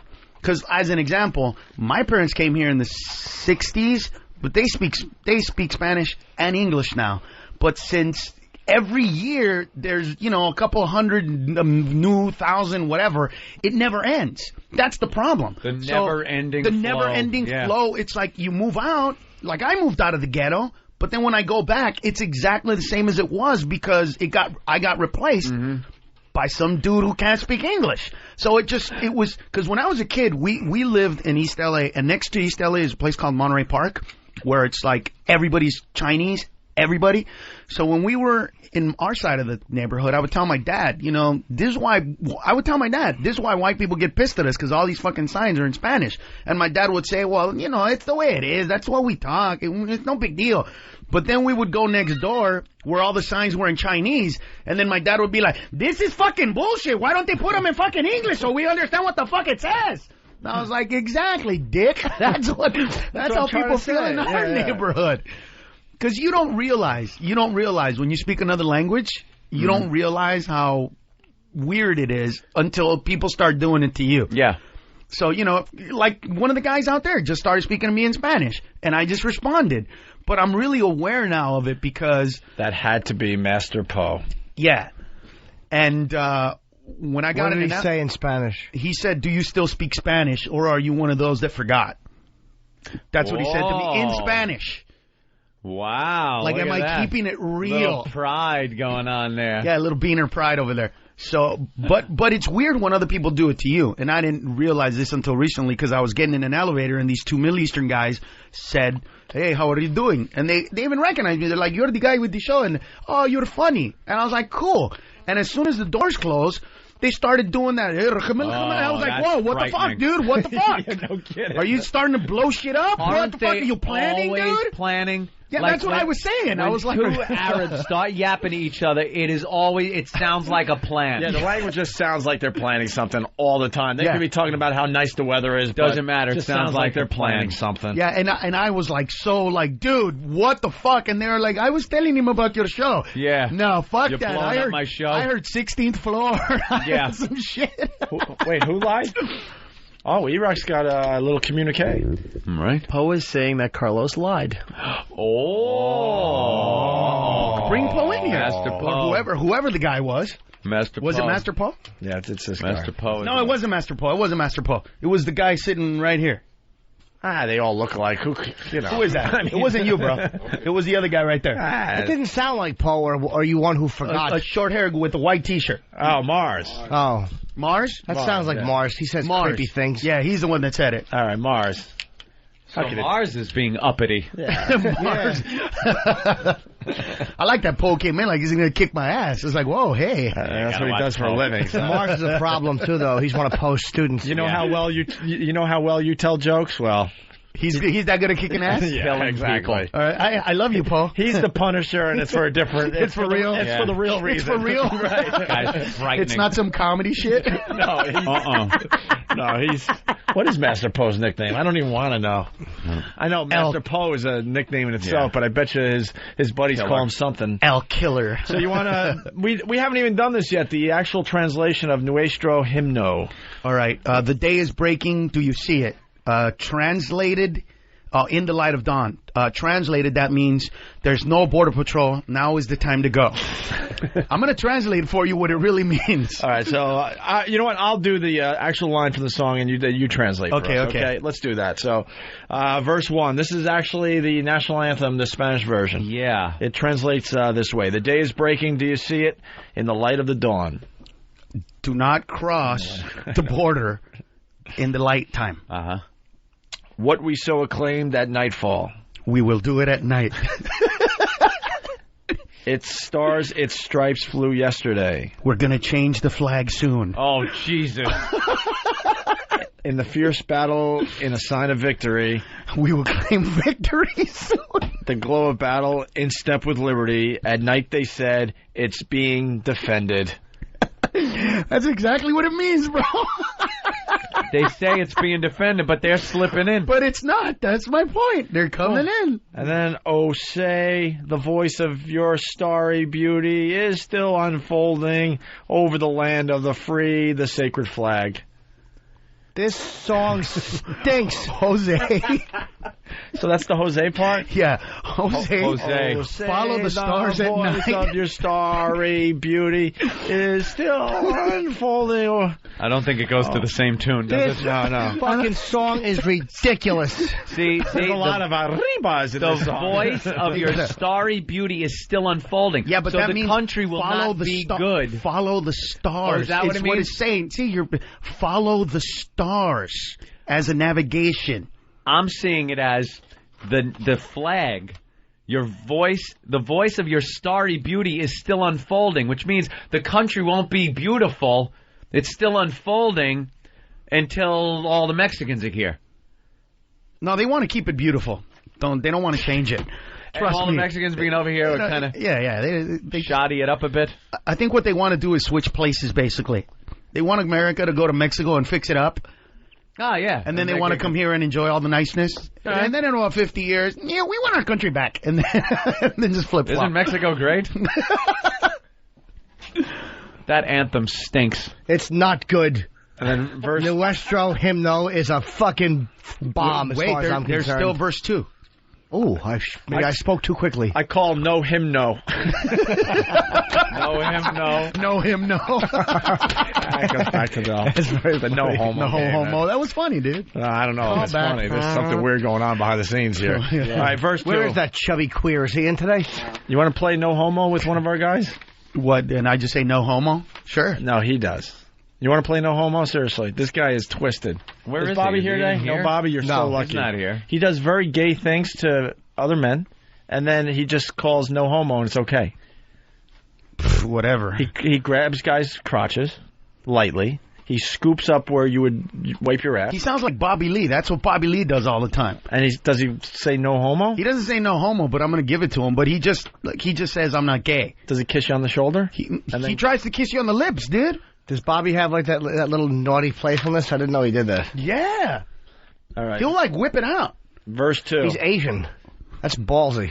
Yeah. Bobby could not be packing more than fucking 5 hard, and it's got to be thin. It's just my guess. No, it's about 5 hard, but pretty thick. Oh, Bobby's got good girth? Yeah, good girth. Cool.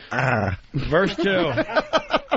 Verse 2. Its stars, its stripes, freedom, we are equal. We are brothers in our anthem. You cannot kick us out. In the fierce combat, in a sign of victory, The glow of battle in step with liberty. My people keep fighting. It's time to break the chains. At night, they said, it's being defended. Oh, brother. Oh, say. Don't sound good. Your starry beauty is still unfolding. The glow of battle in step with liberty. That's the fight of us stepping into America. My people keep fighting. We will keep crossing. It's time to break the chains. It's time to cross the border. Mm-hmm. Oh, at night, they said, it's being defended. They said that at night they were going to stop us. Oh, say. Well, you know what this is going to start. There's going to be an Asian national anthem now, and well, maybe not. Exactly. Not a Polish one, but your starry flag. We're still folding. The Polish one? No, the Asian, because they all do laundry. Yeah, the laundry joke, Carlos. Come on. I'm sorry, because I thought he was saying the Poles are still folding it because they haven't been able to get it right. That was a pull-out joke, dude. Either way, it works. I enjoyed it. All right, let's go to Toronto and say hi to Bob, listening to us on XM Canada. Bob. Hey, thanks for spreading the virus to Canada, boys. We appreciate it up here. Hey, Canadian redneck. This is great. That's awesome. It. Hey, since we got all these towel heads up here and there's free trade now, how about we trade our holy craps, towel Bob, heads for your Mexicans, and we'll teach them how to shovel snow, and once a year we'll let them go out and take the frustrations out and club seals to death. Wait. Could you tell that joke over, dude? Because your phone crapped out. Oh, God. Oh, man. Your phone crapped out, dude. All right. Hey, I was saying, we'll trade your towel heads there for your Mexicans. All right, Bob, you're good enough. We'll Bob, you're good enough for the air. Hold on. We're going to go to you next. All right. Let's check in with Canada. XM Canada. It's Bob in Toronto. Bob, what's going on? Bob, you're on with the Opie and What's Anthony up, Bob? Show. Hey, boys, what's up? Thanks How you for doing? spreading the virus to Canada. You know how it is. Hey, I got a deal for you. Wait, we're not back. We're not back yet? Shit. Hold on, Bob. We thought we had one more stop. Hold promo on. left. Keep that energy, though. Keep the energy. Yeah, the energy's good. The energy's great. Keep it up. As a matter of fact, go put him back on hold so when we pick him up, he just sounds like, he's natural. We're sorry about that, Bob. Hold on. You're checking out the Opie and Anthony program. The ONA virus spreading across America. The phones have exploded. Let's go to XM Canada. We asked for Canadians to call the show, right? All right, let's say hi to Bob in Toronto. Bob, you're on the Opie and Anthony program. Bob, what's up, man? What's up, Bob? Hey, not a lot. Calling from Toronto. Thanks for spreading the virus there. Yada, yada, yada. Hey. We'll trade you the towel heads for the Mexicans so we can teach them how to shovel snow. And once Bob, we'll let them... hello? Hello. Check. Hello, Bob. He said something. Are you on a cell phone? Oh, believe it or not, yeah, we have those in Canada, boy. You're on a cell phone? It's a new invention. You were breaking up a little bit. Let me check the line. Hold on. Harry. I know. I'm sorry, Bob. Hold on. We're going to come back on 2 seconds. And Bob, when we go to you, can you just say, I'm Bob from Toronto and no homo?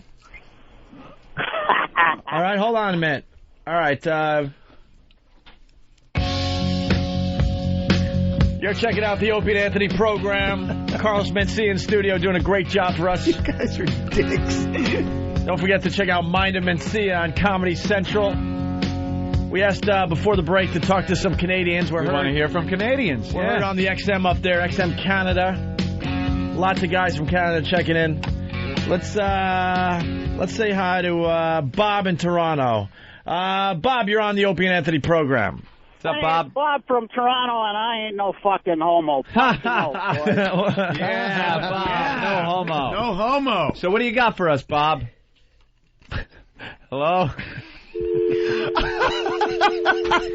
That fucking... Oh, you dumb Canuck. Bob is an ass. That awful joke. He had energy, though, dude. Yeah. He came firing off like a pro. It's Bob. Hey, it's Bob. I'm from Toronto. Change your towel heads for the Mexicans. Teach them how to shovel snow. No, nigga. Hey. Wow. He should be singing The Streak or Ahab the Arab with that fucking stupid voice. Bob, I hope you're dead by tomorrow. Joe in Chicago. What's up? Hey, guys. Great show. I just wanted to let you know in Chicago, it's always been a Polish city, but the Polish immigrants in the last 10 years is unbelievable. There'll be a Polish national anthem here. Well, aren't they... everywhere you look, there's Polish flags. Really? Yeah, I mean, huge influx. So that's next, too, so don't make fun of that. All right, we better not. Yeah, let's not do any poll jokes. Yeah, God forbid we make fun of our group. I tried to ask him a question. He just fucking barreled through. I know. Eric in New York, what's up? Good morning, boys. Good morning. Good morning. Hey, listen, 30 years ago, I immigrated from the great land of Russia. Yes. And I grew up in Washington Heights, predominantly 85% Spanish. There's no effort for them to speak English. Right. They just don't want to. They just don't want to do it. Do you think because all the signs are? It's because they don't have to. Right, the signs are Spanish. That's what I was saying about the radio's in Spanish. Everything's listen, in Spanish. You don't have to. Listen, you turn on the radio. Hola, megatón, para ti, los latinos. You turn on the television. Univision, el gordo, la flaca. You know what I mean? You Spanish go to work. HBO. Hola, ¿cómo está? Yeah, HBO Latino, para ti. It's like, of course they don't want to learn the language. Right. Did I lose him? Eric? No, he's right there. Eric, I think Eric. Yeah, I lost him. Sorry about that. Yeah, they don't have to. But that's part of the genius. Yeah. Hello. Of what's going on. Hello. Hello. Hello. Hello. Yeah. Simon. What's up, boys? Yeah, I'm here. Okay. What's going on? What's up? Not much. Who's this? Is this O&A? Mm-hmm. Yeah. Okay, you guys can hardly hear you, that's all.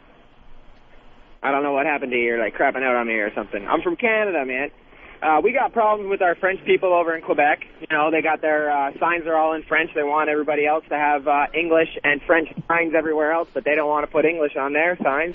It'll be the same thing if it goes through in the States.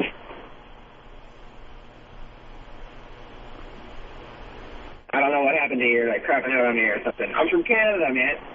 We got problems with our French people over in Quebec. They got their signs are all in French. They want everybody else to have English and French signs everywhere else, but they don't want to put English on their signs. It'll be the same thing if it goes through in the States. Hello? I don't know what happened to you. You're like crapping out on me or something. I'm from Canada, man. We got problems with our French people over in Quebec. They got their signs are all in French. They want everybody else to have English and French. You guys are cocksuckers. You tool. That would have been a never-ending loop. Yeah, the mirror looking into the mirror. Yeah, into the mirror. Is it still going, though? Right here.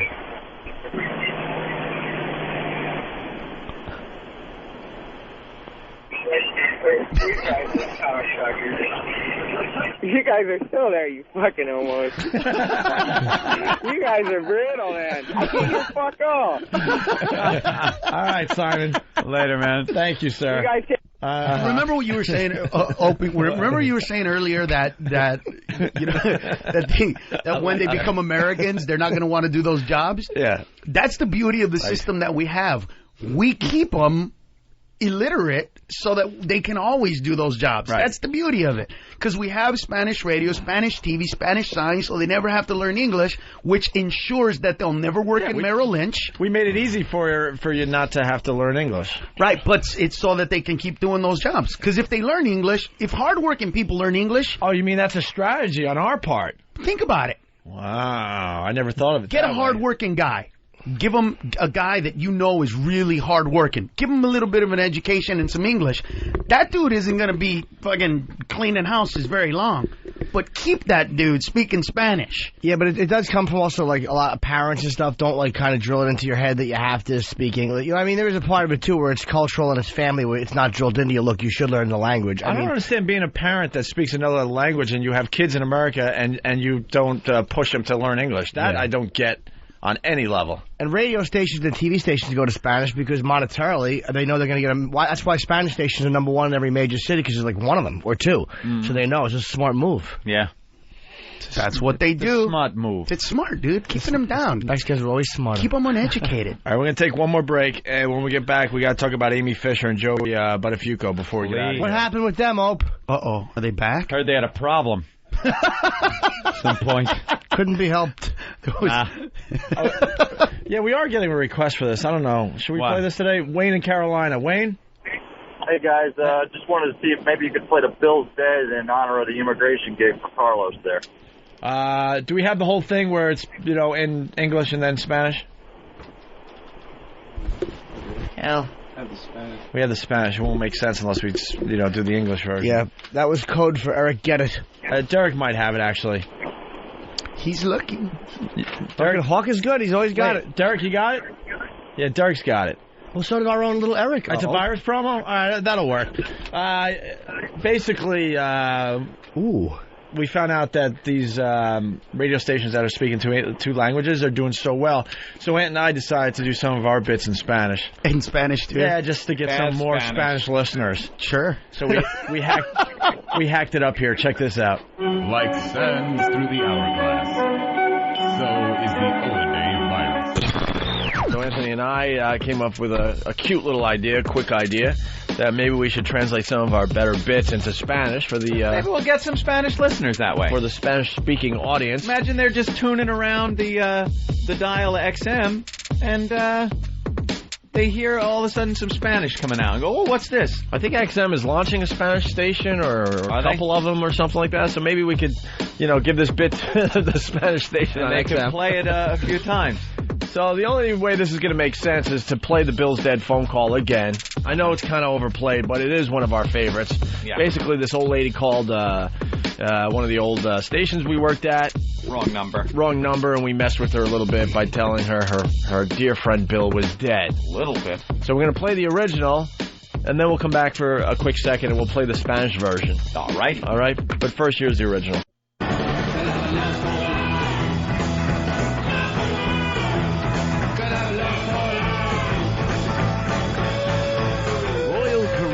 Cruise line. Hey, yeah, could you move that one thing? I want to see if that fucking elephant signed off. Good. I think she might still be there. She's not there. Why the anger, Jimmy? I'm not angry. I'm just concerned. Fat girls want to be seen, too. Exactly.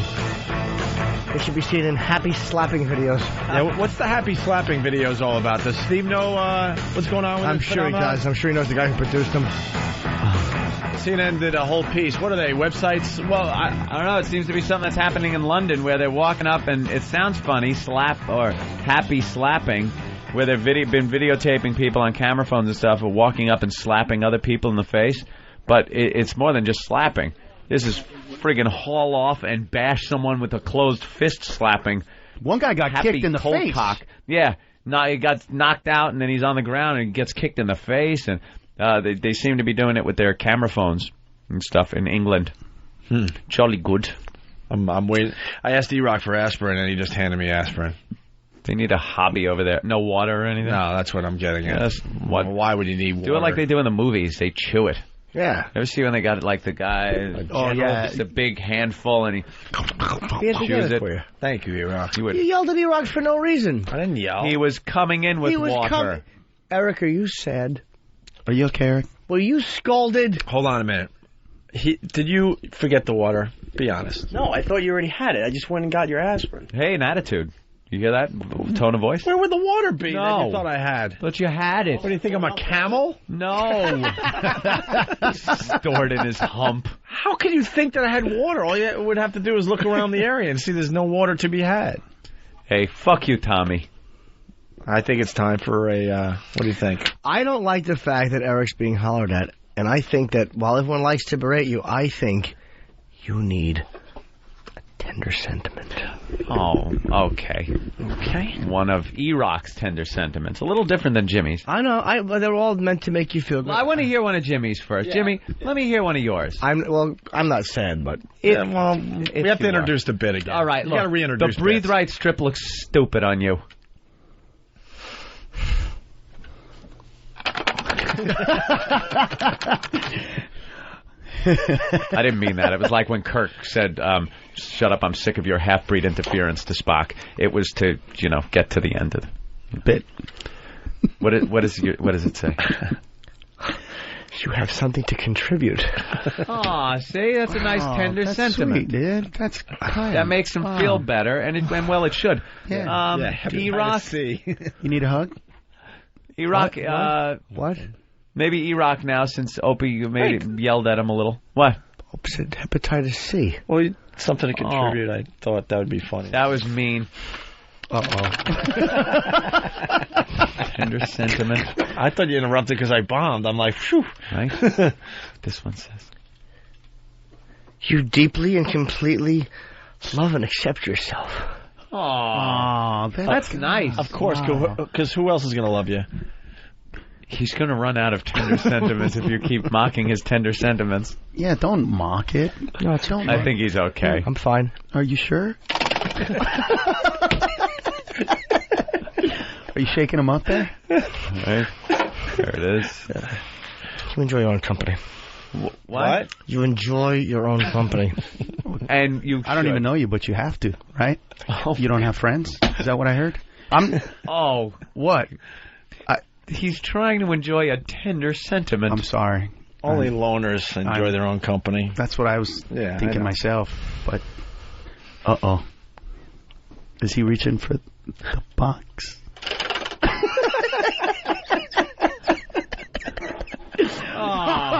That's his own tender sentiment. He just blasted out of his ass. That's his protection. It's like a skunk. What does it say? That's a good one. That's a good one. You're not sharing? Nope. You're not sharing? He's just going to enjoy it himself. Come on, I'll tell it later. See? Wow. He learns. He adapts. He stinks. What does it say? He opens it up. What does it say? Oh, they do, too. What? Your farts smell like hot garbage. What is the last tender sentiment? It's not important. I'm not going to say. I have it for saving it and feeling good about it, not letting you ruin it. Well, he's really letting that one sink in. Yeah, well, it's real. It makes him feel better. It's real. Sure. And, well, E-Rock got yelled at. All right. So E-Rock, tender sentiment for E-Rock. Separate box, of course. It's just his. Everyone has to have their own. There's only like 2 left. Shake it. Awful. Shake. All right. Here's E-Rock's tender sentiment. People equate meeting you with finding prostate cancer in their Christmas stocking. Wow. There is a difference, a marked difference in tender sentiments between Jimmy and you. Whatever makes you feel good. Is that what makes you feel good, dude? Jesus Christ. What kind of fucking human being are you? Oh. That's a great one, man. Did they sneak that one in there, or did you write it yourself? Yeah, it's different tender sentiments. Yeah. Wow. Other people that write those tender sentiments feel differently about E-Rock than they do. All right, let's do the Amy Fisher, Joey Buttafuoco. Let's hear some Amy. Wow. And then we'll get out of here. Carlos Mencia hanging with us today, doing a great job. So Amy Fisher and Joey Buttafuoco, it's, I guess, some kind of anniversary. How many years? 20? 15? 15 years were they up to? Probably. 15? Yeah. 15 years ago, good old Amy Fisher walked up to Joey Buttafuoco's house and shot Mary Jo in the face.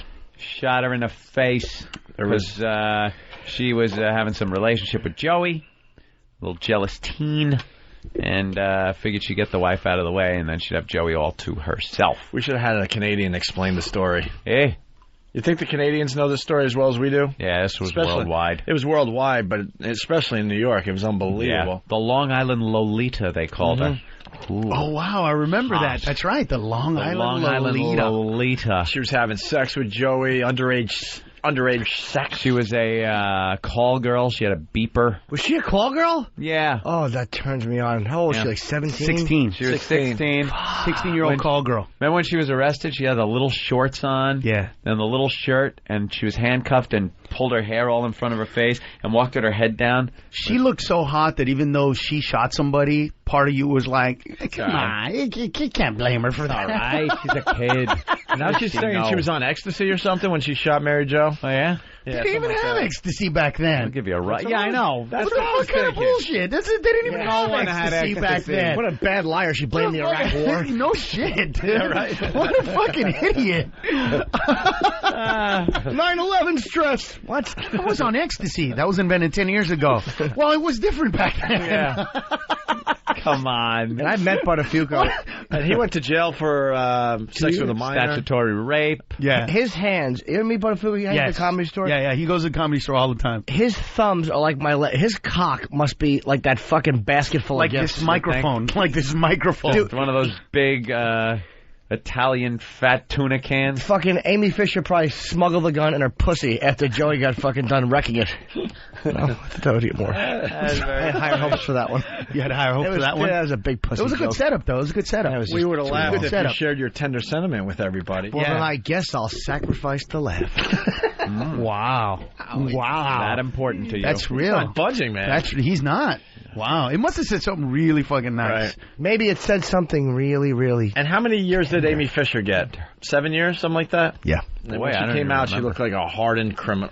Yeah, but she And somebody married her. Up. Who fucking married A that? guy that But looks if you like, go look alike. Yeah, looks like Joey. But why? Like, I understand banging her. She must be an incredible lay. Nice resume stuff. You know what I'm saying? for Like your a friends. psycho bitch like that, you know she fucking Yeah. rides that shit Well, hard. her and her new husband met online, and he didn't know who it was. He didn't know who she was, like, online. They met online.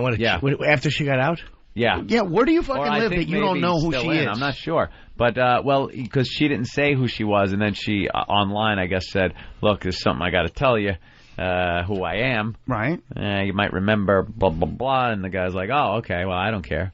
You know, they already had kind of a relationship. Meanwhile, his cock went through the roof. Of course. That dirty girl from the news? Yeah. Filthy whore. But I understand banging her. Don't get me wrong. I get that. Yeah. I don't get the part where you want to marry her. Marry her. That's the part where, you know what I mean? She's got 2 kids. She got face work done because she doesn't want people recognizing her.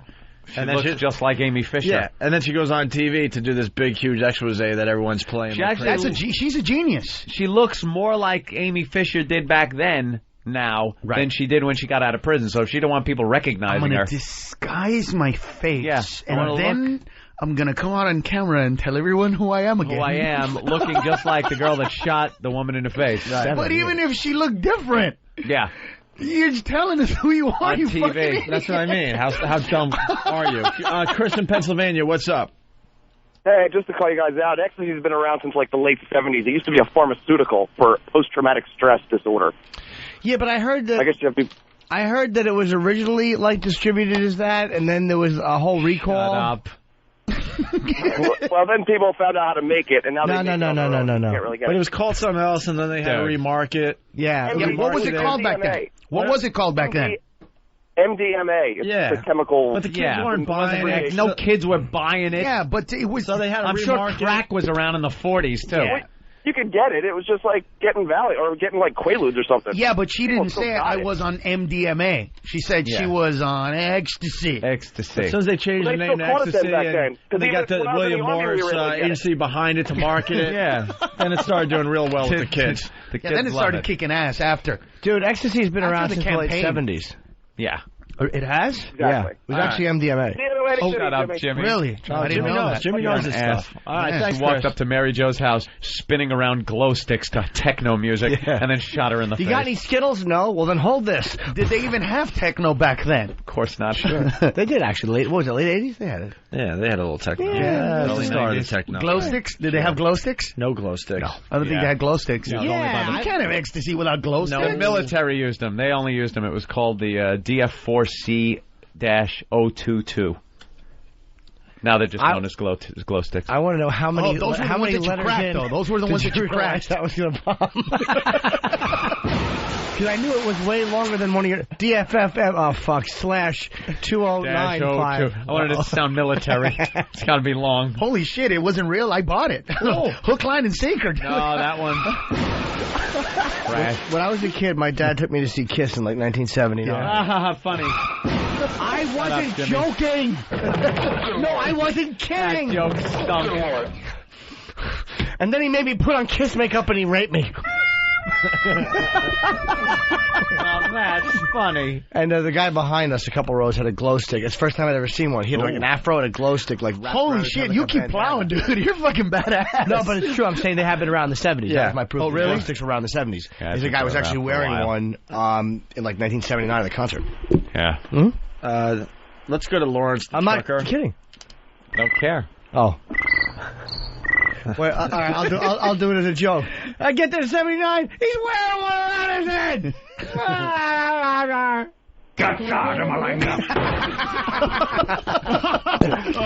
That's funny. I'm funny. Look at this. Look at this. Lawrence, Look at this Mexican-looking guy saying that he has border concerns. He was white. It's a Mexican-looking dude going, Yeah, we need go to stop take. these Mexicans from coming over. Lawrence, call back. Someone from Canada wanted to defend Canada. Oh, shit, go ahead. Right? It's too late now. What happened, Ope? Oh, damn it. They hung up. Couldn't be Let's helped. hear some Amy. Yeah, so Amy and Joey got together. Is this for the first time ever? Yeah, I think so. They Outside choose of Entertainment court. Tonight? They probably paid him good. They chose Entertainment Tonight, and they're doing a. Well, they didn't want to go to face-to-face. extra. And then they're interviewing You, Joey, Amy, bottle of booze, some Coke. Come on. If you agree with any of this, just shoot my wife in the face. Shoot my wife, Betsy. Betsy. I just want to fucking eat your ass, Lolita. So they sat down. The premise was that they were going to interview each other. There's going to be no interviewer. They were going to interview each other. Ah, good. Because they both have questions that need to be answered. Works out great. Ew. Exactly. Yeah, they said hi in the green room. Yeah, what was that going to be? What's that going to be Hey, like? it's a Hey, great- why'd you shoot my wife? Hey, why'd you tell me you were going to leave her, you fucker? Yeah. Back after this. What's more shocking revelations? That's what we need. Two fucking idiots to interview each other so we can enjoy the stupidity of it. What is that all about? Lawrence, is this you? Yeah, it is. All right, you want to defend Canada? Yeah, I'm from Canada, but I really got nothing. Great. Good Punch job. it out. All right. Great job. Well done. Punching defending out. Canada. Wow. She goes, punching out. Punching out. All right, here we go. So this is the first clip. They just start yelling at each other. Great. He's an animal. I didn't pick up a gun, and I didn't shoot anybody. I was not a hooker. I was not taking ecstasy. You're disgusting.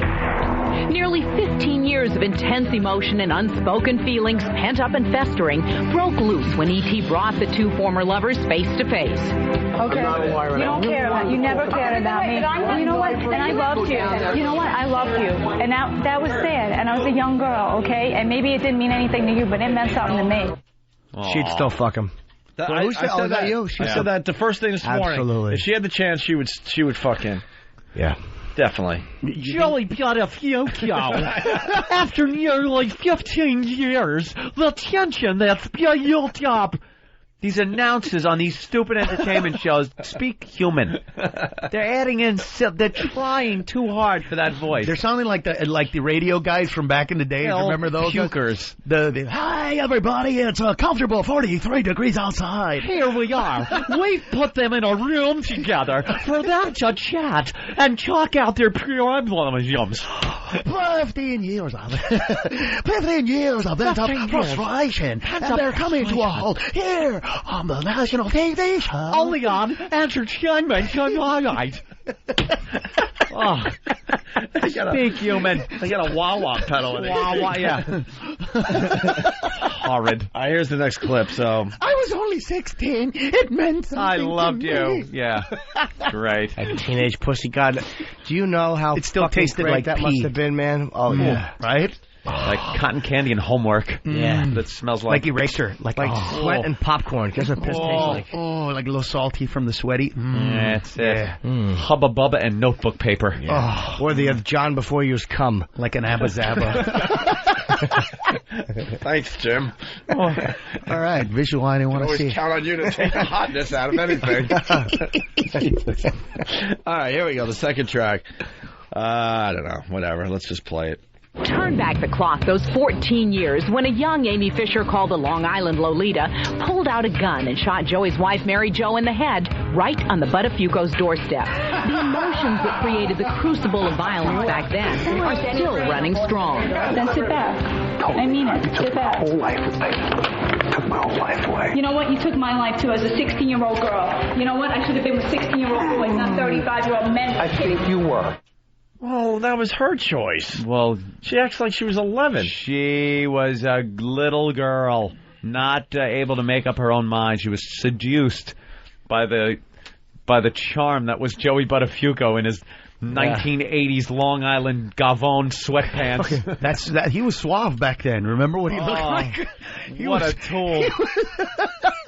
He had those multicolored Joey Buttafuoco sweatpants coming out of his body shop in Merrick or somewhere. Where the hell? What the fuck South is Shore trash. What the fuck is Jesse Jackson doing at the immigrant rally?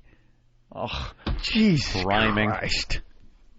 I'm sorry, I didn't mean to interrupt. I know, it's like multimedia in here. The multimedia experience. We're like the Fox News Channel screen. We got 5 things we going got on scrolls at one time. and shit Right. going Things going on. Right.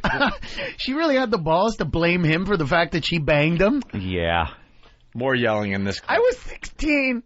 Emotions ran high with ET producer Bonnie Teagle acting as referee between the two fired-up former lovers. I was a little concerned that things were getting out of hand. I couldn't get a word in edgewise, and they were basically yelling at each other. That's disgusting. Why do you even put yourself in that light? Why do you even put yourself in that light? Why do you keep doing that? You have to make it dirty and ugly and something it never was. Wow, did he just pull out it was never dirty and ugly card on her? It was like a beautiful thing. Is that what he's saying? That's what he's saying. He's like, you gotta make it ugly. It was never like that. No. It was love. I was 35 and you were 16. At those sleazy South Shore Long Island hotel rooms. Right? With a 16-year-old hooker. Yeah. You dirty piece of shit. What the fuck? I don't know. I got to side with Joey on that one. That's a tough one to pass up, That's a tough one to pass up? I don't care what Uncle Sam says. That's a rough one to pass up. 16-year-old hooker? I mean, I'm a good man, but... That's in the gray area. But she looked the part. Like, she didn't look like a kid. She looked young. Yeah. But, you know, it wasn't like... Yeah, but you can't call it a beautiful thing 15 years later. Call it what it is. Statutory rape? Yeah, nasty, skanky statutory rape. Let's go up to Northern Canada. Bobby, what's up? Hey, what's going on, guys? Bobo! I'm just wondering what you guys make all this fucking money, and I'm way up in Northern Canada. Do you guys have subscribers in Alaska? I don't know. A third of our base, actually. Because the fucking reception sucks up here, and everybody's telling us to get serious, and fucking Sirius sucks. No, Sirius is really good. You can hear it well if you stand on 44th Street. Yeah, well, 44th Street, I'm 1,000 miles south of Alaska, and I ain't buying no fucking Sirius. Ooh, wow, 1,000 miles south of Alaska. Where is that? Yeah. It's in Who Gives a Shit. It's right next to where the fuck is this place? If it wasn't for me laying out these oil wells, you guys wouldn't be running your fucking cars down there. Hey, don't get me wrong, dude. They should put a lot of XM repeaters there. There's 11 people in your city. No one cares. A country of 11. Hold a seashell up to your ear. Dude, when a satellite signal can't reach where you are, you need to fucking move, dude. Really, it's in space. That's when the most advanced technology the world has ever known can't fucking send a signal to your house, you need to pick up and get the fuck south. Move. That's all I'm saying.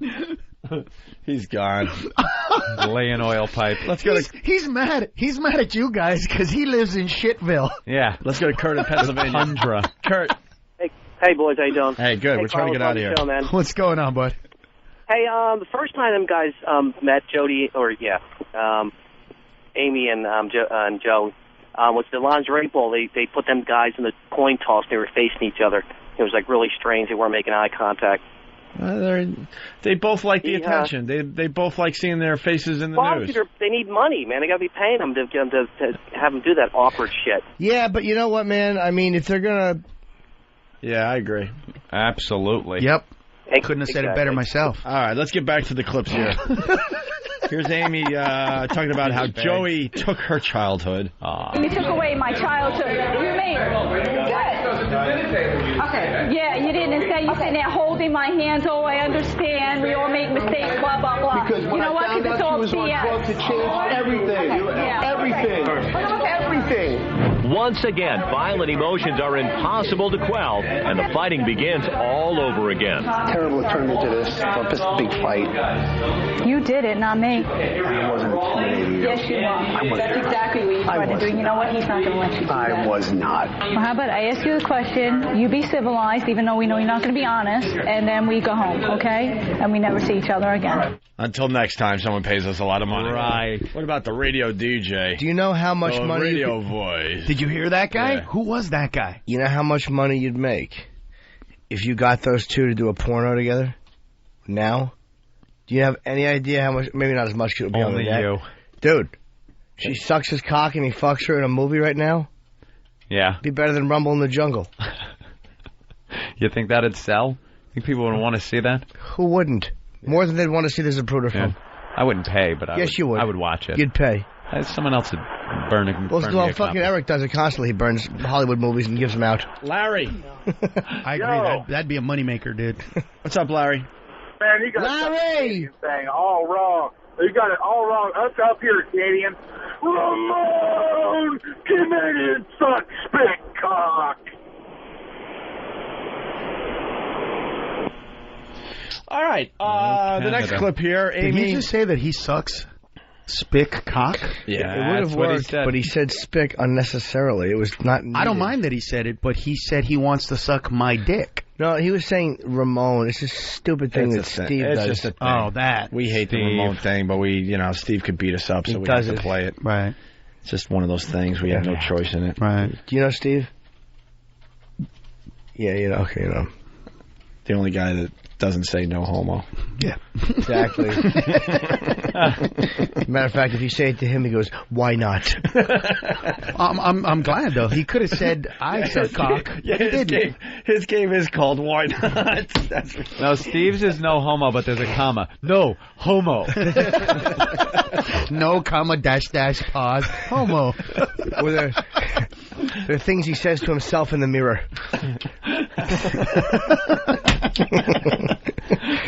All right, why don't we jerked off to this week's Sopranos? Jesus, shirtless, mustachioed man. The field scene. Wow. Just let me know when they stop being gay so I can watch the Sopranos again. I don't know. All the other storylines they drop. This one they have no problem not dropping. Sticking with they're sticking with that whole gay thing. They're sticking with this one, but all these storylines that start and end, and you never bring them back. But the homo angle. This one. They're gonna ride that right to the end. Absolutely. No problem. And that guy, every time he walks, he creeps me out because he's got that left leg that pops up into the air really weird. Have you noticed that? Yeah, he's he just got a hip replacement. He's a friend of the show. Oh, okay. Which guy? Oh. The whatever his name is. Did you see this week when Phil fucking said, he's getting fucking fresh?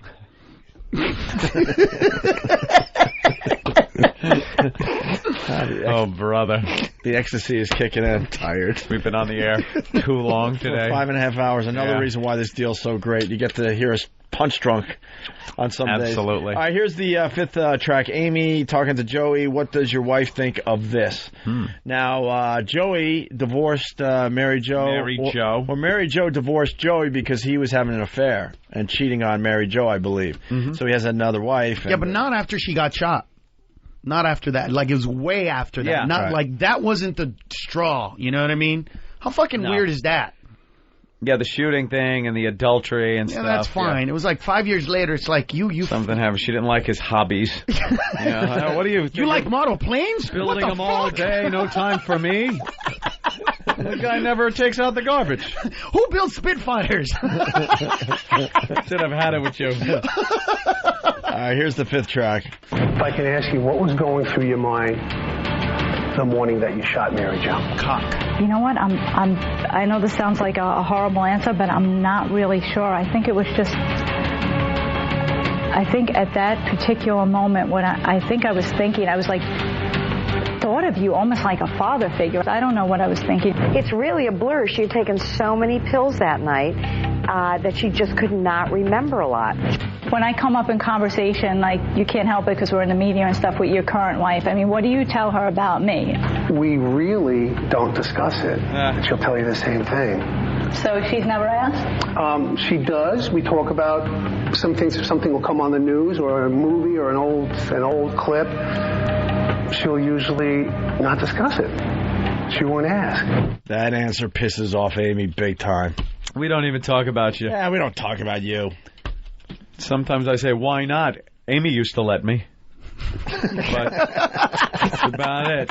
But all you come up. That would be so badass if you actually did that. Yeah. That would be so cool. He's trying to rail her in the ass. Put it in your ass. Come on, man. No. Amy would let me. Come on. Amy let me do that. Yeah. Odds are he ain't getting it after that line. You getting hard on Jimmy? You getting hard on? I already got half one. It'd be very funny if he actually had said it to Mary Jo while she still had a bandage on half her head.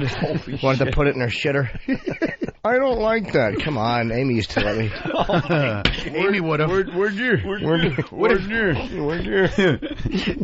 if you said Amy would have? Like Amy, Well, Amy would have. Okay, go ahead.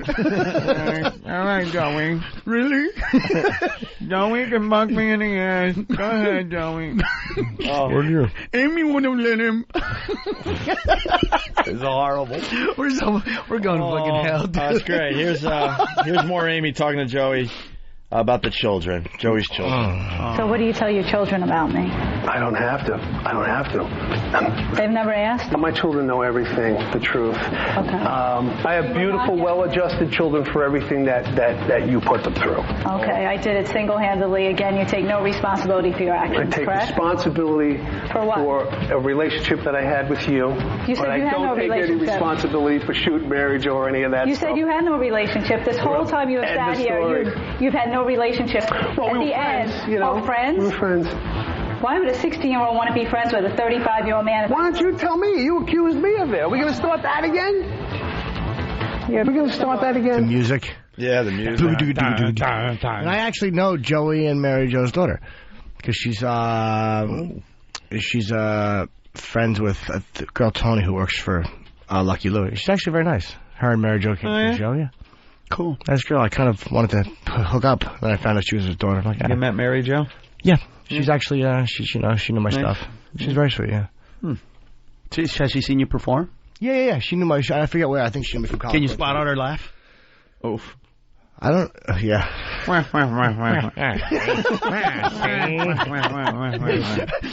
Everybody's laughing in the middle. You're like, Is that Burgess Murray? Oh, hi. See, Jimmy's funny. Jimmy. Do the joke about the anal.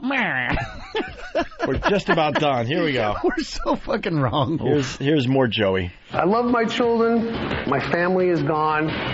It's done. You know what? You left Mary Jo for your current wife. You had an affair with your current wife, and you ended up leaving her. So how's your family gone? You left her. The inner mechanics of my relationship with Mary Jo, you don't know. You didn't leave. Because if you did, you wouldn't have shot her. On her with another woman, and you ended up leaving her. The only difference is your wife wasn't 16. Thank God she was age appropriate, and you ended up marrying her. So you know what? God bless you. You're happy, but it's true.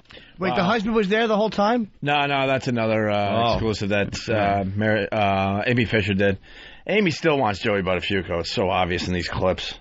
She cares way too much about his current life. Yeah, she keeps asking, like, what do you think about me? Yeah, right. And when you talk about me, do I come up? And what do you say about me? What do you say? Right. Oh, that's when you meet that ex-girlfriend that you thought it was over, and then she starts. So, do you guys ever think about me?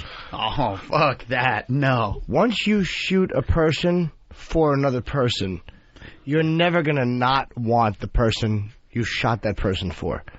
You can't be that into somebody that you shoot somebody. Did you blast one? Before I did, but no. When they started yelling, I got scared.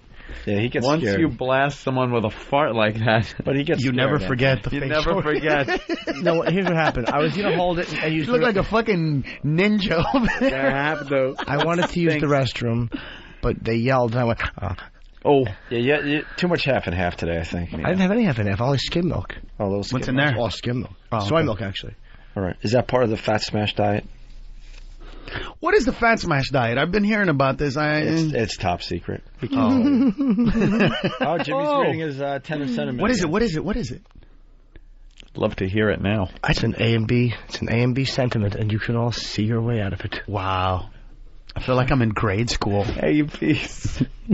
Whatever you say, bounce off me, because I'm rubber, you're the glue. I am rubber, you're glue. Whatever you say bounces off of me and sticks to you. Absolutely. And Hollywood is run by, well.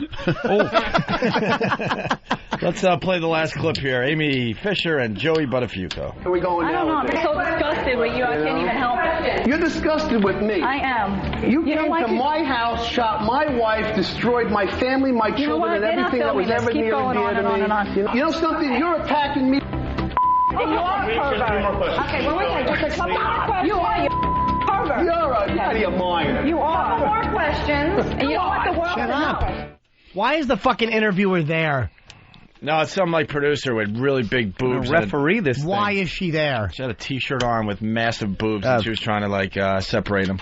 Exactly. She should do nothing. Just put them in a room together, let them fight it out and argue. Tyler in Jersey, we got to get out of here. But what do you have for the show today? Hey, what's up, guys? Hey, Tyler. What's up? Jimmy going to see you in a couple of weeks at the Borgata. Cool, thanks. I can't wait. And what I really had to get off my chest was it absolutely disgusts me how bad my girlfriend wants to bang little Jimmy. She has stupid pictures of him all over the wall.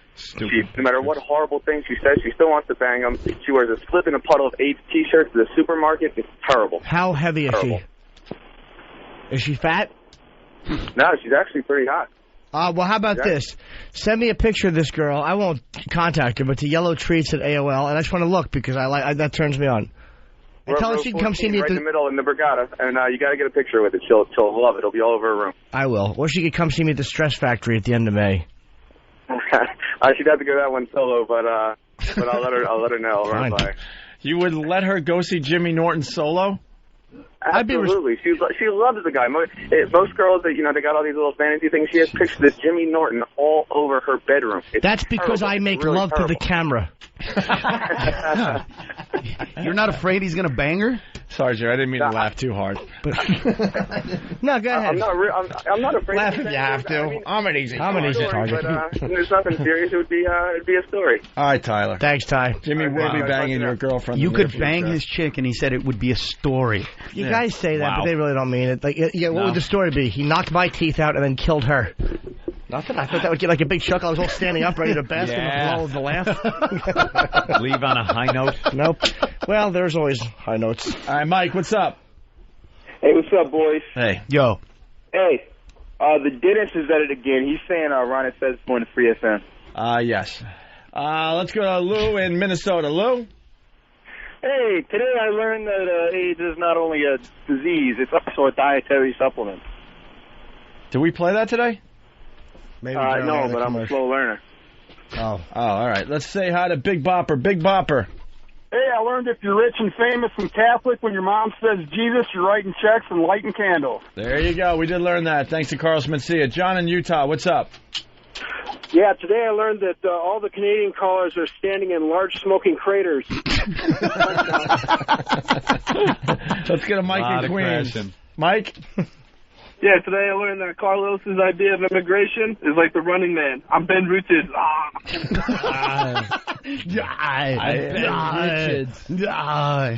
Mark in Ohio, what did you learn on the show today? I'm too scared. That's what he learned. All right, Carl in Jersey. I learned that little Jimmy's going to be at the Boston Orpheum May 12th with David Tao. Thank you. Very good. Wow. Carlos Mencia, thank you so much. You're welcome, guys. The Mind of Mencia on Comedy Central. Right? Yeah. Anything else? No, I want to hang out with you guys. Website? Oh, go to carlosmencia.com. Okay. carlosmencia.com. There is one other thing. Oh, yeah. What buddy? Oh, you're going to say it? Oh, you're going to hear Dick, I thought I was going to hear it. Come on. The goddamn sentiment. Let that be the last thing we hear today, your sentiment. Yeah. That way nobody can say anything. That's right. You're going to feel good. It'll be the last thing. That's right. People miss you when you're not around.